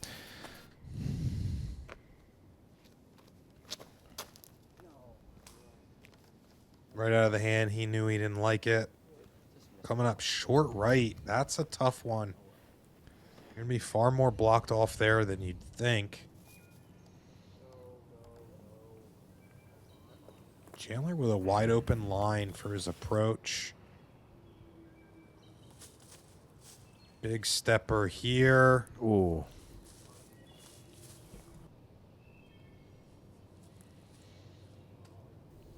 Not a lot Dylan can do there. Just lay it up.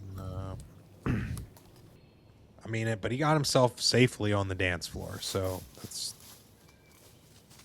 Ooh. Just trying to give it his best Raptor. I was about to say, he's impression. out here looking like Ricky.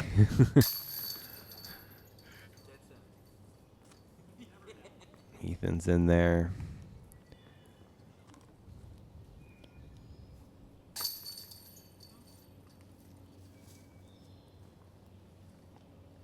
Chandler starting to slow down. Not the time and place. Going into probably the hardest stretch of the course.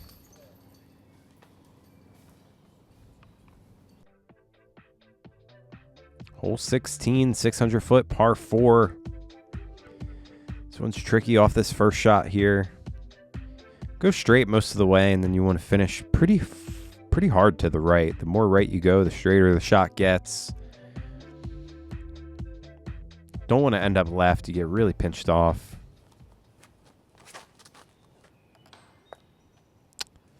That's going to be tough. Say birdie is definitely out of the question.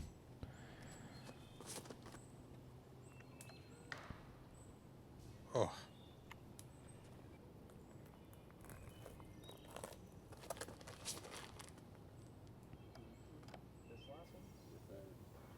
Oh. Catch I us. wonder what that hit exactly, because it kind of just like hopped straight up in the air, and that was it. It's iron in them there hills.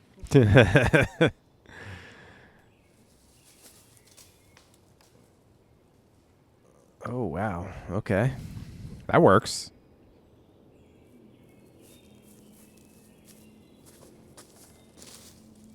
Oh. 2 overturned. Looking at a pretty easy par, though.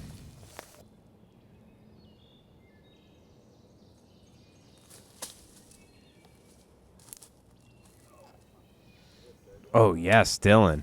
Nice shot, dude.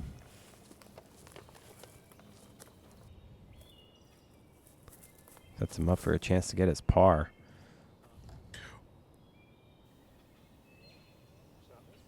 It was a little sharper than I thought. I liked the shape, though.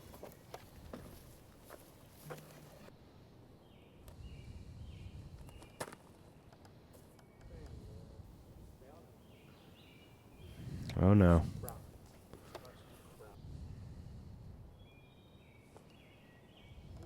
You can't leave it short when it's this close.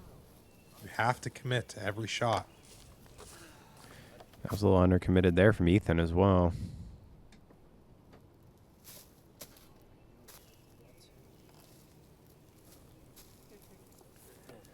Good reaction there at the end of the flight. Dylan should have himself a pretty easy putt.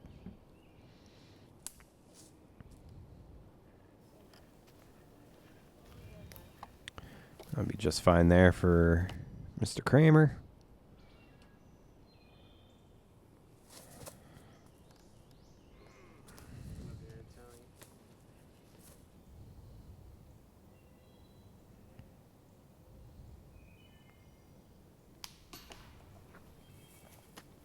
Another one out of the hand, just knew it.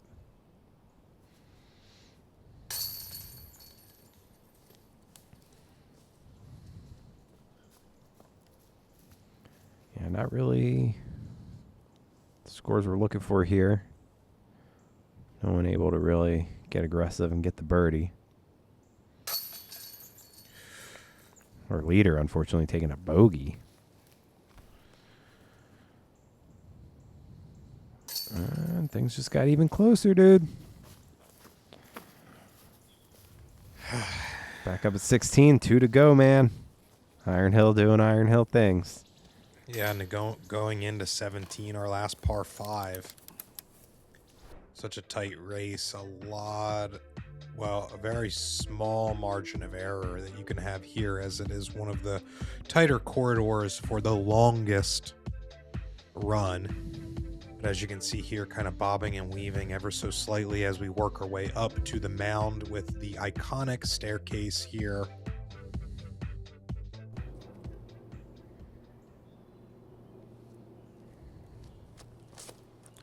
Dylan fighting for a podium spot.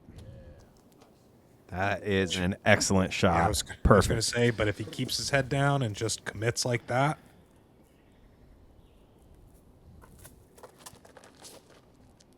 Oh, no. Ooh, I think That's not good. basically the momentum here relies on Tony getting clean off the tee. He does. Spectacular shot there. Oh, yeah. And being slightly on that right side opens up the approach just ever so slightly. All right. Thanks, man. It's good to see you. Wow. Nice shot there from Ethan. That's the player I know. Oh my god.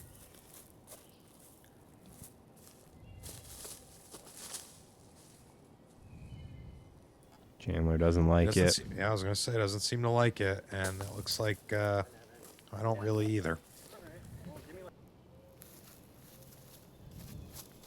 It's big for Tony if he can really get a full flight here. Oh, my God. And I think he's doing gonna,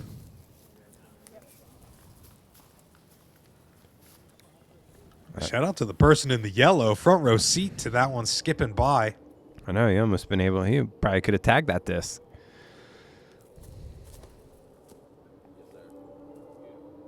Wow, what a shot from Dylan.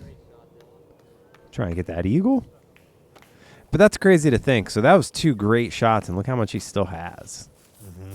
I mean, he went forehand, but that's a good shot there from Chandler. It's got a long look for birdie.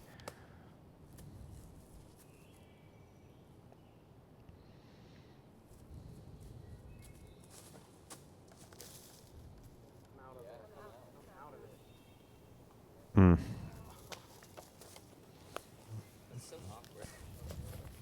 little too flippy, I guess. It's big from Tony. If he can get down there, give himself an easy look for birdie, he will take a stroke from Chandler. And the height. Oh, my God. What a shot. Man's trying to go back to back. Who knows when the last time we saw back to back here? Pretty sure his approach up onto the green last round was pretty. It was pretty. Yeah, that was it. I was done. Oh. Yeah, so for him to follow it up here, he's a man of consistency. I love this off bid. Still fine. I love it.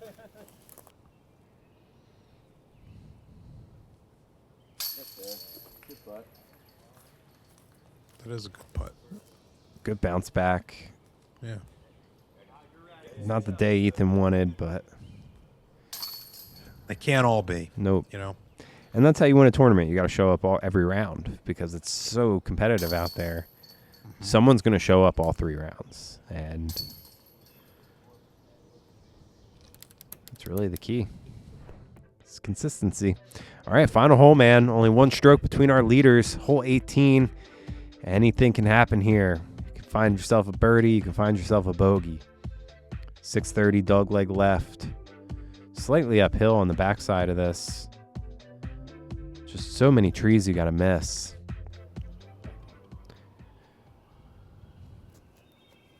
Little luck in where you land here. If you can land in a good spot, could set you up for a good second shot. Same gap. Oh, It's fine. Forward. That's fine. got some forward progress. Over there is not the worst.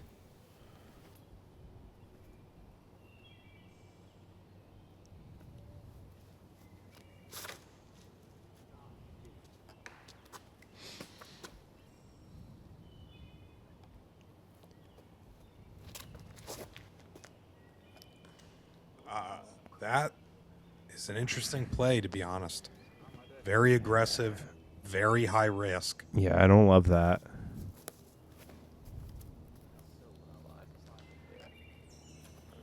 Good progress there for Ethan. Still has a chance to save par. Yeah, see, and then you're kind of just playing yourself here. Yeah, he's taking par no matter what now. Like clearly, I mean, I guess not clearly, but if the catch cam is not catching it, I would say you're probably not hitting your landing zone. 8 out of 10 times, we'll say. It's big from Tony. If he can execute this shot, he might have it in the bag. Oh, no. Now's not the time to take it off the throttle. But Chandler still I mean, that's his best forehand roller that he did out of all three, but Yeah, I was going to say forehand roller, forehand roller, forehand roller. I mean, he's looking at a 60-foot par putt. Tony trying to recover. If he can get himself into the Yep. circle and stick, yeah, this is I think that's it right there. Pretty wrapped up. Yeah, because he just threw 3. Chandler's going to be... Oh, you're kidding me. Yeah, it's going to be tough. And what number is this? Second for Dylan? Third. Okay. So he's got some work to do here. Yeah, he's now fighting for par again. Yeah, and he being tied for third. We'll have to see how the rest of it shook out.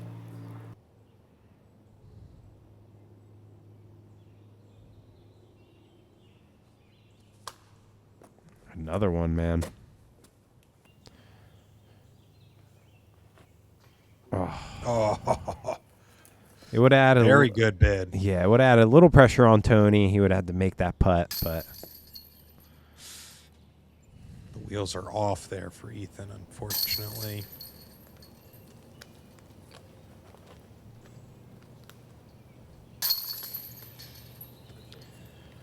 oh, not a way you guys want to end this tournament, unless you're this guy. Yeah, I was going to say, Gray is good here for the 2 in a row. And yeah, that's a really good thought. I don't know if they've seen back-to-back winners in modern Iron Hill era. Hey, we already did it. Okay. Well, 2 times in a row. Yeah. Tony Maurice, your MPO Birdie Open champion. Thank you. It's going to look really good next to your other one, bud. Always Congratulations. sick, man, to come out. Well It's an fought. 8-hour drive for me. It's worth every penny. You guys take care of this course. 8-hour Even though drive. It might not look like this right now, but we survived it. Thanks A again. little bit on the older side too, so it's good to see some older guys able to take this tournament down. Yeah, Unks still have it, folks. Oh, that's gonna finish us up here. One last look at our leaderboard. Chandler, just so much gray there. Just could not find it at the end. Was not his day. Ethan +5 pushed him all the way down to 7th. Yeah, and that bogey did take that podium away from Dylan, unfortunately. Yeah, shout out Zach pushing through, getting top 3 there. Well, there you have it, folks. Thanks for riding along with us here on the ups and the downs of Iron Hill. Really happy to be bringing you this coverage as always. And as always, a big shout out to all of our Patreon supporters. Much love. And if you'd like to help us out, patreon.com/Gatekeeper Media, or go and sub and follow on our Twitch as well. See ya.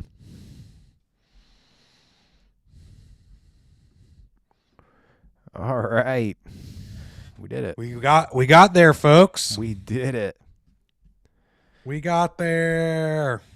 And thanks, Ashley, for sticking it out to the end, bud. Appreciate you, brother. All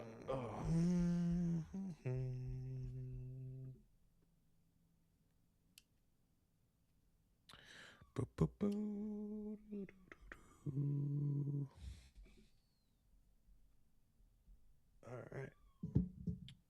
I can hear the cat screaming at me through the door. Yeah, I bet. Better than my old office, though, where they both just had free reign to come down and bother me whenever the fuck they wanted. Yeah, now you Now can I actually lock them. Yeah. And they have an entire house to be in. Like, I'm the one getting locked away in here, not them. Yeah, seriously. Oh, Thanks, man. I appreciate you, Ashley. I really do. What do you think? What do you think of these streams? I mean, like, should we rock out and do these live streams like real time? Like, a part of me wonders, like, is it going to take away visibility from the actual coverage? But then a part of me is like, not really, because I think a lot of, like, I feel like there's plenty of people who don't care about the behind the scenes and they just want the polished piece. mm-hmm. But I think that there's enough people that they're going to watch both. Like, because they don't know what B-roll we're using. They don't know, whatever. They don't know what ads. Make sure to support the people that are supporting us. But I don't know. I really like doing it. I think it's a lot of fun. I also think doing these like longer blocks are pretty fun as well. Yeah, we got to stream at least 3 hours a block, I feel like, for it to like really get gain cooking. traction. Yeah, I agree. Other than that, I mean, we're just trying to be on Twitch more, and we're probably going to try to do more like dual streaming as well, so you'll see it on both. And the VOD. So I think maybe like I'll take the VOD once this is up from here, because it's only like good for 7 days or whatever. Like I might post the link to it in the Delaware Facebook group. Yeah, I was planning on posting this on our new YouTube channel too, probably once the coverage comes out. As like a starter. Yeah, but like as a whole, like just the whole thing, just see, try it out. We'll see. Cool. Time to start chugging along here again. We took a nap for a little, and time to wake up and. Yeah, we're still having conversations with exactly how our 26th season is going, but 2026 is our 10th year. It will be our 10th year. Wow. Crazy. Anything else? No, it's Ashley says he thinks it's great. You may as well, if you're going to record like this anyway, and see what happens. I think there's enough people that want to see how the sausage is made, and that will keep us company. Yeah, I agree. And I think that there's room for both, because it is different. Like, you're not getting the whole distances unless you hear them from us. Right, so like there's some reference pieces that you're not seeing. Oh yeah, I didn't realize that. You know what I mean? Which I did that earlier on purpose, right? And then I forgot. Which is good. It makes it different. Yeah. And then like you're seeing like the titling and like the sloppiness of it and things like that. So I don't know. I think it's worth it. 'Cause not to mention, like during those like 30 seconds of ads, like we can kind of like pick up and like chat with people, and then jump back. Like, I gotta go. And, and then go back to it. And then in between the nines, like I don't know. But we kind of ended on perfect timing. 4:20. Yeah, close. For somebody maybe. No, our session's 4:20. Like we've been live for 4 hours and 20 minutes. Nice. It's a good sizable chunk. Yeah. And it's just to prep us for that 50 John that we're gonna do in New England. Hell yeah. Disc East. So if you're tuning in now or looking at the VOD, make sure to come back regularly. You're gonna see a lot more of this happening. And we got a bunch of really fun stuff that we're putting out on our channel as well. So as we're doing live streams here, we're gonna keep telling you about that stuff, including the skins match that we held at our very own course that we designed. You don't want to miss that. We are very proud of that project, and we want to show you. Can't wait to hear what you have to say. And then end of January is going to be Disc East, and then the season starts kind of in March-ish. End of February, Yeah, so. All right, folks. Well, thanks for tuning in, and we will catch you on the flippity flip. Later. Thanks, Ash.